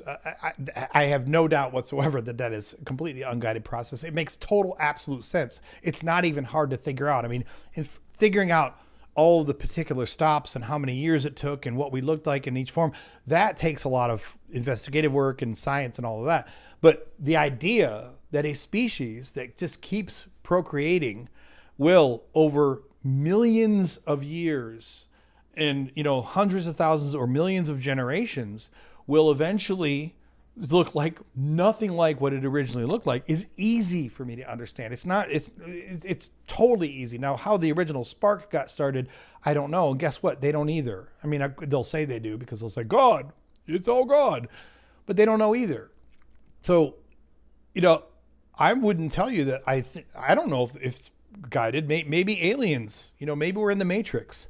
Now they would say, okay, but then where's the Matrix come from? And I would say, fine, but you can say God, and where'd your God come from? And they'll say, well, our God lives outside of space and time. And I'll say, well, my Matrix is built outside space and time. Boom. What a great argument you made there. It gets you nowhere. Full circle. Yeah, exactly. I don't believe that we're living in a Matrix. I don't believe that we're being guided by aliens, intelligent aliens. But even if we could be, and maybe we didn't. Maybe the first spark of life on the planet billions of years ago did not start through random processes. Maybe there was an alien who came down and put a seed, like the Alien movie, and started the process. Okay, that's a guy. You could argue that's a guided process. Although even then, I would say, what are we calling guided? It is pretty much demonstrably provable that the vast majority of everything that happens in nature is utterly unguided. So if you want to tell me that the guiding was that somebody came down and purposely put a single-celled organism that would start recreating, I'd say, well, I don't believe it, but okay, we can have that conversation. But if you want to tell me the guiding is that somebody, somehow pruned us from being fish to being mice to being, to eventually being apes to eventually being humans, I'd be like, no, that literally runs counter to every single empirical observation that we've ever made in nature. It makes no sense. No, it don't make no sense no more. I had a channel. I was thinking about you the other day. Don't get all excited. But I had a channel I wanted to show you because I thought, John might like this. Let me find this really quick.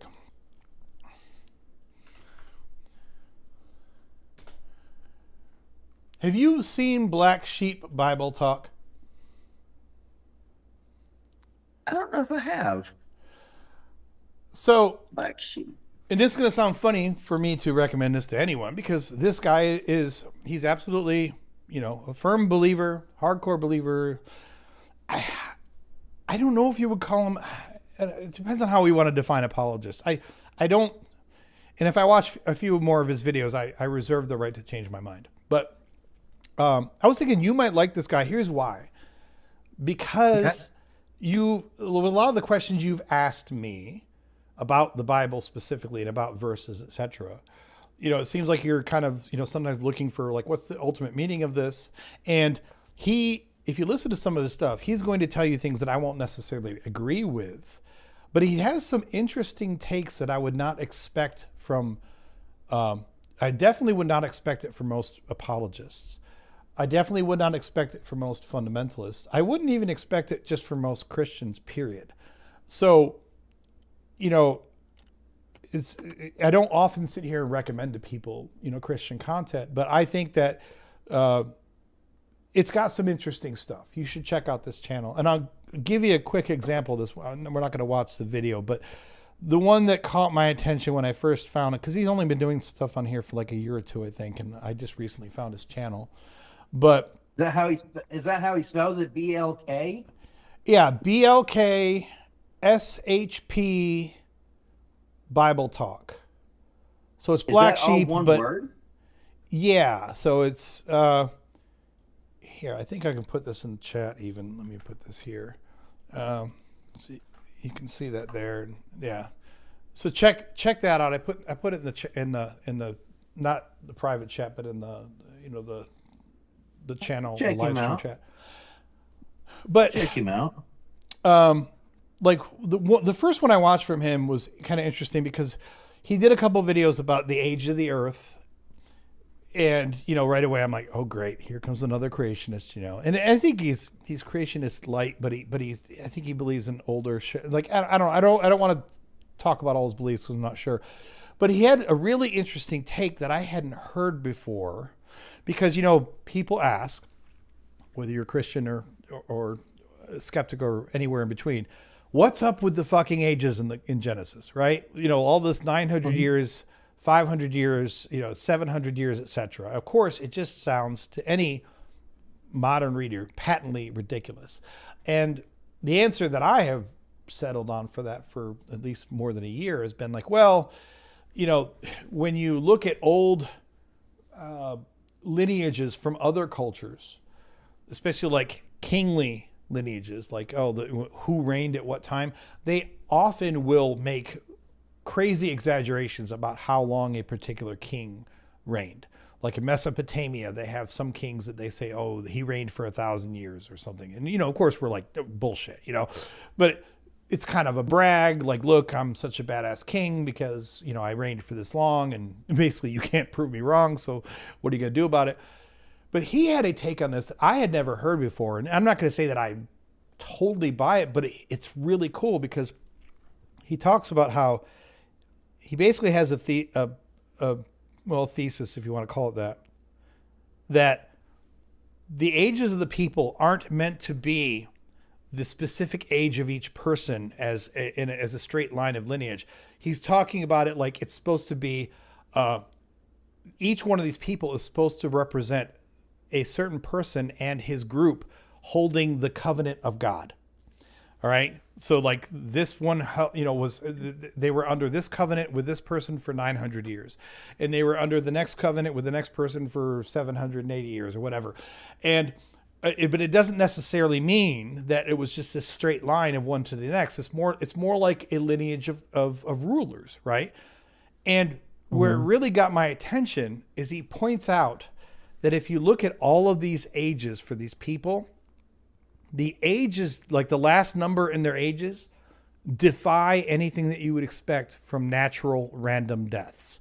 In other words, if you took 100 people and looked at the year that how old they were when they died, you know, some people would die at 81 and some people would die at 93 and other people would die at 62. You know, like the last digit would be essentially random, right? But he says that's not the way it works in Genesis. There's certain digits that literally do not appear. And there's certain digits that keep repeating in the last number. So he's making a case for why he thinks that this is representing this numerology kind of idea that they had back then when they wrote these things down. And that... Go ahead. Is he atheist or Christian?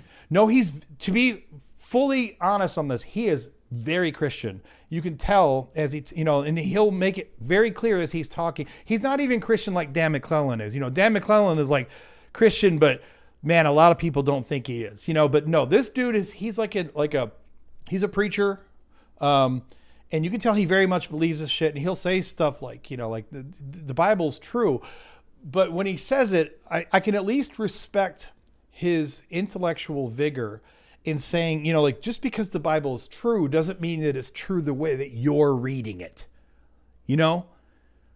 Okay. And like when I was a Christian, that was the perspective on the Bible that I could appreciate. Like if you're going to tell me all this shit is literal, I can disprove you right now. Like this is so stupid and so juvenile that I'm not even going to have this discussion with you. But if you want to say to me, well, here's my reading of it. And here, like, okay, we can have a conversation about that. Maybe you bring some new insight to the conversation. Maybe you don't. But as long as you're not just trying to tell me it means this because that's what the word says, because I can just clearly disprove that shit. It insults my intelligence. And again, I'm not saying this like watch his videos because I believe exactly what he's saying. But I at least, you know, like you came to mind because some of the questions you asked me about some of these other verses, it felt like you were trying to kind of investigate what the original thought process or meaning of some of these passages might be. And I think John would appreciate some of these videos. I think this was the first one I watched. Genesis numbers are built different. This is where he talks about the lineages in Genesis and why it's pretty convincing that he believes in the Bible heavily, but he makes a very convincing argument that it's almost completely nonsensical to just take all of the ages at face value because statistically they don't make sense if you start looking into the distribution of the numbers. It's like clearly they're trying to follow this kind of numerological pattern to try to get to some deeper ancient meaning. You know what I mean? Yeah. Okay, yeah, I'll give him a try out. I'll give him a watch if he's worth watching.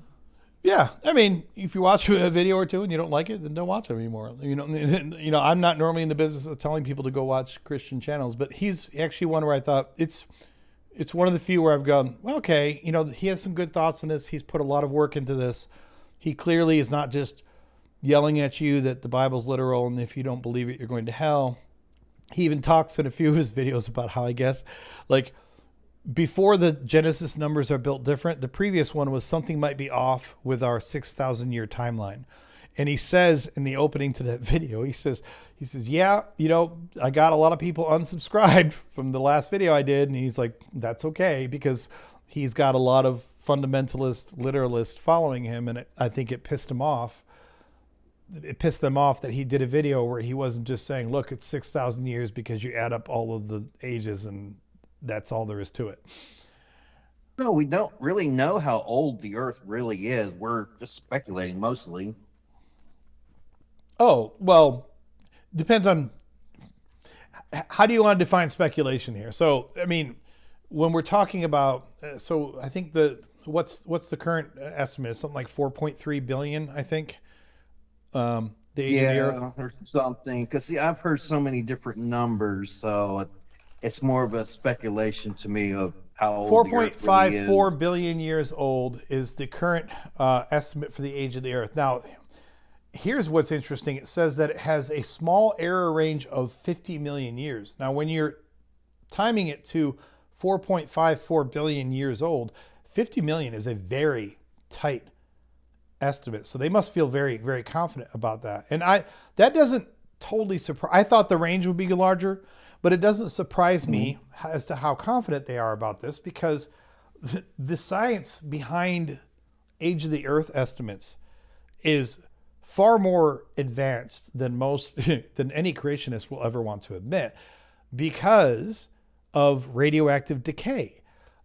We have multiple different radioactive means for radiometric dating, and the creationists will be like, well, carbon dating only goes to 50,000 years. Yeah, you're right.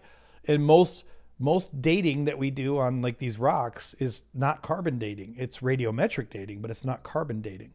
And when we do find rocks that we can date with, these old ass rocks that we can date with radiometric dating, depending upon what's in the rocks, some of them, if we find elements that have all of these half-lives, the different elements that they use to measure half-lives, which is how they date these rocks, all of these elements are really damn precise in terms of understanding the half-lives, the nuclear half-lives of these isotopes. So once you find the right material, I'm oversimplifying this because I don't do the field work, but once you find the right material, dating it is like one of the least problematic things, because it's a matter of, again, I'm probably oversimplifying this, but it's a matter of, putting it through your process, the same process you use for dating anything that has that same isotope in it. Now there are some complications, because the further back you get, like for example, the Earth, I think, might be even older than that. But some of the problems is that when the Earth was really, really young, they presume that the Earth was largely molten, and therefore trying to find rocks that have survived all that time gets more and more difficult. So then it comes down to the question of, well, how long do you think the Earth was molten? But we have really good models, not exact models, of course, but really good models that essentially tell us how long a molten planet, such as our proto-Earth, would stay in that molten state. It's not a matter of plus or minus 5 billion years. It's probably a plus or minus several million years or something, which in deep time is not that big of a slough factor. So anyway, I know I want to. So what happened? Go ahead. So what happens? So what happens when you throw a rock back into a volcano? Don't that re-age it? Well, yes, but that's why I'm saying that when the Earth, if you assume that at one point that the surface of the Earth was, let's just say for the sake of argument, essentially entirely molten, right? Well, then you wouldn't really be able to measure anything before that because it's going to reset any of this. But as soon as you have something cooling, then in theory, if that cooling material stays cooled, you could then measure it billions of years later. Now, it still gets problematic because a lot of the stuff, even when the Earth first cooled, right, went from being molten all over the surface to being cooled. Well, a lot of the stuff that was initially there is cooled rock that you could have dated.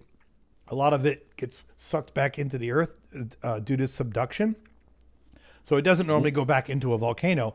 It gets subducted back into the Earth where it becomes molten again, which is why it's not like you can walk anywhere on the Earth and suddenly find a 4.4 billion year old rock. There's only a few places where they know that they can find them. But once they find them, then the only question is, did it come from Earth? In other words, was it a meteorite or is it from Earth? Because if it's from Earth, then the age is solid. Like if you get a 4.4 billion year old reading on this rock, then the only other question is whether or not it came from space.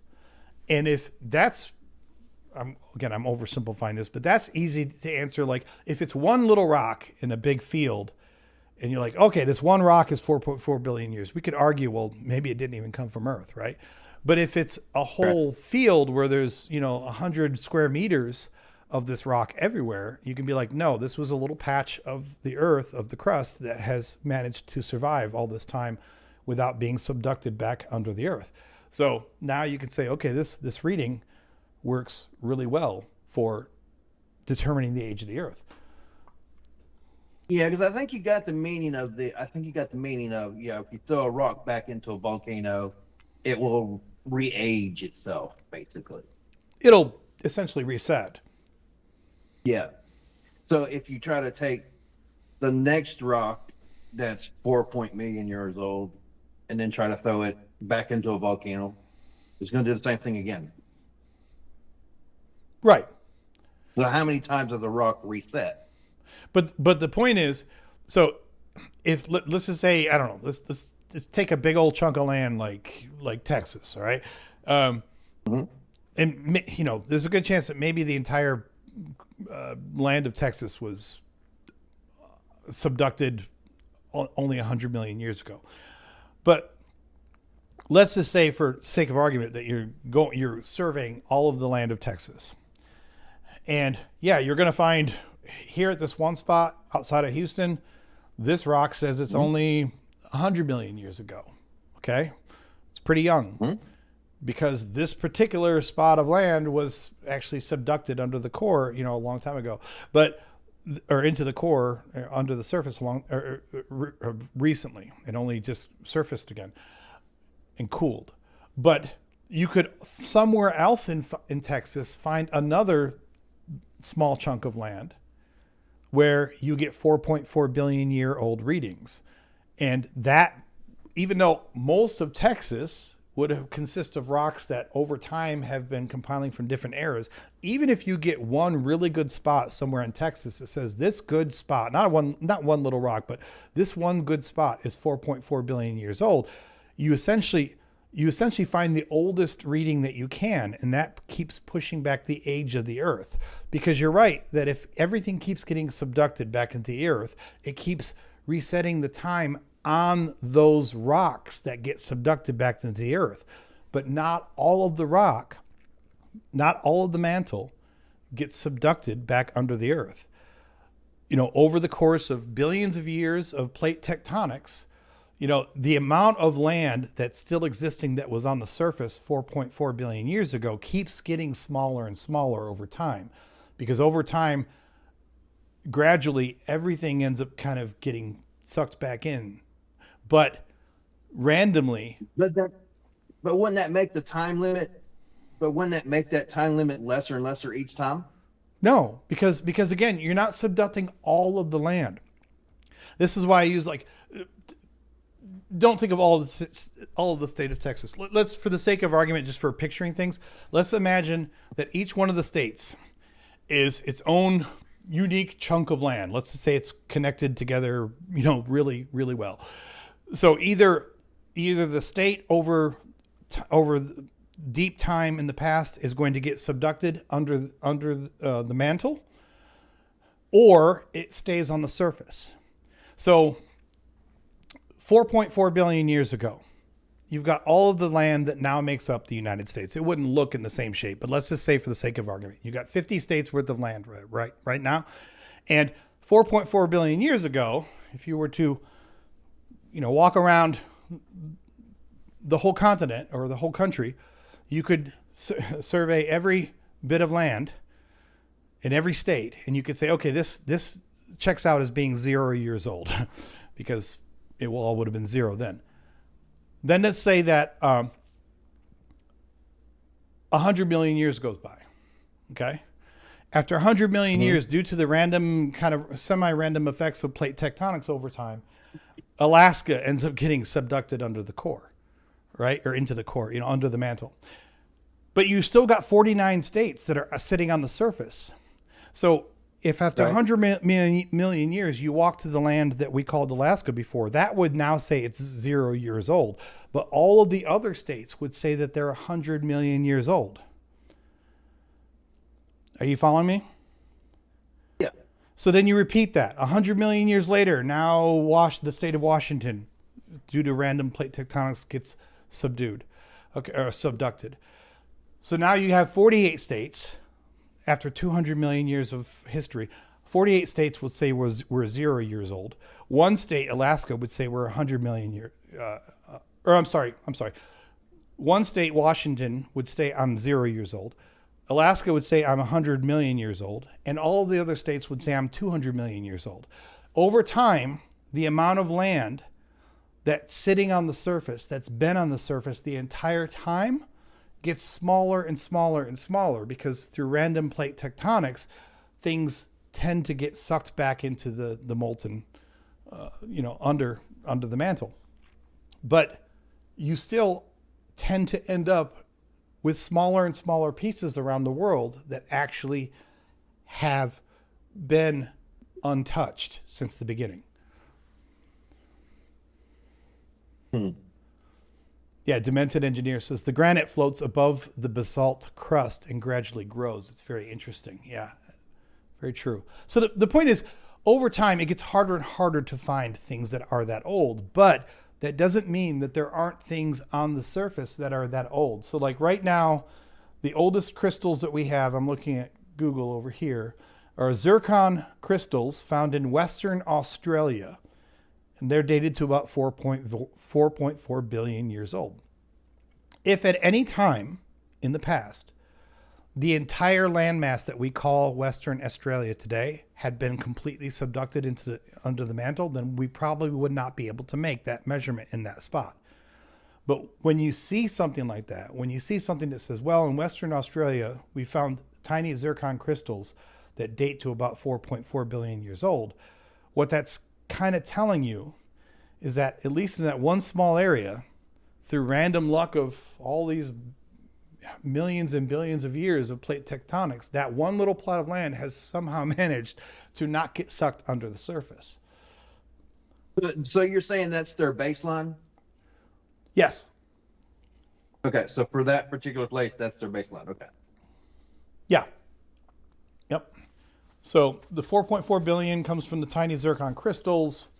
Now they can date other things too, because they can date, things. We can look at the makeup of certain rocks and tell that they were meteorites, that they originally that they didn't form on Earth, but came from somewhere else. And they can date those with the same methods. Do they have a date on those? I don't know what the oldest. I know that. I don't know what the oldest space rocks would be. I know that we can date moon samples, and that helps us to determine what the overall age of the solar system is too. It helps us, confirm through cross examples what the expected age of the solar system is, and it helps us also to confirm because it's not a given, but like one of the leading theories is that the moon created by a huge collision with Earth, like it was a smaller proto-moon, and it collided with Earth at an oblique angle, and then it threw out a whole bunch of ejecta, which then created the moon as we know it today. And that, they believe, happened very early in the history of Earth. But that still has no proof that God actually made any of this stuff. Well, no, this, of course, is not going to be proof of God. But I went down that whole rabbit hole with you just to say that, you know, clearly we don't know exactly to the year or the day how old the Earth is. But it's amazing. And I'm not some expert on this, but if you spend some time, like go down a Google rabbit hole on this and learn about, like, how do they actually date old shit? Like, how do we, ask the question like you're a creationist. Seriously, like, get on Google and start saying, like, how do we even know? How can we trust these things? And it can be incredibly impressive to learn, even as at a layman's level, because that's the only level I know it as. Yeah, I love that secular scripture says it's proof of gravity too. So this is interesting because I don't know if that's what secular scriptures is referring to, but also they can see the way that the crystals line up according to gravity and according to the magnetic poles as well. And this is how they, well, one of the ways that they figure out, like, where the different tectonic plates were at different points in time. Because when a rock solidifies and forms, when it comes out from being molten, I think it's the crystals, but something inside it will align a certain way according to the Earth's magnetic field. So I don't know if I started going down that path because of gravity, but I might be just thinking of the magnetic field.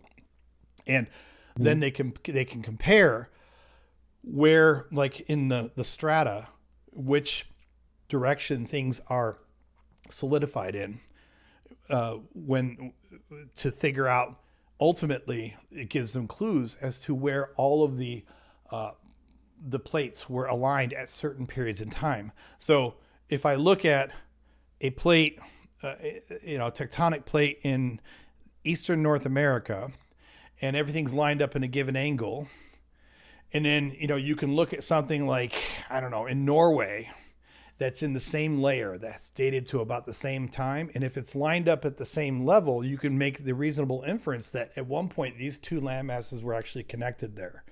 And then they get enough of these readings, thousands of these readings over all sorts of different strata over time, and they can actually start to build these, you've seen those little interactive animations where they show you, roughly speaking, of course they don't know exactly, but they can show you, roughly speaking, how the plate tectonics evolved over time and how they moved. You had Pangea, and then it broke up, and then or you had Gondwana, which I think was, like, as far as we know, the first supercontinent, and that broke up and became a bunch of smaller shit, and then it came back together and became Pangea, and then that broke up again and became a bunch of other continents. It's really cool. I never really believed in the Pangea part. Why?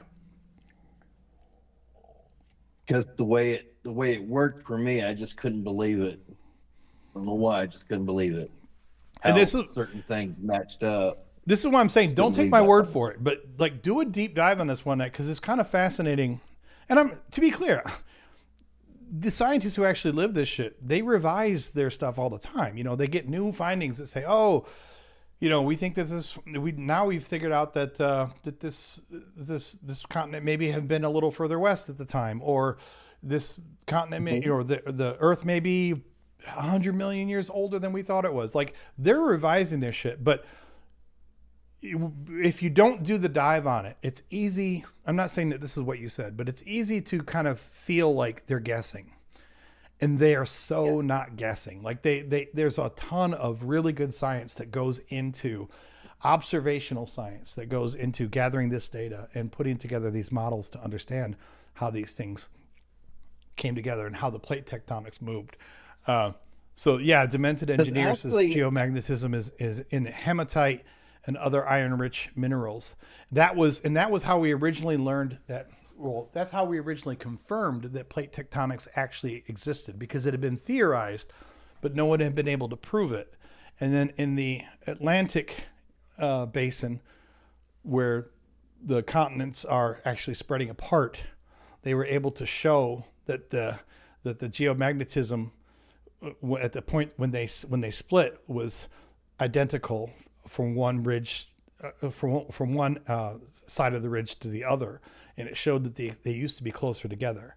So it showed them that that the theorized idea of plate tectonics was actually pushing these two plates further across and essentially expanding the Atlantic Ocean. In theory, it'll take a long ass time, but in theory right now, the Pacific Ocean is getting smaller and the Atlantic Ocean is getting bigger.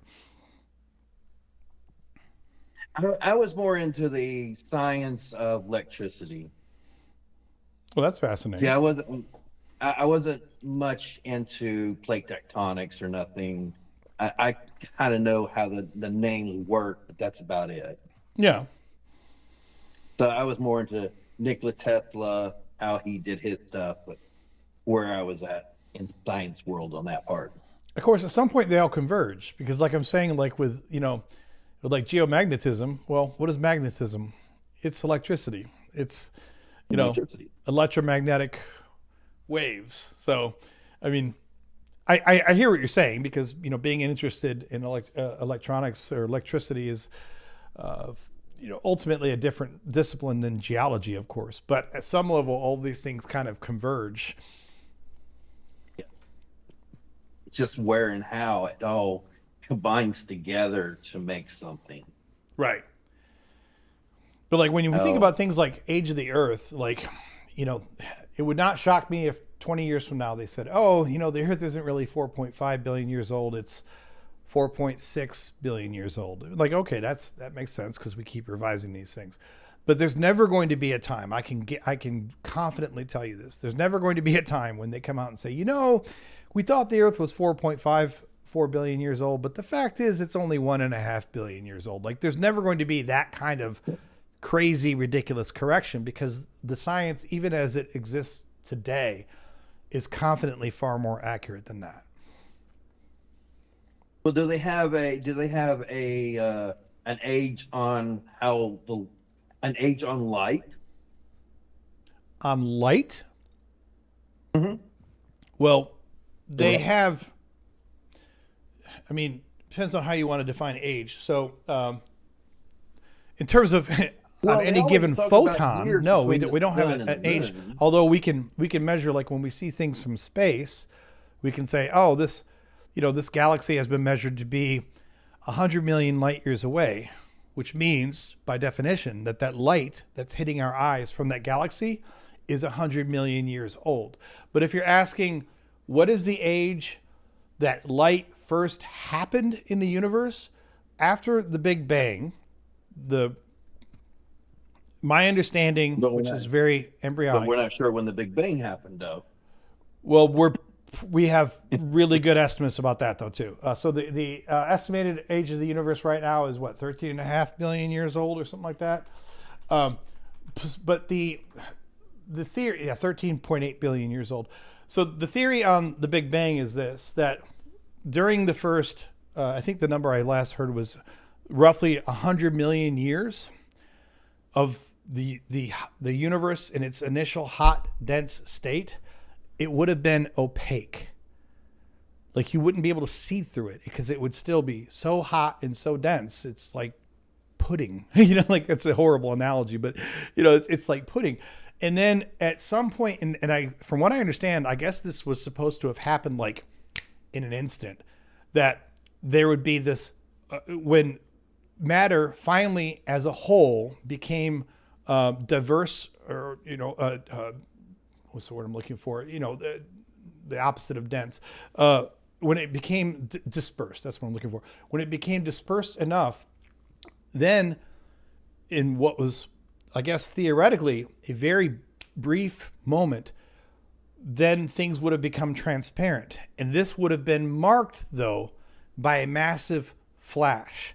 So, and the reason that we know this, as well as we can know these things, is because when you've probably heard people talk about the cosmic background radiation. No. Have you heard of that? No. Okay, so there is this cosmic background radiation, and this is how we this is one of the big things that first for us confirmed the idea of the Big Bang. And the cosmic background radiation, like if you get an old school TV, and you know how you turn the TV on and it's all that fuzz?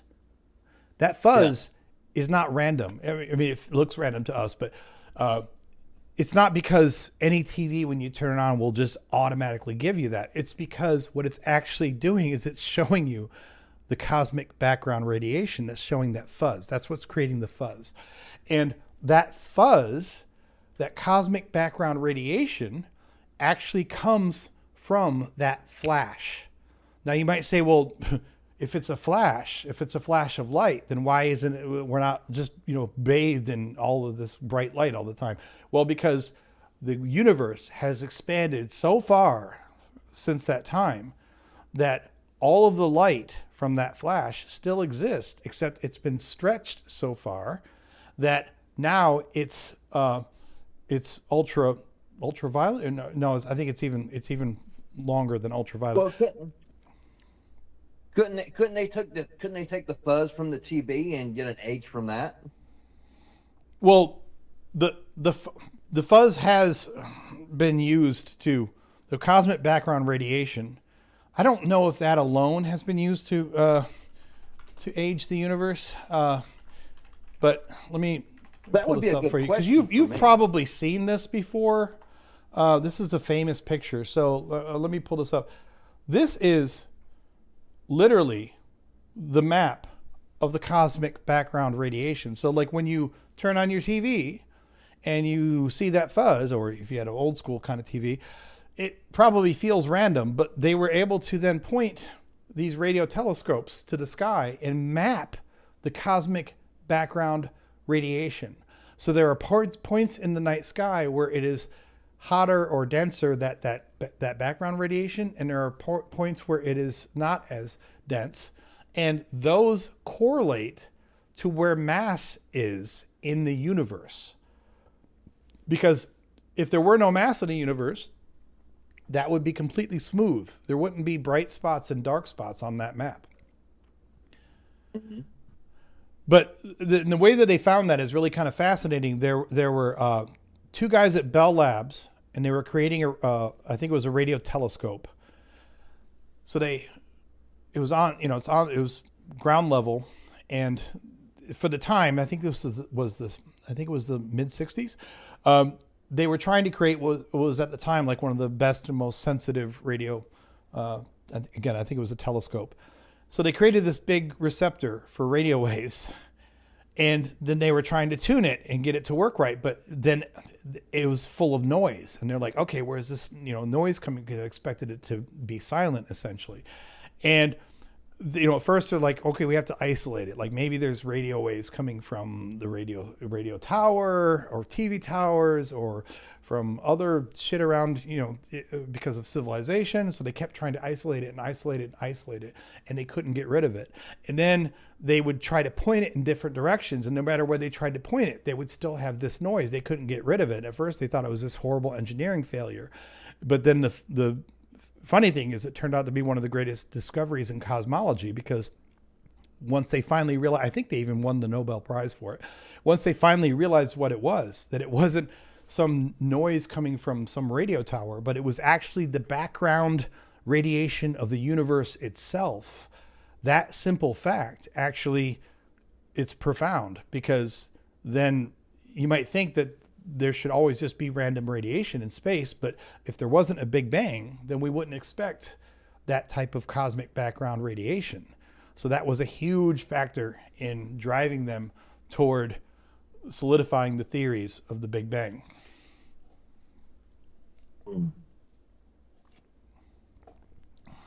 That makes sense. Here's another one moved on a more circular level. And the reason that why it's like it looks all hot and dense in the middle is because that's us looking through the Milky Way. Looking up. I don't see that one yet. Yeah, it's like it kind of looks like a globe. Yeah, but it's all. Yeah, so because I can barely see it on the phone. So yeah. So now it comes up. Now it's showing a red line across it. Right. That's the Milky Way. I believe that's why it's all dense in the middle there, is because when we look up into the night sky, we can't look up into the night sky without having this big band of shit in front of us, which we call the Milky Way. Yeah. Okay. I know we went way off on tangents here, but yeah, I'm sorry. no, it's fine. It's just I think it's fascinating, and you know, I just have a layman's understanding of it, but it's pretty. Let me see what I know. Demented Engineer had put some notes up here too. Yeah, I do kind of watch NASA every once in a while, but it's been a while since I've watched NASA. NASA kind of bored me. Yeah. Okay. So Demented Engineer provides some more context here. It says we'd have to refer to the Hubble constant and Doppler shift that will deduce the age of the light.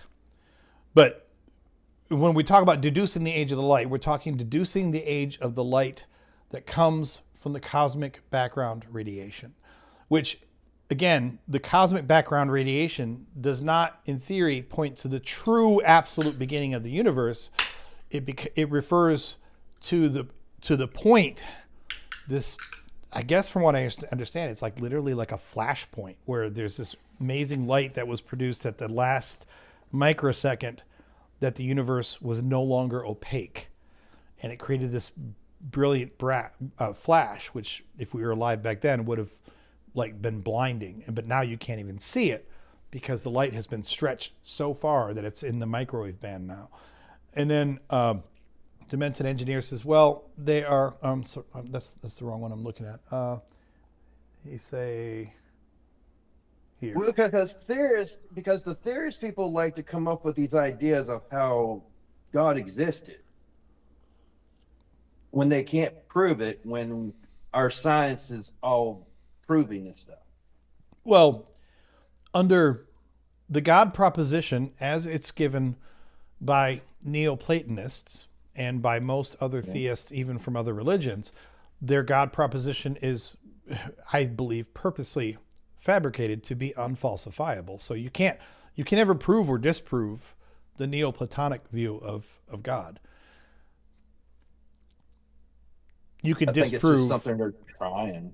What's that? I think they're trying a little too hard to prove that there's a God when they can't. I mean, who, theists? Yeah. Well, yeah. So I totally agree. And this is one thing I think is funny, because even when I was a Christian, I was a big believer. And I always said, you know, like, if your faith is based on whether or not you can prove Yahweh exists, or whether you can prove that Jesus was the Son of Yahweh, or whether you can prove that he was resurrected, or whether you can prove any given item, I would say you kind of missed the whole damn point of your religion. I believe that then, and I believe it now. But a lot of Christians, and to be fair, other religions too, I guess, they tend to take, you know, this viewpoint where they know that they can't prove everything, but they still want to believe as empirically as they can. But no, it's true. Like, it really did happen. And what I always say to people like this is, you know, presumably, like, most Christians that I know talk glowingly about Jesus. They talk glowingly about his sermons and about his values and what he supposedly said and did. And I always would say, look, if somehow I could pull out my atheist superpower, and I could prove to you, not through arguments, but I could prove with empirical evidence somehow, irrefutable empirical evidence, that Jesus not only was not the Son of God, but he never lived. He was completely made up. Now, I don't believe that, but I'm just saying, for the sake of argument, let's say I could prove that to Mr. Christian. And I would say, so then would you no longer be a Christian? Because to me, when I was a Christian, even though I believed Jesus existed, like, that was never the point to me. To me, the point was, what did Jesus teach? You know, how did Jesus want you to be as a person? What was his vision for you and humanity? Even if I learned later that Jesus didn't exist, the vision, the idea of what he teach would still exist.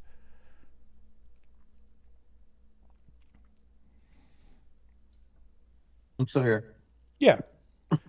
I was just shutting up for him because I know I babble for a while. But I mean, to me, the point most Christians will not agree with this, but like what is it? Frank Turek's dumbass, likes to say that shit like, he's either a liar. Well, is C.S. Lewis, I guess, originally said he's like a liar, a thief, or the son of God or something. But I'm like, but what is it? I guess my point is, are you a Christian because you think that there's historical shit that was so amazing that you have to bow down to the people who did it? Or are you a Christian because the ideals and the morals and the ethics that you think are represented by your God man are morals and ethics that you want to emulate in your life? But I think most was that a question? Yeah, I mean it's a rhetorical question, Oh, okay. But I think that I always thought, even when I was a Christian, and I still think today, I think there's too many Christians who spend way too much time caring even about the historicity. Like, if this is important to you, then why is it important only because you think it's historical? Like, that's stupid to me. Well, if they read the book and look at the history, then try to get the ages for everything, what do you get? Well, I mean, if you read the book literally and you try to get the ages, you get something around 6,000 years. Because if you assume that that those lineages are stacked up like Legos, one after the other, then those are the years that they get. But going back to that reference I talked about with like that black sheep guy, he makes a pretty good argument that that's like the wrong way to think about this, the wrong way to look at it, really. Yeah, I'll give him a try. Why not? I mean, I'm still researching a lot of the stuff, like especially Revelation. That's the one that I'm still trying to. I know it's based off of Nero, but it's the interesting part of how they still using Revelations for these prophecies that don't make sense. Yeah, exactly. Have you done any Googling on gematria? Never heard of it. Well, I just bring that up. I mean, you already said it. You said it's based off of Nero, but it's kind of just a good thing to know in the back of your. I mean, I don't know it off the top of my head, but I know I read about it years ago. So gematria is the fact that, or I don't know, gematria refers to the idea that in these ancient languages like Hebrew, and I think Koine Greek is the same, that letters and numbers were the same. They had the same symbols for letters and numbers. So like a name could also be represented as a number. Of course, you would normally I've heard of that part. Yeah, and I'm only bringing this up because you already said it, but I mean, if it kind of helps you to solidify the fact that 666 is the number of the name Nero. That's where it comes from. And when you realize that, it's funny how much more of that book seems kind of pedestrian, like it's a crazy book, of course. It's got crazy visions and all this kind of shit in it. Yeah, but when you realize this is a polemic against Nero, mostly. Yeah. Because I know there's next to the last page that it says in one verse, "Don't do it." It says, "Don't do it." Yep, don't do it. It says it in other verses too. In Genesis, don't eat the tree, don't eat meat. And then this in Revelations, and next to the last page, it does say don't do the prophecy, basically. Oh, okay. Yeah. I'm gonna look that up. What are we talking about? Let me read that now. Yeah, it's in the last pages of Revelations before it gets to the Jesus part where he says he's coming back or something like that. Oh, wait, no, where he says, "I am the morning star" or the morning light or something like that. It's before that page. It's before he says, "I am the morning star"? Yeah. Okay, so I got the morning star in front of me here. So it's like that page, but then you look back one page, it's in that page there. I just can't remember what verse it was. Is it still in the epilogue and benediction, or is it before that?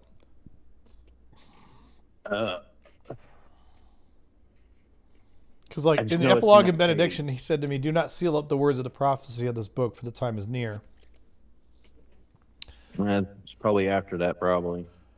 I just know it's next to the last page. I'd have to re-look it back up Yeah, in I my don't King have James pages in version. mine, so it's all on screen. I'd have to re-look it back up.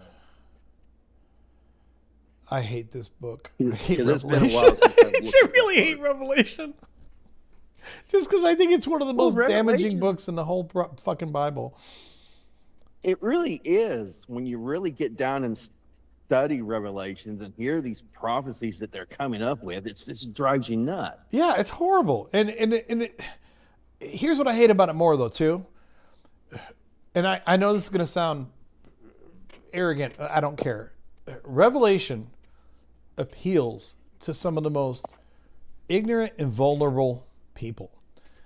It appeals to the conspiracy theorists. I mean, the same people who believe in Pizzagate are the same people who will talk endlessly about Revelation, you know, and about how Revelation's happening today and the sign is coming, and you know, and I know it sounds arrogant, but I don't, you know, I'm sorry, not sorry. Like, I don't really care. Like, the people who eat that shit up are some of the least cognitively abled people. You know, they just, it's like they need something to glom onto that makes them feel special, because look, you know, my buddy told me that this is the secret message in Revelation, and ooh, you better believe, you know, like, oh, we got to get right with Jeebus. And it's like this sad kind of balm that they use to make themselves feel better about their lives. And you know,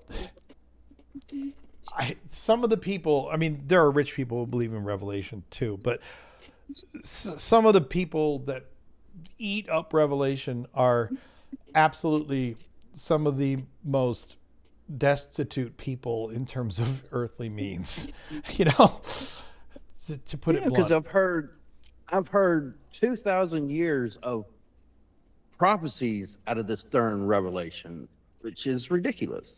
Well, also, and I used to think this when I was a Christian. I know what the answer is, unfortunately, but I'm going to say it anyway.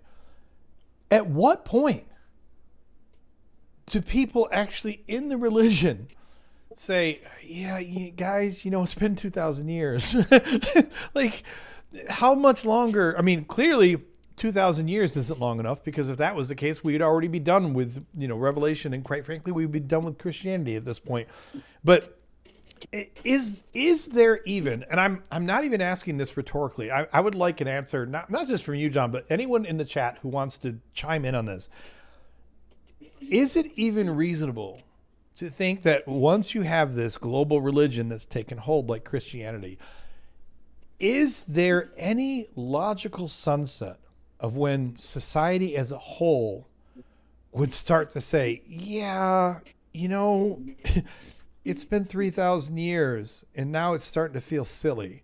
It's starting to feel silly that we're talking about Jesus coming back any day now, because guess what? They were saying this after 2,000 years, and they were saying this after 1,000 years. And quite frankly, they were saying this years after Jesus had died. And we're still now saying, yeah, any day now, Jesus could be coming back. Like, maybe it goes on forever, but at some point, don't people feel this sense of historical silliness about it? You know, like, at one point, do you feel silly telling your kids that, you know, Jesus is coming back? Well, who was Jesus, Mom? He was this man who walked the earth 25,000 years ago. And he guaranteed his disciples that he's going to be coming back any time now. In fact, he told some of his disciples that some of them will be alive and see him come back. And then, you know, the kid says, but it's 25,000 years later, Mom. And she's like, I know, but he's coming back. You know, like, is there any point at which human beings as a whole would start to feel embarrassed by this story? Well, it would be nice to actually talk to some of these Christians within reason to talk to, because some of them just do not want to talk about any of it, but argue with you on it. True. I'm like, okay, why are we arguing about it? let's have a simple conversation about it. Instead And of good arguing. correction. Demented Engineer says it's been 1,800 years because he's right. Because the Book of Revelation is the last, not just the last book in the Bible, but it's the last book that was written. So that's a good correction. Yeah. Thank you, Demented Engineer. Yeah, it's a good correction. Yeah. But I'm sorry. But Go it's ahead with what you're saying.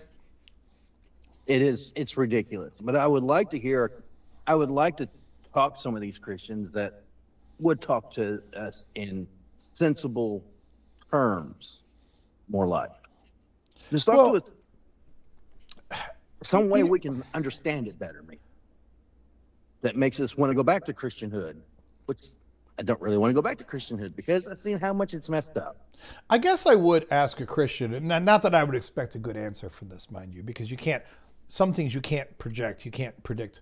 But I would like to ask a believer and just say, be honest with me. You know, it's been 1,800 years so far, and almost any, unless you're a full preterist, which most Christians are not full preterist, unless you're a full preterist, you believe that all this shit's still going to happen and Jesus is coming back. So, you know, I would say to this hypothetical Christian, I'd say, try to be as honest with me as you can. Do you think that there is any amount of time at which you would finally say, yeah, guys, it ain't happening? You know, I mean, it's all hypothetical because most of us are going to be dead in 20, 30, 40 years from now. So, but I mean, if I told you, let me change the hypothetical. If I said to some Christian, if I said, look, I've granted you 100,000 years to live. You know, you're going to die, but you're going to live 100,000 years in this world. So at some point, you're either going to wait for Jesus or you're going to admit that, yeah, that shit was a bad prediction. That's not happening. So if you could, I mean, you're never going to get a true, honest answer from anyone on this because you can't truly project what it's like to live 100,000 years. But I would even just like to ask people who could try to be honest about it in a thought experiment and say, if you lived 100,000 years and Jesus never came back during that entire time, do you honestly think at any point in that 100,000 years, you would start saying to yourself, yeah, I don't think it's going to happen, guys. You know, like, you know, or to put this in a different light, in a more generic sense, you know, you could just say, what would it take? And I'm not going to ask a Christian, what would it take for you to not believe in Christianity? That's impossible for a devout Christian to even think about or answer. Well, that would be a good debate. What's that? Yeah, that would be a good debate in Revelation. On what part of it? Like just the timeline? The whole book of Revelation. That would be a good debate for a good Christian to talk about. I mean, depends on how we want to define debate, John. I mean, it might be an interesting conversation. I think it would be a horrible debate because, I mean, religion and the Bible in general is already hard enough to pin down on any single fact. But the book of Revelation is the slimiest book in the entire Bible because it's all just fever dreams and nightmares and, you know, made up beasts and shit. So my point is, you can't even begin to come to any kind of objective agreement about what Revelation says or doesn't say. I can sit there and pull up the text and show you what the text says, but the book of Revelation, more than any other book, will not be confined by the text. It refuses to be confined by what the text actually says. Well, because there's another line in there too where it said this particular guy, this is before the harlot, that this particular person has 7 eyes and 7 horns, but it talks about 7 spirits and 7 horns. Right. But that's before the 10 horns of the beast. Because that one I saw and I looked it up, and that one was a little bit odd too. I mean, they're all odd. Like, it's Revelation. Well, yeah, because it talks about one spirit coming down on a bird, but then all of a sudden it goes to 7 spirits of God. Well, that's just in because Revelation. that's just numerology. I mean, they ultimately want to bring everything back to 7 because 7 is the number of God. Well, that's what makes it odd. But I mean, So where did the seven spirits come from? If the first one said only one spirit came down on Jesus, but I mean, what part does that make any sense? you know, there's a ton of numerology in the Bible, but the number 7 has always, as far as I know, been associated with God. It's considered somehow perfect. It feels weird to us today because it feels like a weird odd number, but it was considered the number of God. It is an odd number, and just like with 666. How is Right. that a? How is that even? I How don't is know how that to what? explain it myself. Well, I I don't mean, know how to explain that one. well, so there's a couple explanations for this. One is I think the most compelling one is the gematria argument. All right, but here's what I was always taught when I was a Christian, that the number of the beast was 666 because 7 is the number of God. So you might think like being 6 is being almost like God, but in the thinking of the Bible, 6 is short of God, which anything short of God is bad, right? Just like you're horrible because of Adam doing something 6,000 years ago or something. So 666, I was always taught when I was a kid, was the number of the beast, because if 6 is short of God, then 666 is kind of like a way of saying even shorter of God, even though I know that sounds a little backwards because you're thinking, well, 666 gets you closer to 700 or 777. But the fact that it was like the number that was short of God times 3 was what I was always taught when I was a kid. But now I don't think that's really the best explanation for why 666 is the number of the beast. And to be fair, I mean, the text doesn't say 666, right? No, it doesn't. No. So where is this at? It's Revelation 13:18. So let's go there. And it's...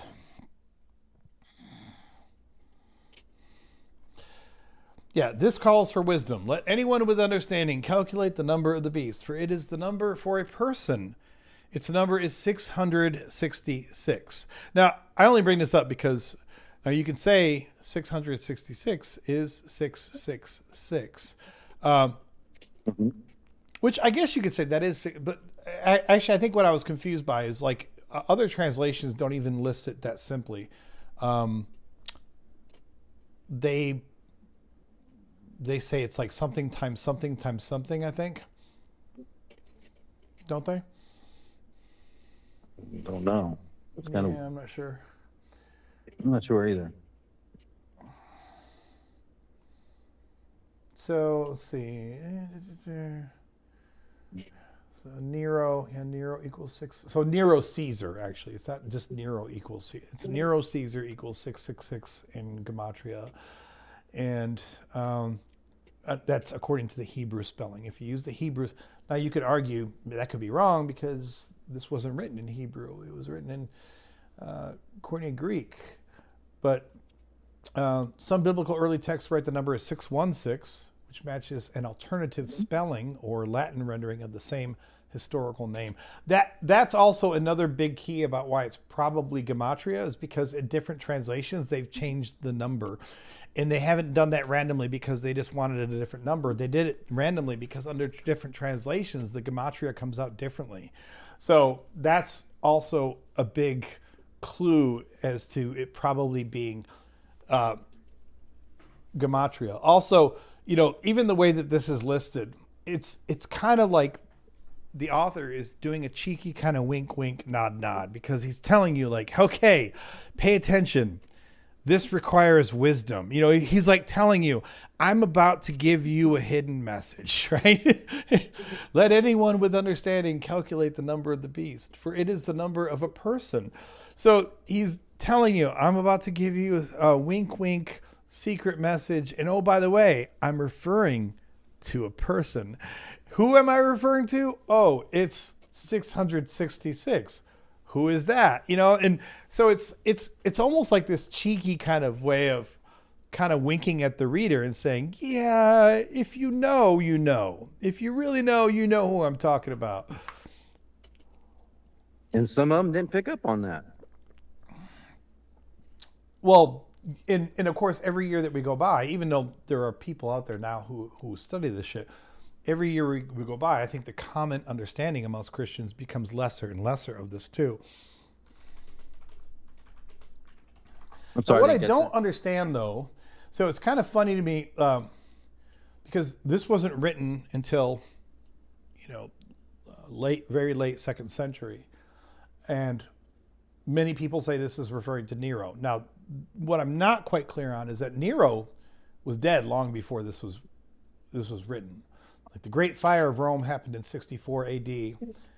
Now, I don't think that this was meant to be a polemic against the current ruler of Rome, because Nero was, if this refers to Nero, this is long past.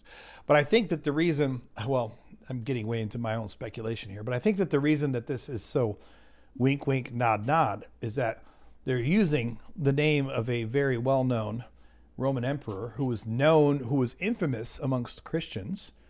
They hated him, historically speaking. But also at the same time, at the time that Revelation came out, this is at the time when the religion had now gained a pretty damn firm foothold in the Roman Empire. So on one hand, you want to write this apocalyptic thing that talks about it's like, imagine that I wanted to write something in the U.S. that painted Abraham Lincoln as being the Antichrist, right? Even though Abraham Lincoln has been dead now for quite a while, in America, writing a text that paints Abraham Lincoln as the Antichrist would probably still, even to this day, piss a lot of people off. They wouldn't want to hear that. So instead, if I wanted to write that, I'd say, okay, let me tell you about the Antichrist and the number of the beast, guys. Now, this calls for some special knowledge. Wink, wink, nod, nod. But anyone with understanding will be able to calculate the number of this beast. And then I give you some number that can somehow be translated into Abraham Lincoln, right? So that way, the people who are on the inside, they know, oh, he's talking about Abraham Lincoln because for whatever reason in this example, we hate Abraham Lincoln. But we don't want to openly paint the idea of Abraham Lincoln as being this horrible, evil person, because I'm publishing the story in America and I might piss off a lot of conservative people who think that American history was great. You know what I mean? Yeah. Yeah, Demented Engineer says Nero died in 68. Yeah. Yeah, he committed suicide. That's a long time. Yeah, he was dead long before this came out. But I still think it's plausible to think that this refers to Nero, because they're not referring to, hey, this is shit that we think Nero's going to do. They're referring to the idea that Nero, from an early Christian perspective, was one of the most evil people that had lived up to that point. Yeah, Dale says the time difference between Nero and the writing is what I've never understood. So I don't know if this is true, Dale, but my reading on that is that even though this was written long after the death of Nero, Nero had already achieved in Christian circles a sort of villainy for his attitudes towards Christians during his life. And I think that he took on this image to them of, the Antichrist. And then when they're writing this prophetic book, it makes sense to, in a cheeky way, plug him in, because early Christians would have got it. They would have understood that, oh, he's referring to Nero. Nero was a bad man. He was horrible. He hated us Christians. So it's tying in this idea of your Antichrist to someone who is already historically understood in your own community as being horrible. But that's just my take on it. So is that when they started writing about Jesus on this part? This part of what? Of the Revelation part. I don't know. When's the first time Jesus gets mentioned in here? It's not. It's a minute. Hold up. Let me find out. Because I know if you put the 4 books side by side, they don't match up at all. What 4 books? You mean the Gospels? Yeah, the Matthew, Mark, Luke, and John one. because they don't match up. Okay. So when you said, is that when they started writing about Jesus? So you were referring to the Revelation. You were referring to the Gospels. Yeah, the Revelation's going back into the Gospels. Well, Revelation doesn't. I mean, Revelation was written far after the Gospels. So they might make references to the Gospels if that's what you mean. But they're separated by like a century. So Okay. the Gospels are given to us in the New Testament in the order Mark, Matthew, Luke, and John, right? Or I'm sorry, Right. Matthew, Mark, Luke, and John. That's how they're presented in the New Testament. But it's widely understood that they were written in a slightly different order. They were written in the order of Mark, Matthew, Luke, and John. Mark. Now, whether or not Q exists, Q is the hypothetical early source text, which people debate whether that even existed. But let's, for the sake of argument, say Q doesn't exist. So from Mark, which depends on what estimates you get. The earliest estimate I've ever seen for the dating of the first autograph of Mark, which we don't have anymore, of course, but the first understood writing of Mark, the earliest estimate I've ever seen is 66 CE. Most scholars, I think, would not agree with that because most scholars believe that even the first gospel, Mark, was written at or immediately after the fall of the Second Temple. The Second Temple was destroyed in 70 CE. So, like I said, I've seen some really early estimates that put Mark at like 66 CE, but most people would say even the earliest gospel, which was Mark, was written at probably no earlier than 70 CE. I'd have to look up in my notes when Matthew and Luke came out, but Matthew and Luke came out shortly thereafter. The span between Mark, Matthew, and Luke is not that long. And you can also see it in the writing because Matthew borrows heavily from Mark. And I don't just mean concepts. I mean, there are entire paragraphs or verses that are just taken word for word or letter for letter off of Mark.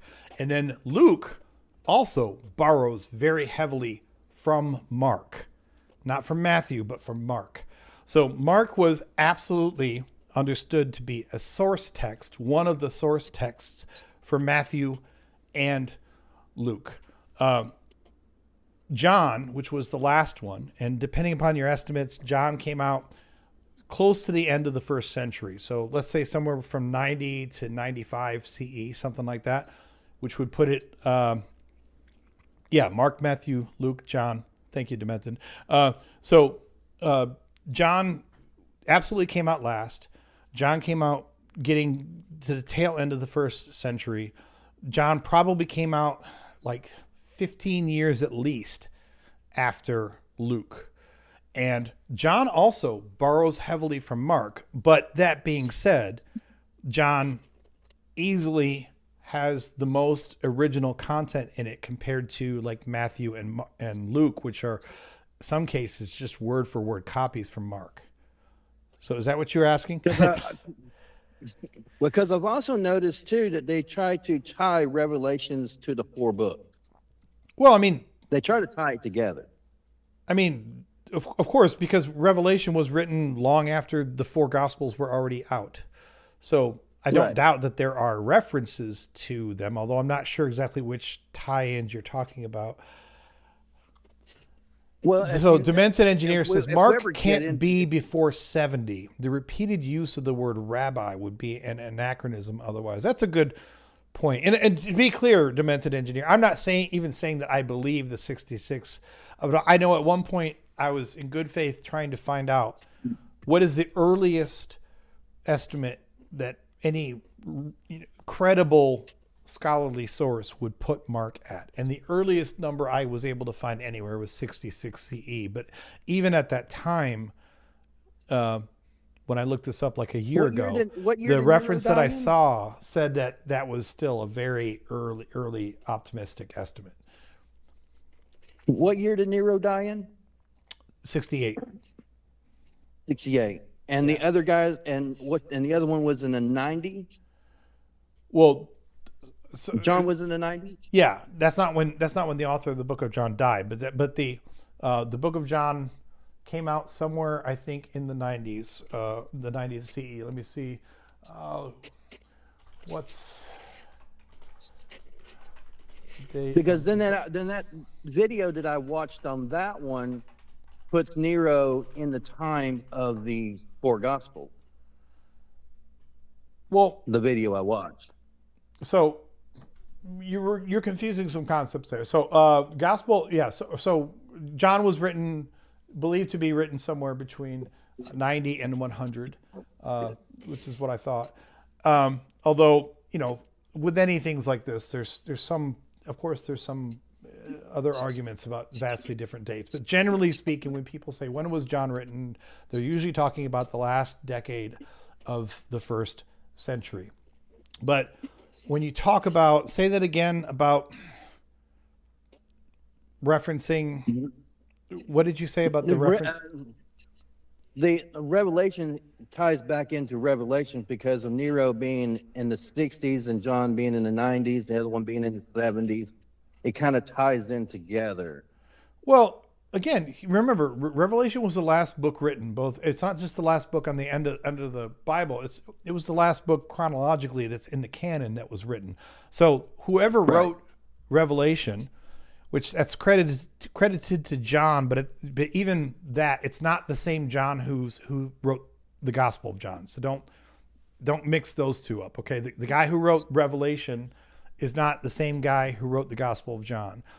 Which, on top of that, the Gospel of John almost certainly was not written by John. But these are many different conversations. Okay. But the point is, the guy who wrote Revelation, he would have known all of the Gospels. So of course he could have referenced these things. He would have read these. I'm sure that whoever had the skill and the knowledge to be able to write Revelation would have had access to the Gospels. Now that being said, the writing of Revelation is in some respects very weird. I don't just mean the subjects of the crazy iconography and stuff. I mean the language itself is written in a way it's not consistent with the earlier Gospels or anything like that, which makes sense because it was written so much later anyway. So how many Johns are there? Oh gosh. And how did they spell their name too? I think there's like 4. Well, in terms of how they spell their name, that's a bit of a red herring because keep in mind, nobody back then would have called themselves or written down. They wouldn't have called themselves John, and they wouldn't have written down John. They would have written. It would be Johannan would have been the name. But and I've even seen where some atheists will try to pounce on that, like, oh, these are Western names. Like, no, they're just Westernized names because just like when you read a script from Spain that has Paulo, a lot of times the English version will say it's Paul, but they're not really saying. That's what gets me confused. That's what gets me confused on. That gets me confused on the Johns, is because the way you just said it there a minute ago, that the John wrote the Revelations, and another John, which the John in the. Well, you also have to keep in mind that. And then you got John the Baptist. And you also have to keep in mind that this attribution of names to these books is very specious, to say the least. But you can see here, I'll put this on screen, but you probably won't be able to read it. But the New Testament mentions 5 different people named John, including John the Baptist, John the Apostle, and John Mark. There are no individuals named John in the Old Testament. I knew that already. So, of course, John the Baptist is a character, a very important character, but no one attributes anything in the Bible to being written by John the Baptist. John the Apostle. Well, if you count Jonathan in the Bible. But there's not a single word in the Bible that's even attributed to John the Baptist, other than his quotes. But I mean, no one believes that John the Baptist actually wrote anything in the Bible. No, because he's supposed to have been a prophet. Well, yeah, exactly. I don't see him writing anything. Right. So there's John the Apostle, otherwise known as John, the son of Zebedee. He was one of the 12 apostles. And people want to believe that the Gospel of John is attributed to him. Quite frankly, that's bullshit, but that's another discussion. There's John Mark, who was an associate of Paul and Barnabas. traditionally viewed as the writer of the Gospel of Mark, which is also probably bullshit. There's John, father of Peter, the father of the apostles Simon, Peter, and Andrew, also referred to at times as Jonah or Yochanan. And then there's John, relative of the high priest, a member of the high priestly family present during the interrogation of Peter and John. But that last one is also another one that never would have been attributed with writing anything. So there's several Johns there in the New Testament. Oh, yeah, big time. Because Yohanan was an incredibly, it was like Joe. It was a very common name. So just like Jesus' name was a common name too. That's when I watched Fairly, this other. Yeah. Because there's another guy who tried to find Jesus's body, which came up different Jesuses. So it's like, how many Jesus are in the book? There's only one Jesus in the book. Well, okay. According to the book. So in most modern translations, there's only one Jesus in the book. Although, let me correct. Let me tell you where that's actually not true. Give me just a second to look this up. So I'm a big fan of the NRSV. Okay, that's the version that I always use. And let me find this. Matthew 27, 16 to 17. So let me put this up on the screen. This is kind of funny to me. I'm not going to say this proves some horrible point, but most Christians have no fucking idea that this is here, because most translations don't even show this here. So I'm reading from you now from, damn it, why don't you scroll? Give me a second here. Let me reload this. Every once in a while this freezes up. Okay. This is Matthew 27, 16, which starts here. Okay. This is the famous scene from, and this I'm pretty sure this only exists in Matthew. This story plays out in several of the Gospels, but this particular piece, juicy bit I'm giving you, only comes from Matthew, and you won't find this in most of the other translations, but you will in the NRSV. So this is the famous scene where Pontius Pilate is offering to the crowd, do you want to take Jesus or do you want to take Barabbas, right? So let's read this really quick. Now at the festival, the governor was accustomed to release a prisoner for the crowd, anyone whom they wanted.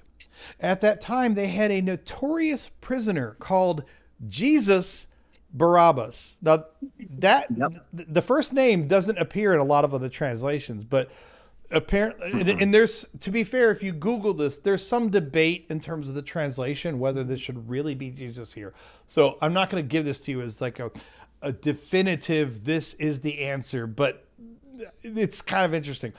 So at that time, they had a notorious prisoner called Jesus Barabbas. So after they had gathered, Pilate said to them, "Whom do you want me to release for you, Jesus Barabbas or Jesus who is called the Messiah?" For he realized that it was out of jealousy that they had handed him over. While he was sitting on the judgment seat, his wife sent word to him, "Have nothing to do with that innocent man, for today I have suffered a great deal because of a dream about him." Now the chief priests and the elders persuaded the crowds to ask for Barabbas and to have Jesus killed. The governor again said to them, "Which of the two do you want me to release for you?" And they said, "Barabbas." Pilate said to them, "Then what should I do with Jesus, who was called the Messiah?" All of them said, "Let him be crucified." Then he asked, "Why? What evil has he done?" But they shouted all the more, "Let him be crucified." So, of course I bring this up, first of all, because we see, that there is, in fact, I've forgotten about this when you first said this, but there is, in fact, if you have the right translation, it absolutely shows another Jesus. But I think it gets even more interesting than this, because give me a second. This is how deep I've gone in this rabbit hole. No, what's really interesting is, so do you know what Barabbas means? It means, no idea. It's an Aramaic name, and it means son of the father. Son of the father? Really? Yeah. Interesting. So that's very interesting. there is at least some conjecture. This isn't proven, but there's at least some conjecture that some of the later editors purposely edited this to remove Barabbas's first name, because this gets very confusing, and you could even argue send some crossed messages depending upon how you read it, if we read it very literally. Because what it really says, if we think about the meaning of the name Barabbas, is that at that time they had a notorious prisoner called Jesus, Son of the Father. That sounds a lot like Jesus Christ, Son of the Father, right? So, they called Jesus Son of the Father. So after they had gathered, Pilate said to them, "Whom do you want me to release for you? Jesus, Son of the Father, or Jesus who is called the Messiah?" So you could imagine how this can be really confusing to the reader, because it's like, wait a minute, Jesus is the Son of the Father, right? So if you knew Aramaic and you understood what Barabbas meant, it gets really confusing. So most modern translations just call him Barabbas. They just leave it at that, But yeah, that does sound interesting and confusing at the same time. Yeah. Now I've actually read a couple apologetics about this. Like some people, and I don't just mean like mindless Christian apologists. I've read some Christian scholars who have argued against this being his first name being Jesus, because apparently, the Hebrew, or excuse me, the Koine Greek here, there's like it's like one letter away from being possibly a different word.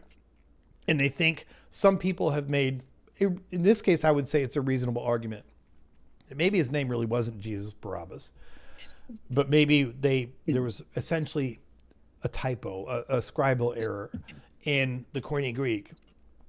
But for whatever it's worth, I'm not saying that the NRSV is always perfect, but you can see the NRSV apparently did their own research and settled on, no, we think his name was Jesus.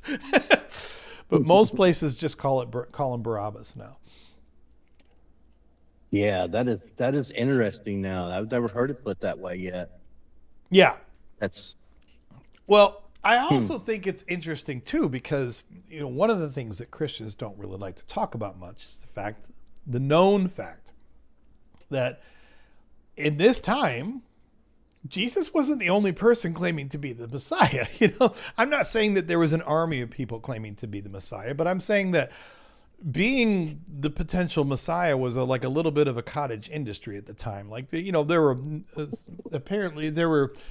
it's reasonable to think from some reports that there may have been a number of hucksters running around, doing con games and stuff, or trying to maybe they're not common. Maybe they're trying to create their own rebellions or something, trying to prove themselves. But, he wasn't the only one who was realized that, well, of course, there's potential death in trying to be the Messiah. But, in theory, there could also be fame and glory in trying to be the Messiah. So I'm not saying that Jesus Barabbas was another person claiming to be the Messiah, but it definitely creates some weird confusion if you allow what is one accepted translation of this to say that no, it is the other guy who they were choosing between was Jesus. Well, because according to that one, he wanted to do war with Rome, because that's what Jesus Barabbas was wanting to do, is make war with Rome, according to the show that I watched. I mean, it doesn't say that here, but I understand what you're saying. I mean, that would actually make sense. I didn't know that, but I mean, that makes sense, because here's the deal. The Romans crucified a lot of people. They were apparently very good at it. So I used to say this more definitively, and I've learned this. I was probably saying this a little too confidently, but generally speaking, crucifixion was a political punishment. The whole point of crucifixion is not just that you get executed, because there's 1,000 different ways that they can execute you, and some of them are faster and cheaper and easier, right? Crucifixion was a spectacle. the act of getting you to the cross was a spectacle. But then, of course, the biggest spectacle was having you hanging on the fucking cross while you died, and then in most cases leaving you up there to die or to rot, to die slowly and then to rot for days and weeks or even months. Mm-hmm. Why do you do that? I mean, you don't normally take someone who was caught stealing a loaf of bread and make a spectacle of him on the road, right? Rotting away on a cross. Like, what does that achieve? Like, look, this guy stole bread. Don't you guys think about stealing bread? I mean, that's way too much effort to go into publicly punishing and making a spectacle out of anyone who did a petty crime. So the people who got crucified were, generally speaking, people who were guilty of crimes that were seen as some type of rebellion against Rome, because that was what they really wanted to make a spectacle of. They wanted to show everyone, you fuck with Rome and this was what you get. You know, they wanted peace in their provinces, but they didn't care that much if you were some petty thief or if you'd done some small crime or something. Like, I mean, of course they cared, but that was something for the local governor to deal with. They didn't care that much. But if you were even suspected of in any way undermining the authority of Rome, then that was something that they wanted to show everyone. You don't fuck with Rome. And that's why that was, reasonably speaking, one of the biggest reasons why crucifixion was so widely used by the Romans. And I've heard a lot of Christians that don't agree with this take. So take this with a grain of salt. But to me, the reason why Jesus was crucified wasn't because he was the king of the Jews. I mean, everyone knew he wasn't the king of the Jews. You know, no one thought he was the king of the Jews. That was just a polemic that was put as a joke over his cross in one of the tales. But what really got him crucified is that he went into the temple and upturned all the, you know, the money changers and everything. And you might think, well, why did the Romans care about that? Well, first of all, this has to deal with tax collection. This affects the revenue of the Romans. But more importantly, you know, Judea was politically a tinderbox, and they don't want people stirring up shit. Like, you know, the Romans didn't really like the Jews, but as long as the Jews just did their thing, like they can go to the temple and do all their sacrifices and do all the stuff, like as long as that was just running smoothly, that was probably the happiest that the Romans were ever going to be with the Jews. But then when you have this guy who's, you know, going into the temple and turning over the money changers' tables and all that shit, it's the effect of like going into Madison Square Garden in the middle of what should be the 7th game of the NBA Finals and fucking everything up by making a display of yourself. You know, like you screw up the game, it can't be played. Now the New Yorkers are pissed off because they can't see the final game of the NBA Finals, and it's not just a financial thing. You're ruining the peace that the Romans are trying so desperately to keep in this rebellious province, which is Judea. So that is, in my humble opinion, a very good reason why it's according to all accounts, it's the Pharisees, the Jews themselves, that ultimately arrested Jesus and started this process. But it was ultimately the Romans who consented to execute him, and specifically to do it by crucifixion. And the reason the Romans would want to do that is because the Romans saw him as being another potential person fucking up the fragile peace that they had in this very rebellious province. And that's where we get the one prophecy that you said in the 351 prophecies that he fulfilled. Yeah, that he's a false prophet. Exactly. That's the only one he actually fulfilled. Yeah. I give credit for that one. That's a good one. Yeah, Demented Engineer says, from what I understand, crucifixion was for dissidents and political enemies. Yeah. So, I mean, I don't want to overplay that hand because I did some more, take this with a grain of salt. I was going to say I did some more research on it. I did some more Googling on it. So, I mean, is that research? Not really. But at first I thought, okay, they only crucified political, political criminals, but that's actually not true. I guess they have documented instances of people being crucified, sometimes for crimes that you couldn't reasonably say were political crimes or rebellious crimes. But the majority of times, I think, crucifixion was considered to be something that was used against dissidents and rebels. And it makes sense if you think about it, because that's who you really want to display to everyone else. Like, you can cheat someone in the market, and you can do a little petty crime here or there. The Romans aren't going to care about that, but don't fuck with the authority of Rome. That's what they want to show everyone, that if you fuck with the authority of Rome, we're going to hang you up on a cross and let you rot, and let the buzzards eat your flesh, and make you embarrassed and ashamed of the way that, your family embarrassed and ashamed of the way that you passed. That was considered the proper punishment for someone who had the balls to rebel. What's that, John? A big giant no. Right. Exactly. I mean, it would be like, I mean, this is a crappy analogy because our legal systems are so different. But, if I go to DC and I steal some money out of a till of a local business, I'm not going to get crucified. But if I do something that pisses off Donald Trump, then he's going to try to have me crucified on the, in front of the Washington Monument. He's going to try to make an example of me. Like, how dare you question my authority, and all this kind of shit. Yeah. It's crazy. But I really believe, I believe that Jesus existed. That's a whole different conversation. I believe he was crucified, and I believe it makes sense, even though I'm not saying that the Gospels are historically accurate or dependable, but I think the story makes a lot of sense if you understand what was happening politically at the time, because Judea was very much chafing under Roman rule. They hated the Romans, and the Romans were tired of the Jews. They were sick and tired of the Jews, and the Jews hated Rome, and there was this constant kind of foment of rebellion going on, which is why ultimately the Second Temple got sacked by Rome, by the Roman soldiers in 70 CE. It was Rome who destroyed the Second Temple. And it was Rome who hunted down, years later, the remaining, at least some of the remaining rebels from that revolt at Masada. And then you had the rebels of Bar Kokhba, which was 60 years later.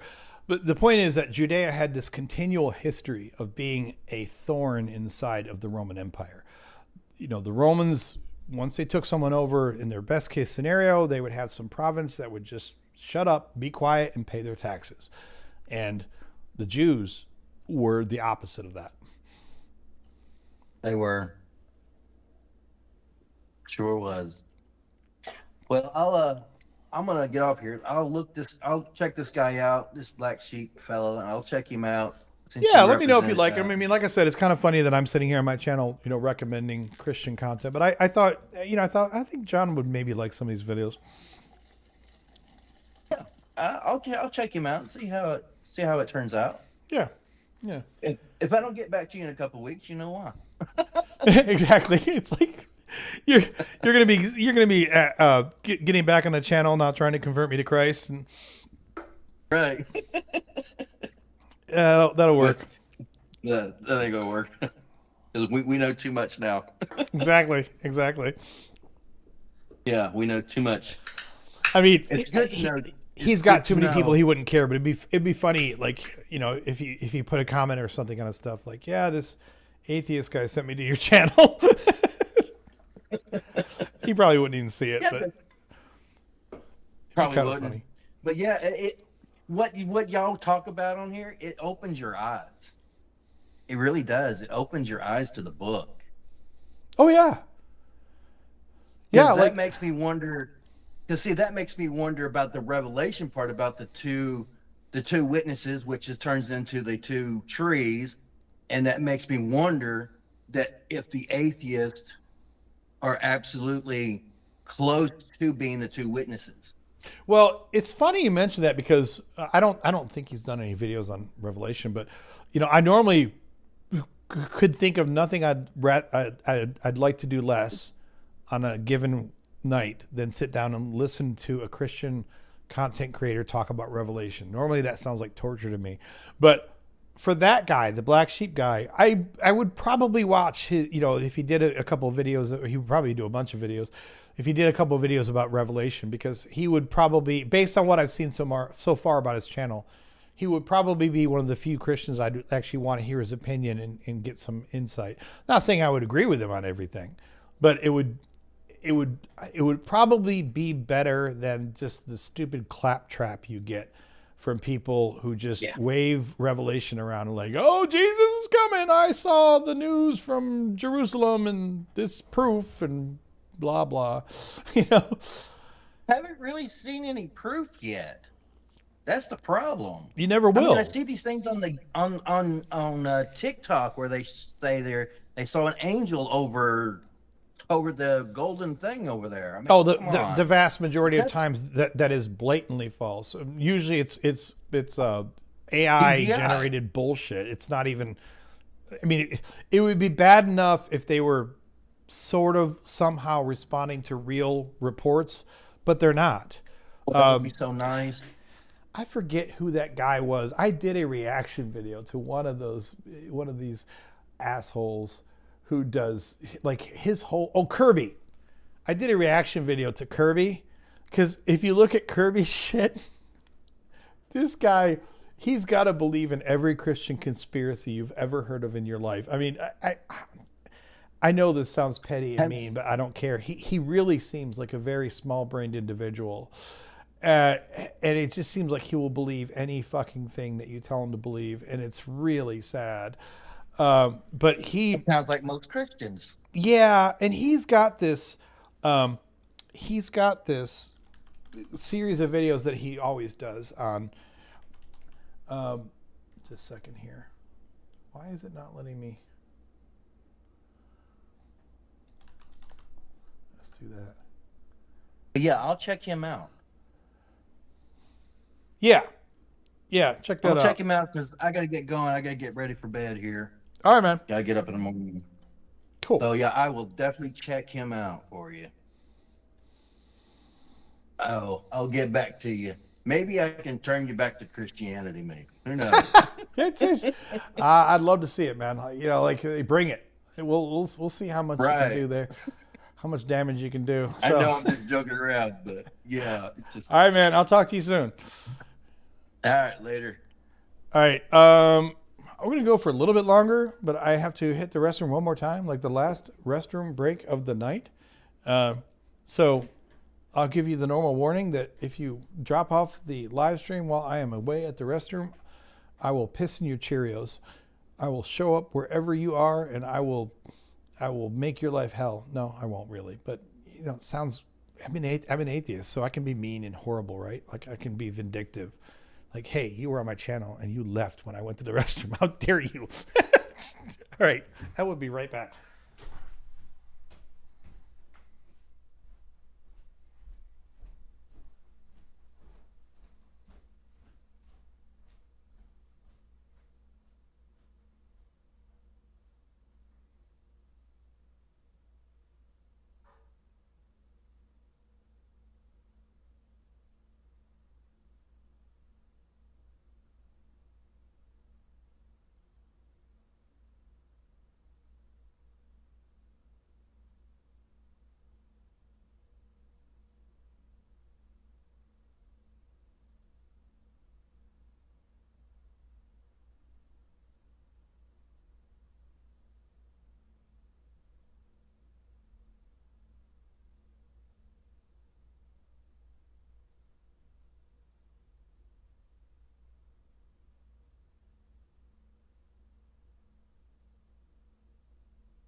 Y'all still there? Looks like you're still there. Good. Okay. Because, man, if somebody left, I will hunt you down like the dog you know you are. I will hunt you down like a Jew who claimed to be the Messiah. Yeah. That's the perfect sacrilege for a Tuesday night, isn't it? That's perfect. Oh, I'll tell you, strange side note, but even though I was fairly well knowledgeable about the Bible and everything before I started doing this channel, I've kind of lamented over the last year. I don't know if this is good or bad or like if it's sad, but sometimes the things that I can just pick out of my head, like that whole Jesus Barabbas thing, even though I had read the Bible 3 times through before, well, I had never read the NRSV before. And I don't think whatever translations I was using before ever even showed Barabbas's first name as being Jesus. And not that it's meaningful, it doesn't get me any special brownie points to be able to pull this shit out of my ass, but sometimes I'm like, okay, gosh, 10 years from now, if I keep on doing this, I'm going to be that annoying asshole who, like, you bring up like one wayward little bullshit thing about Christianity. I'm going to be like, oh, well, dude, look at this verse and look at that chapter. And do you know what the Aramaic is on this? And let me tell you about the Koine Greek. Like, I'm going to be that annoying asshole. Like, I don't necessarily, I mean, it's good to learn about these things, but there's also part of me that's like, maybe I just need to stop learning anything about the Bible, because at a certain point it's like absorbing poison, you know. It's like all the poison is just seeping into my brain, like I can't get rid of it. Like, damn, so much poison. But okay, well, we'll see. It keeps telling me now. I wonder if someone's trying to hack my account, because I'm trying to go to. Okay, now it's letting me. It's weird. I didn't want to put it on the screen, but I went back to my studio, YouTube studio, and it was telling me we need to confirm that you are who you say that you are. And then I was putting in my PIN and it wasn't working, and I'm like, what the hell is going on? Is someone hacking or something? But yeah, secular scriptures, but it's fun. It is fun. I mean, of course I'm joking, because I mean, I guess if I reach a point where I'm being an asshole about it, like, let me tell you what the Aramaic actually says, like, then somebody needs to take me out back and shoot me. Okay. If I'm an arrogant asshole about it, like, that's not what that original Hebrew actually means. Like, then somebody needs to just take me out to pasture and say, Adam, you've had a good run. You've read too much Bible. It's time to put you down. You know, like, if I get to that point, somebody needs to step in and say, Adam, put down the Bible. It's too much.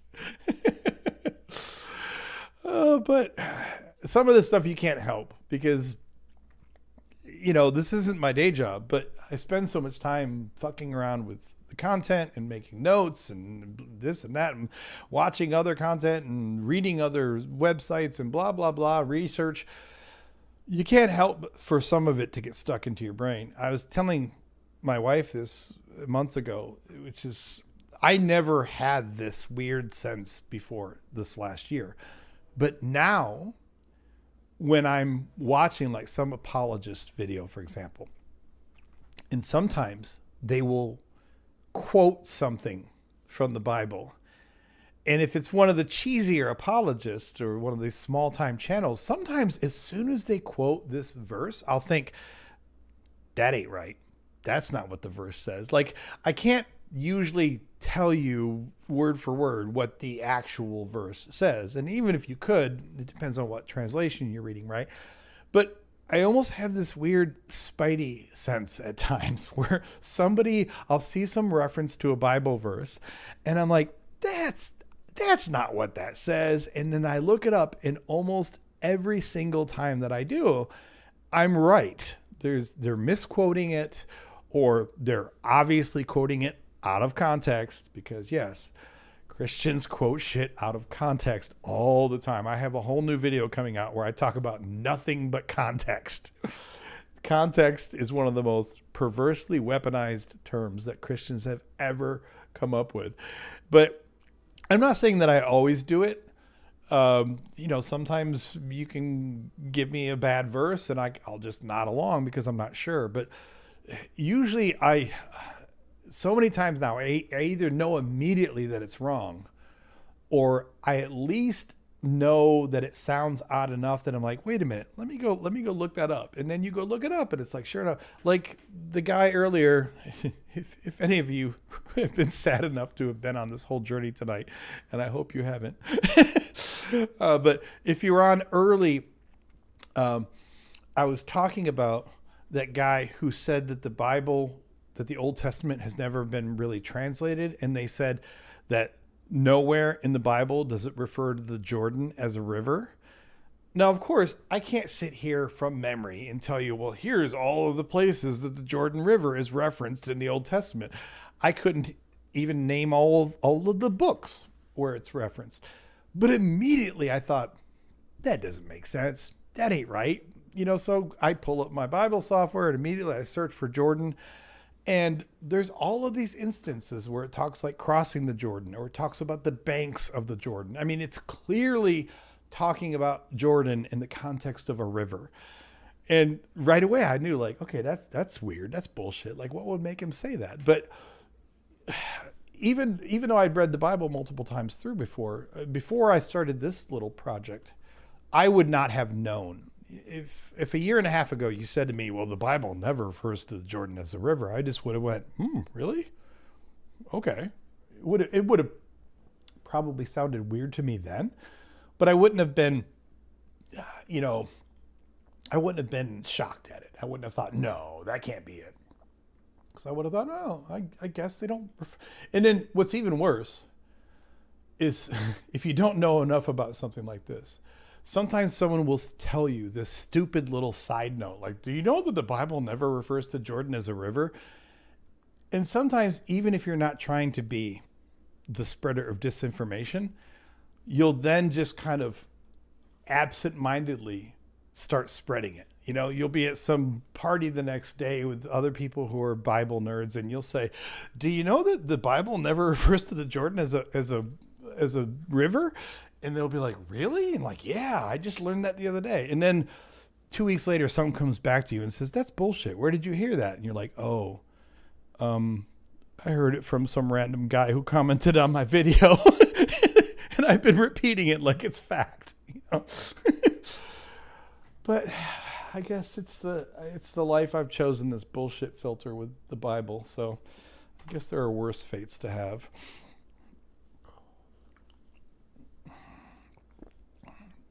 I don't know exactly what you guys are talking about, but I have to pull this up because I think it's funny.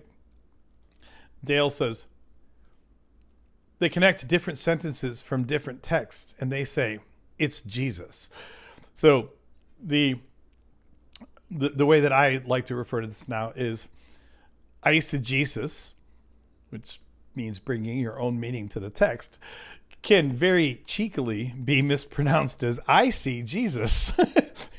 I think that's the greatest. I just heard that like a few weeks ago. I think someone in my own comments referred to eisegesis as I see Jesus, and I just thought that's so brilliant. I'm so happy that I've heard that. I didn't come up with it on my own, but I'm like, that's really cool. It's a great way to make fun of eisegesis. We'll do some more comments. I don't know how late I'm going, but we're not going to do this till 3 a.m. I'll tell you that, but we'll see. Let's pull this up. Some more comments from the wonderful experiment videos. Jackal says, yes, I'm feeling such humility from her basically going, I'm right because I'm Christian, so Christianity is right, and I'm humble because I'm Christian. Which is funny because science is more humble than the Bible will ever be. Science has the humility to say, this could be wrong. Here's the data on why we think it might be right, though. The Bible, on the other hand, says this is the truth of the world. It is inerrant and unfalsifiable. I loved this comment because so many times when I watch these, I see Jesus. That's good. So many times when I watch these apologist videos, and sometimes occasionally I react to them, I know I'm biased. Obviously, I'm hella biased in this, but man, sometimes these apologists really seem so fucking arrogant. And when I say arrogant, I don't mean in this over the top, like snooty looking down at you way. I mean in that crappy way that only Christians can be arrogant, meaning you can tell from the look on their face that they think they're being humble.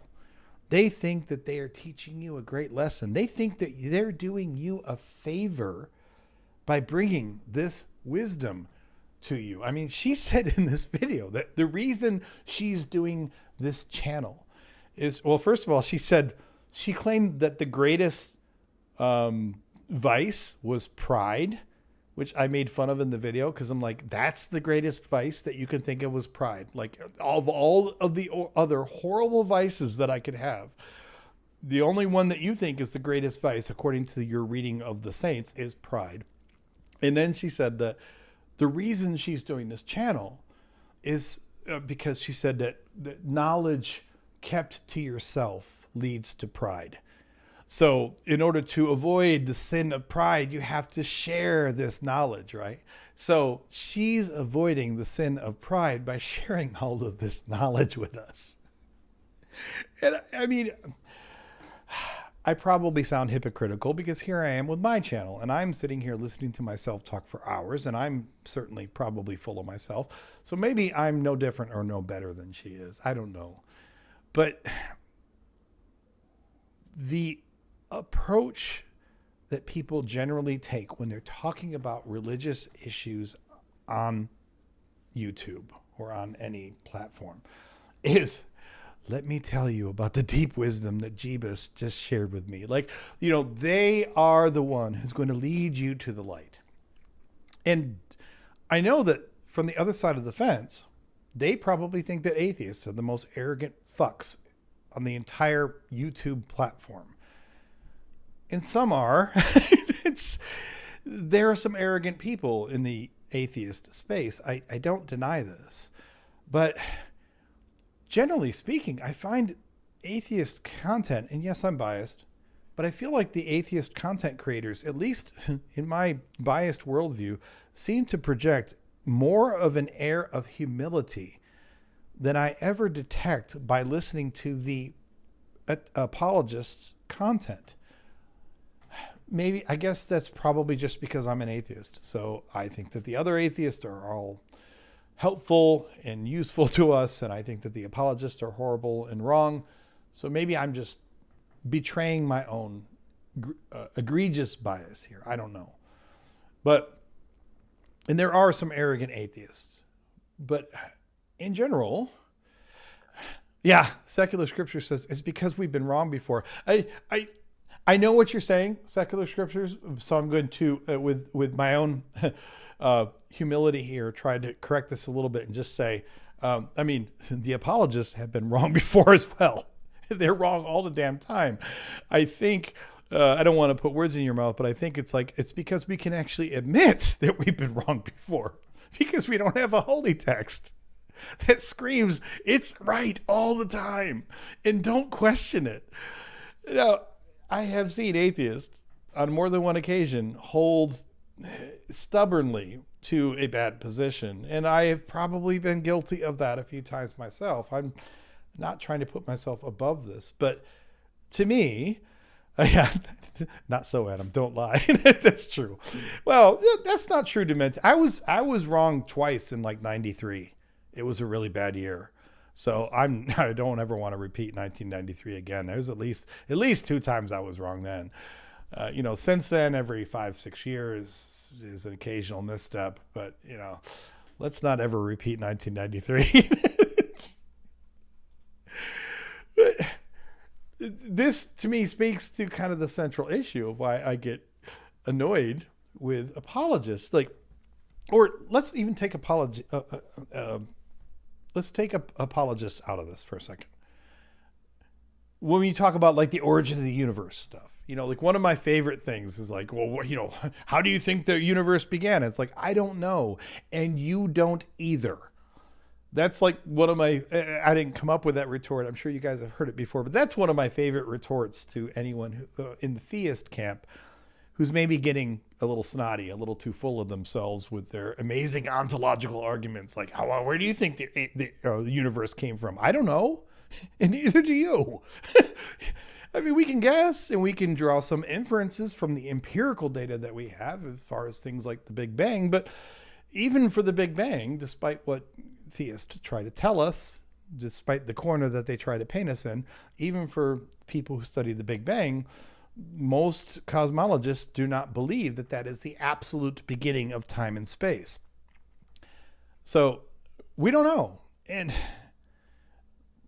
this is one of the most freeing things about getting older. It's like the ability to just say, I don't know, or say I was wrong. I think it's partially to do with age, although they're old, stubborn assholes too. Oh, that's a good point, Demented Age. And of course, I'm not talking about Frank Turek. He's not been wrong. I don't think he's ever been wrong. He's never been wrong once.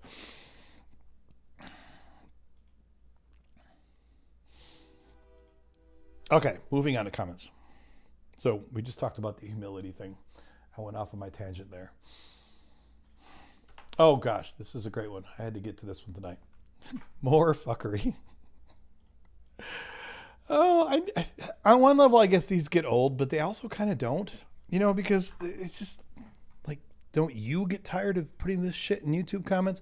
So this person is responding to an older video of mine, 38 quotes that destroy religion, or the title is 38 quotes that question everything about religion. And Tutnod says, extraordinary claims require extraordinary evidence. That's the quote.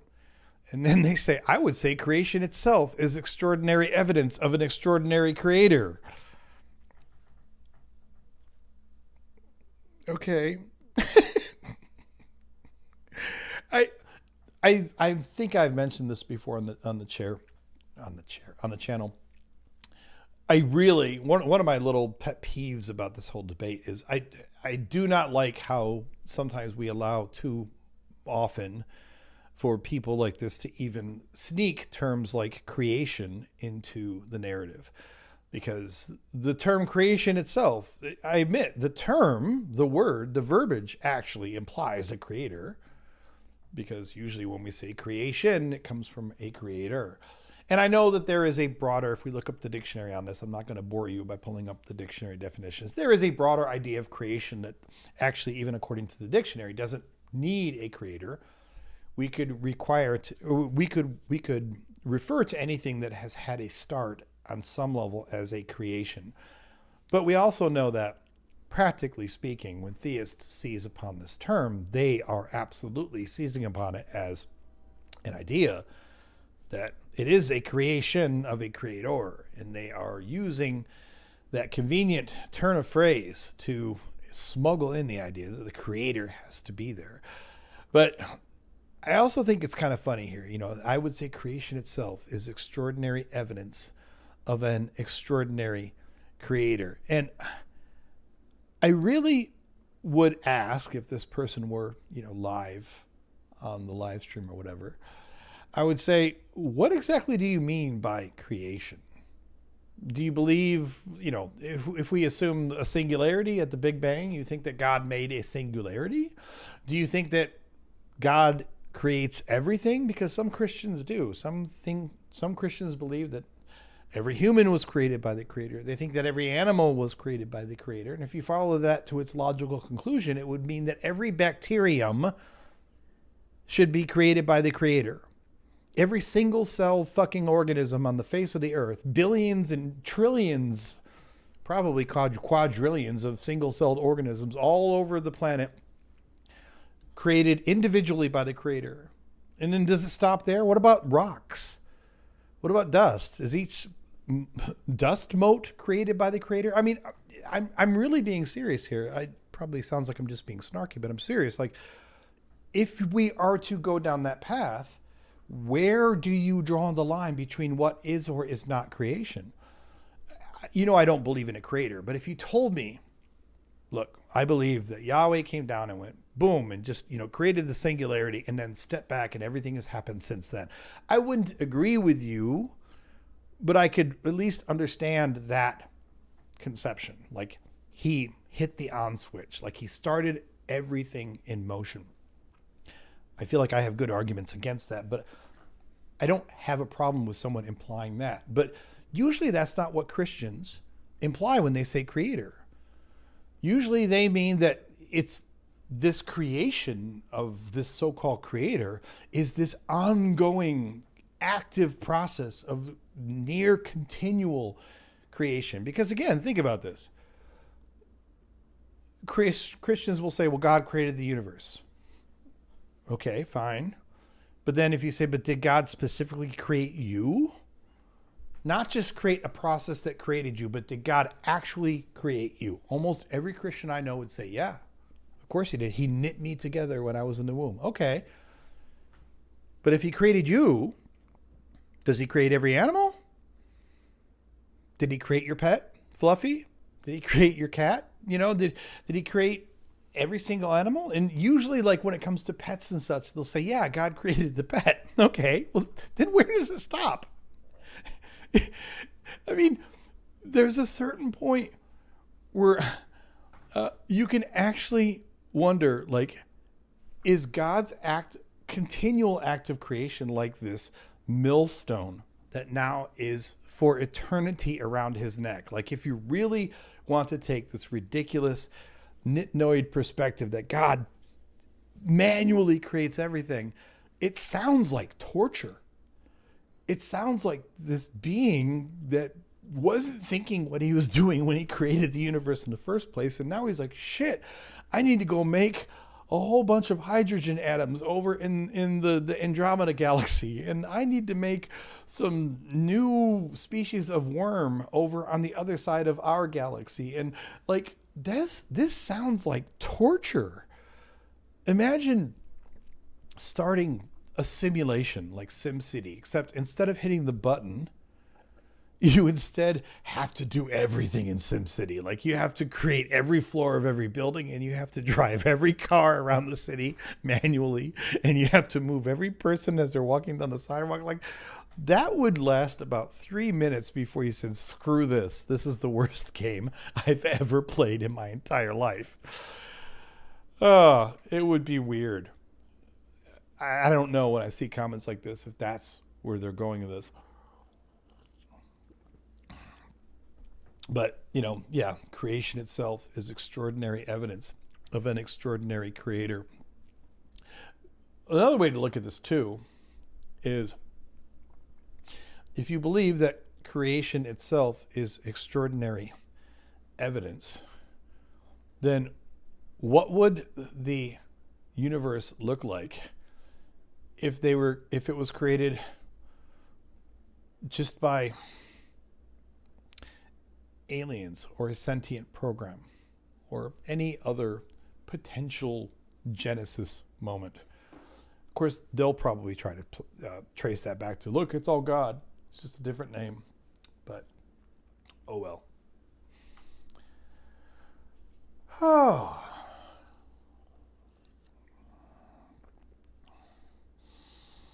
Let's do a few more comments here. Although I'm going to look too. I want to check really fast. Let me look up something really quick. Oh, this is good. I don't even know if this is. I assume this is in my favor, but let me. It's fun, kind of looking at what are the newest comments that come into, even while we're doing the live stream. So, 3 hours ago on the experiment video, Mr. Nethian Raga says, I nominate this video for the dumbest video of the decade award. One thing I love about comments like this is you can't tell from the comment whether he's talking about the original source video that I'm reacting to, or whether he's talking about my reaction to the original source video.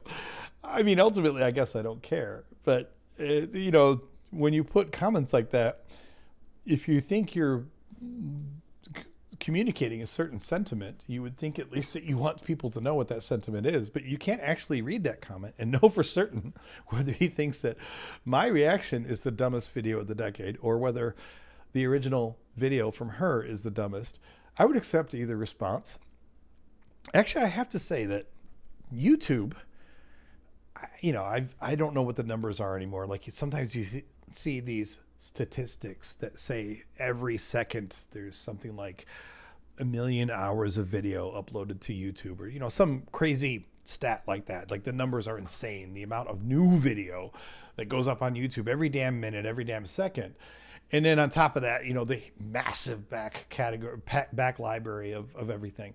So I'm kind of hoping that's me, because if I could actually somehow create the dumbest video in a 10-year period on YouTube, that would be something to tell your grandkids about. It would be impressive. Like, sure, you've had a nice career. Sure, you made some money in your lifetime. But you know what I did? I made the dumbest video on YouTube in a decade. They should even give plaques for that. You know how you have the silver plaques for the 100,000 subscribers with a little play button on it?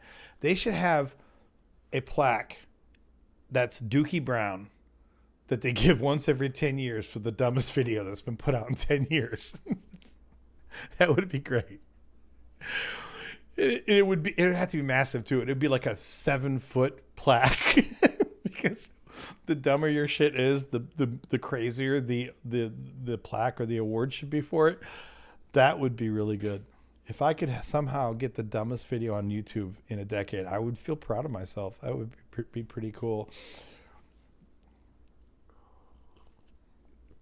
Daniel says it spread across Europe. He's talking about Christianity by forced conversions, wars, genocides, then wars between sects of the religion. That's so true. That's so true. Okay, moving on to other things here.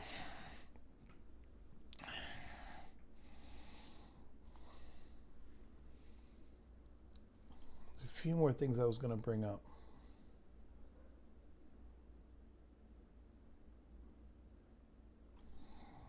Oh, here was another idiot.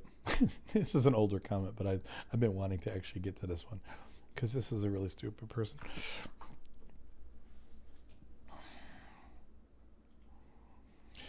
So this was back on the Kirk Cameron video, and Mikey Sim K, whatever that is, says, "I'm a Christian and I enjoyed The Boys," because in this video Kirk Cameron was talking about the show The Boys, even though he hasn't watched it. But he felt compelled to give us a long diatribe about the show that he's never watched. But Mikey's MK says, "I am a Christian and I enjoyed The Boys. I will point out that God hardened the Pharaoh's heart in chapter 9. He's talking, of course, about Exodus, meaning he made Pharaoh's rebellion against his word permanent." Okay. So in other words, God made the rebellion against his own word permanent. However, that Pharaoh hardened his own heart in chapter 8. God simply allowed the disobedience to be cemented, making the consequences a certainty. Now, this is not in defense of Cameron at all. I keep forgetting he's still around. This is for the misinterpretation of Scripture. So I love this because, no, I didn't misinterpret shit, okay? And I don't care. And I pointed out here, I said, Yahweh made it clear that he would harden Pharaoh's heart long before the plague drama even got underway. And then he says, what is it that you think God meant by hardening Pharaoh's heart? God didn't force him onto a path of descent, but God will allow it if one is so determined. In which this is the case, just as it was with Adam and Eve and the Israelites, etc. And I said, hardening his heart is removal of free will. It's Yahweh forcing someone down a path, plain and simple. Once he has hardened Pharaoh's heart, it's no longer Pharaoh's choice to continue on his current path or to relent. It's just Yahweh directing things to his desired outcome. And then he says, and what in the Bible substantiates your interpretation? God gives appropriate warning before inflicting judgment, as seen with those I've mentioned before. Let me remind you again that God told Moses on the mountain, long before Moses had ever gone back to talk to Pharaoh, long before the entire drama kicked off, God told Moses that I will harden his heart. So this has nothing to do with giving people appropriate warning or giving them any choice. If you don't know what it means to hear from the scriptures themselves that God hardened someone's heart, then I don't know what more I can do to English for you. There's only so much Englishing I can do. Because if you can't English, then don't read the book in English. And I don't think he can read Hebrew either. He says, if an individual is persistent in their ways, which goes against the peace he has planned, due to freedom of choice allowed by God, God said before this even started that he was going to harden his heart. But this is another dyed-in-the-wool Christian who cannot and will not accept what the text of his own holy book says. Because to accept the text is to admit that your God is a fucking monster. It's that simple. And then he says, hardening their heart is removing his understanding, gave love and protection from them. That's not what hardening your heart is. There is no reasonable interpretation where anyone who's not sucking Yahweh's cock would tell you that that's what hardening his heart means. This is, however, God is not making anyone do only evil. He's simply letting them go their own way. So you can see I said what substantiates it is my ability to read what the text actually says. But you've already put enough misinformation here to make it a good target for me to dissect it in detail during tomorrow night's live stream. This was actually a few months ago. I never got to it. But I thought that this was a great way to illustrate the degree to which Christians, they don't just find their apologetic that makes them feel good. But once they've found it, they are not going to let go of it. By any means necessary, they will cling desperately to that apologetic. The text could not be much clearer. And then he wants to somehow lawyer this down to when the actual hardening of Pharaoh's heart happened, which you could almost get away with if it weren't for the fact that Yahweh himself brayed like a jackass about the fact that he was going to harden Pharaoh's heart before anything in the drama actually kicked off. For someone like this, you cannot, it's not just that you can't talk sense to him, you can't actually talk morals to him.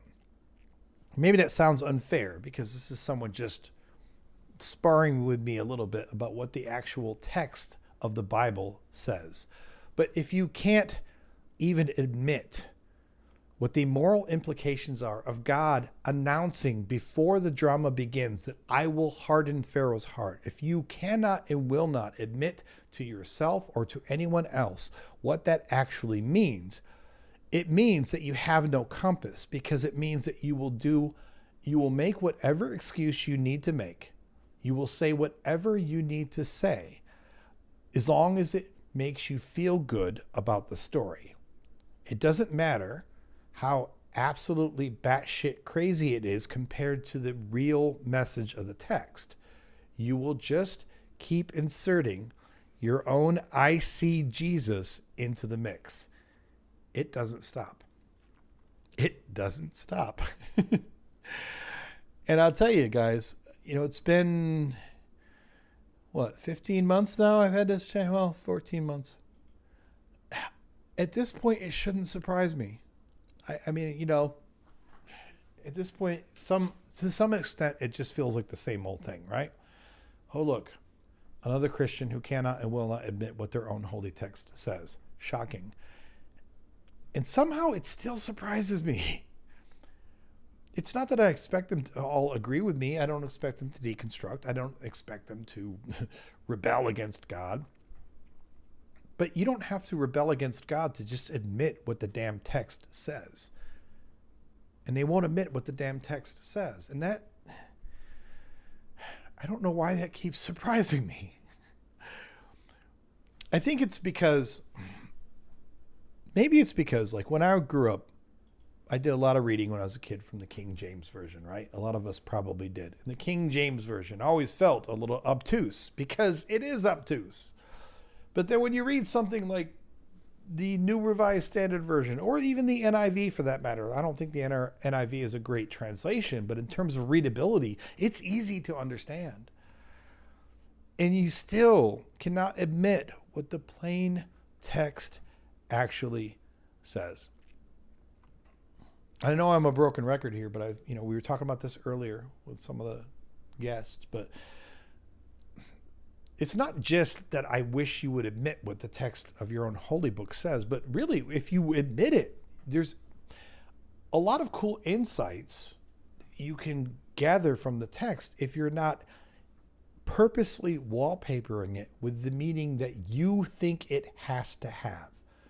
If you just let the text speak on its own terms, you can actually get some really cool insights. I'm not going to say you can get great religious wisdom, but you can really pick up on some cool things that you may have never noticed about the text. But first, you have to at least approach it with enough integrity to say, I'm going to let the text tell me what it says. Yeah, secular scriptures says, I don't know if they can even read the words. It's called the God goggles issue. Absolutely. And that's really what it is. There are so many, it's like slavery. I know it's trite to bring it up again, but for so many Christians, you bring up even the issue of slavery. And of course, some of them don't know what the apologetics are. Some of them will just deny what the text says. But the ones who know the apologetics will just lie to your face. It's probably unfair because they probably think they're telling you the truth. They've probably convinced themselves that it's the truth, which means that in their head, they think they're telling the truth. It's not technically a lie. It's just self-deception. I don't know. There's a lot of different categories there. But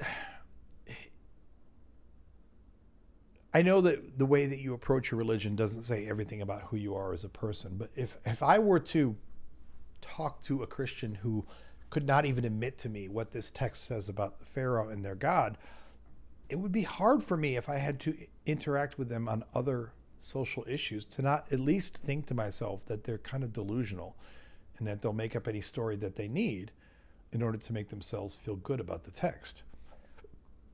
But I don't know. It's hard to say. Well,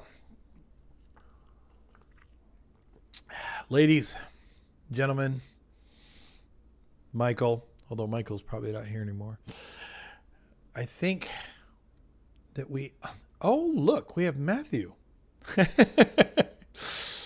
Oh, well, I beg to differ, because how are you going to critique people about the Word of God unless you actually study it and understand how to read and interpret the Word? Yeah, that's exactly why I study it. Couldn't agree more. I study it. I mean, I don't study it more than anyone, because there are scholars out there. There are people who have PhDs. There are people who understand all of it much better than I do. There are people who can read the original languages, but I definitely know that I study it more than most people that I know. I study it more than most Christians that I know. And doesn't mean all my takes are correct, but the shit that I know about the Bible now compared to even a few years ago is kind of crazy. There's a lot that I've learned about the Bible, probably too much, as I was saying to people earlier.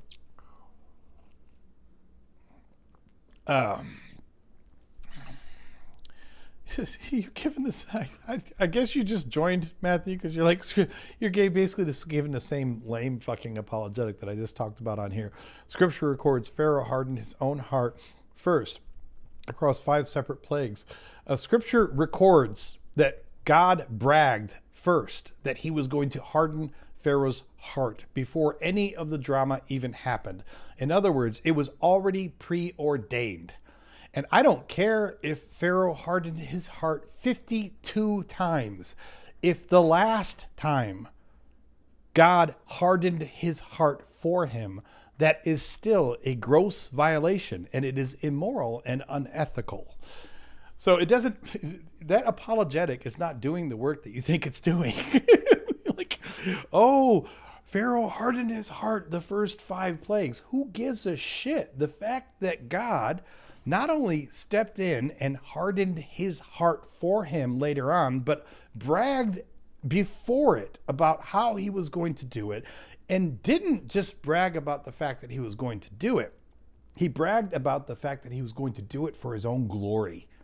That's exactly why he was going to do it. And in case anybody forgets what the stakes are that are involved in this fairy tale, because it didn't actually happen the way it's in the text, but if we assume, let's just assume this really happened exactly as is, well, that makes it even worse, because you're talking about stakes that equals the death of loads, scores of innocent people, because God hardened his heart.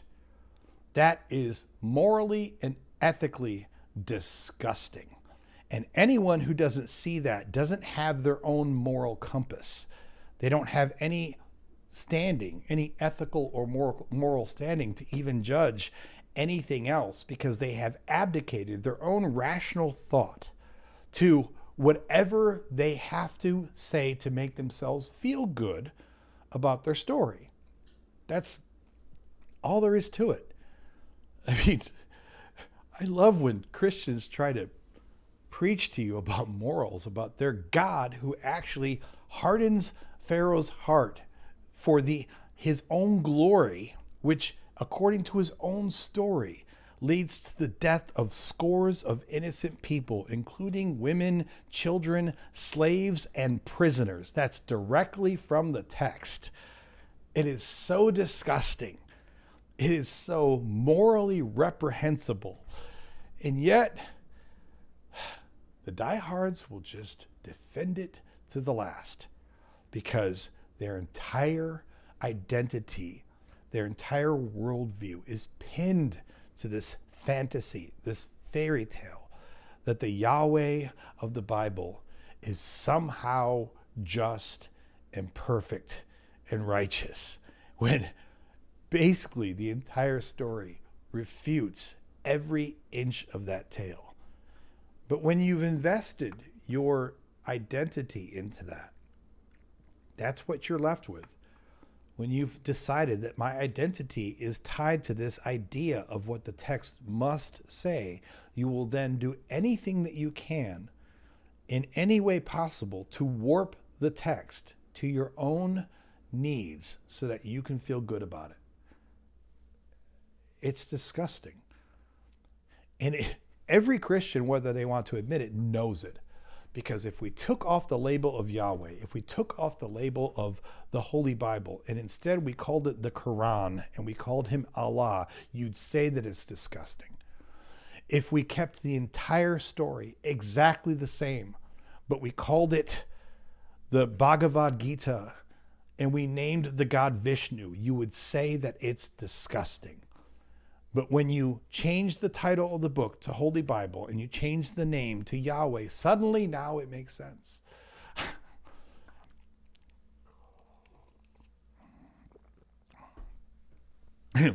He's still not even replying to anything that I've said. That's lovely. Well, ladies, gentlemen, Matthew, I think that it's been a good night. We have gone through many comments. We've had some good calls. We've gone through a lot of Bible. We've brought up some very interesting passages. want to remind everyone again here at the waning moments of the live stream that if you are not in the Discord, please check that out. It's the link, the invitation is in the description. And if you're the kind of person who's like, why do I need to be in Discord? Guess what? I've been that person too. I've never been a big Discord person, but I've actually been thinking of new and good ways to use the Discord. And if nothing else, the best reason that I would ask everyone, well, there's two good reasons to join the Discord. One is that it's free. It's not some kind of, thank you, Secular Scriptures. You're welcome. It's free. It's not some kind of revenue thing I'm trying to get from you. But also, even though I don't anticipate this happening, if anything ever were to happen with the channel, if YouTube were to pull some weird thing or for some reason I get, blocked or shut down because of some bogus report about my channel or whatever, at least the Discord will give me a way to communicate to anyone who is signed up there. Because unfortunately, the way that YouTube works, even though they're not as bad as other platforms, there are horror stories of people who have been deplatformed for phantom reasons. They have, unfortunately now, AI agents that are suspending channels. And then when you try to get them unsuspended, you go through other AI agents. Unless you have a mega channel, it can be almost impossible to even talk to someone real, someone with a heartbeat. Hopefully that never happens to my channel. But if it were to happen, I don't have a mailing list. I don't have other ways. I don't have a Patreon, because Patreon is for getting more money from people, and I haven't had a need to try to beg for more money that way. Not that there's anything wrong with having a Patreon, but it hasn't been something I've been pursuing. But the Discord is, at least at a minimum, a potential way to communicate with people if anything bad were to ever happen to the channel. Plus, as I said earlier, when I launched the live stream tonight, I'm going to start using it as a way to solicit more input from people. So, if you don't mind signing up for a free Discord thing, please sign up there so that we don't lose touch. I have a new video, which isn't quite done editing, but it will be out. I think I will schedule it for release on Monday, because I'll be done. I might release it on Friday. I don't know. We'll see if I get squirrely. If I feel full of myself tomorrow, I might actually release it on, because tomorrow morning there will be a new God-free Bible study that's already queued up and ready to go. If you remember, you've seen that already available. And for public non-members, it's available for everyone tomorrow morning. And I have a video that I'm about done editing. So that will be queued up either Friday or Monday. And then I have lots more stuff to keep editing. So I think that's it. Thank you guys for joining. It's been a long journey. I know that everyone has been here for the whole full time, but I appreciate you guys being around. You guys are really cool. And at a minimum, even if you don't see the new videos, check us out next Tuesday, starting at 5 p.m. Central Time, because that is our normal slot. Thanks, guys. Love you guys, and have a good night.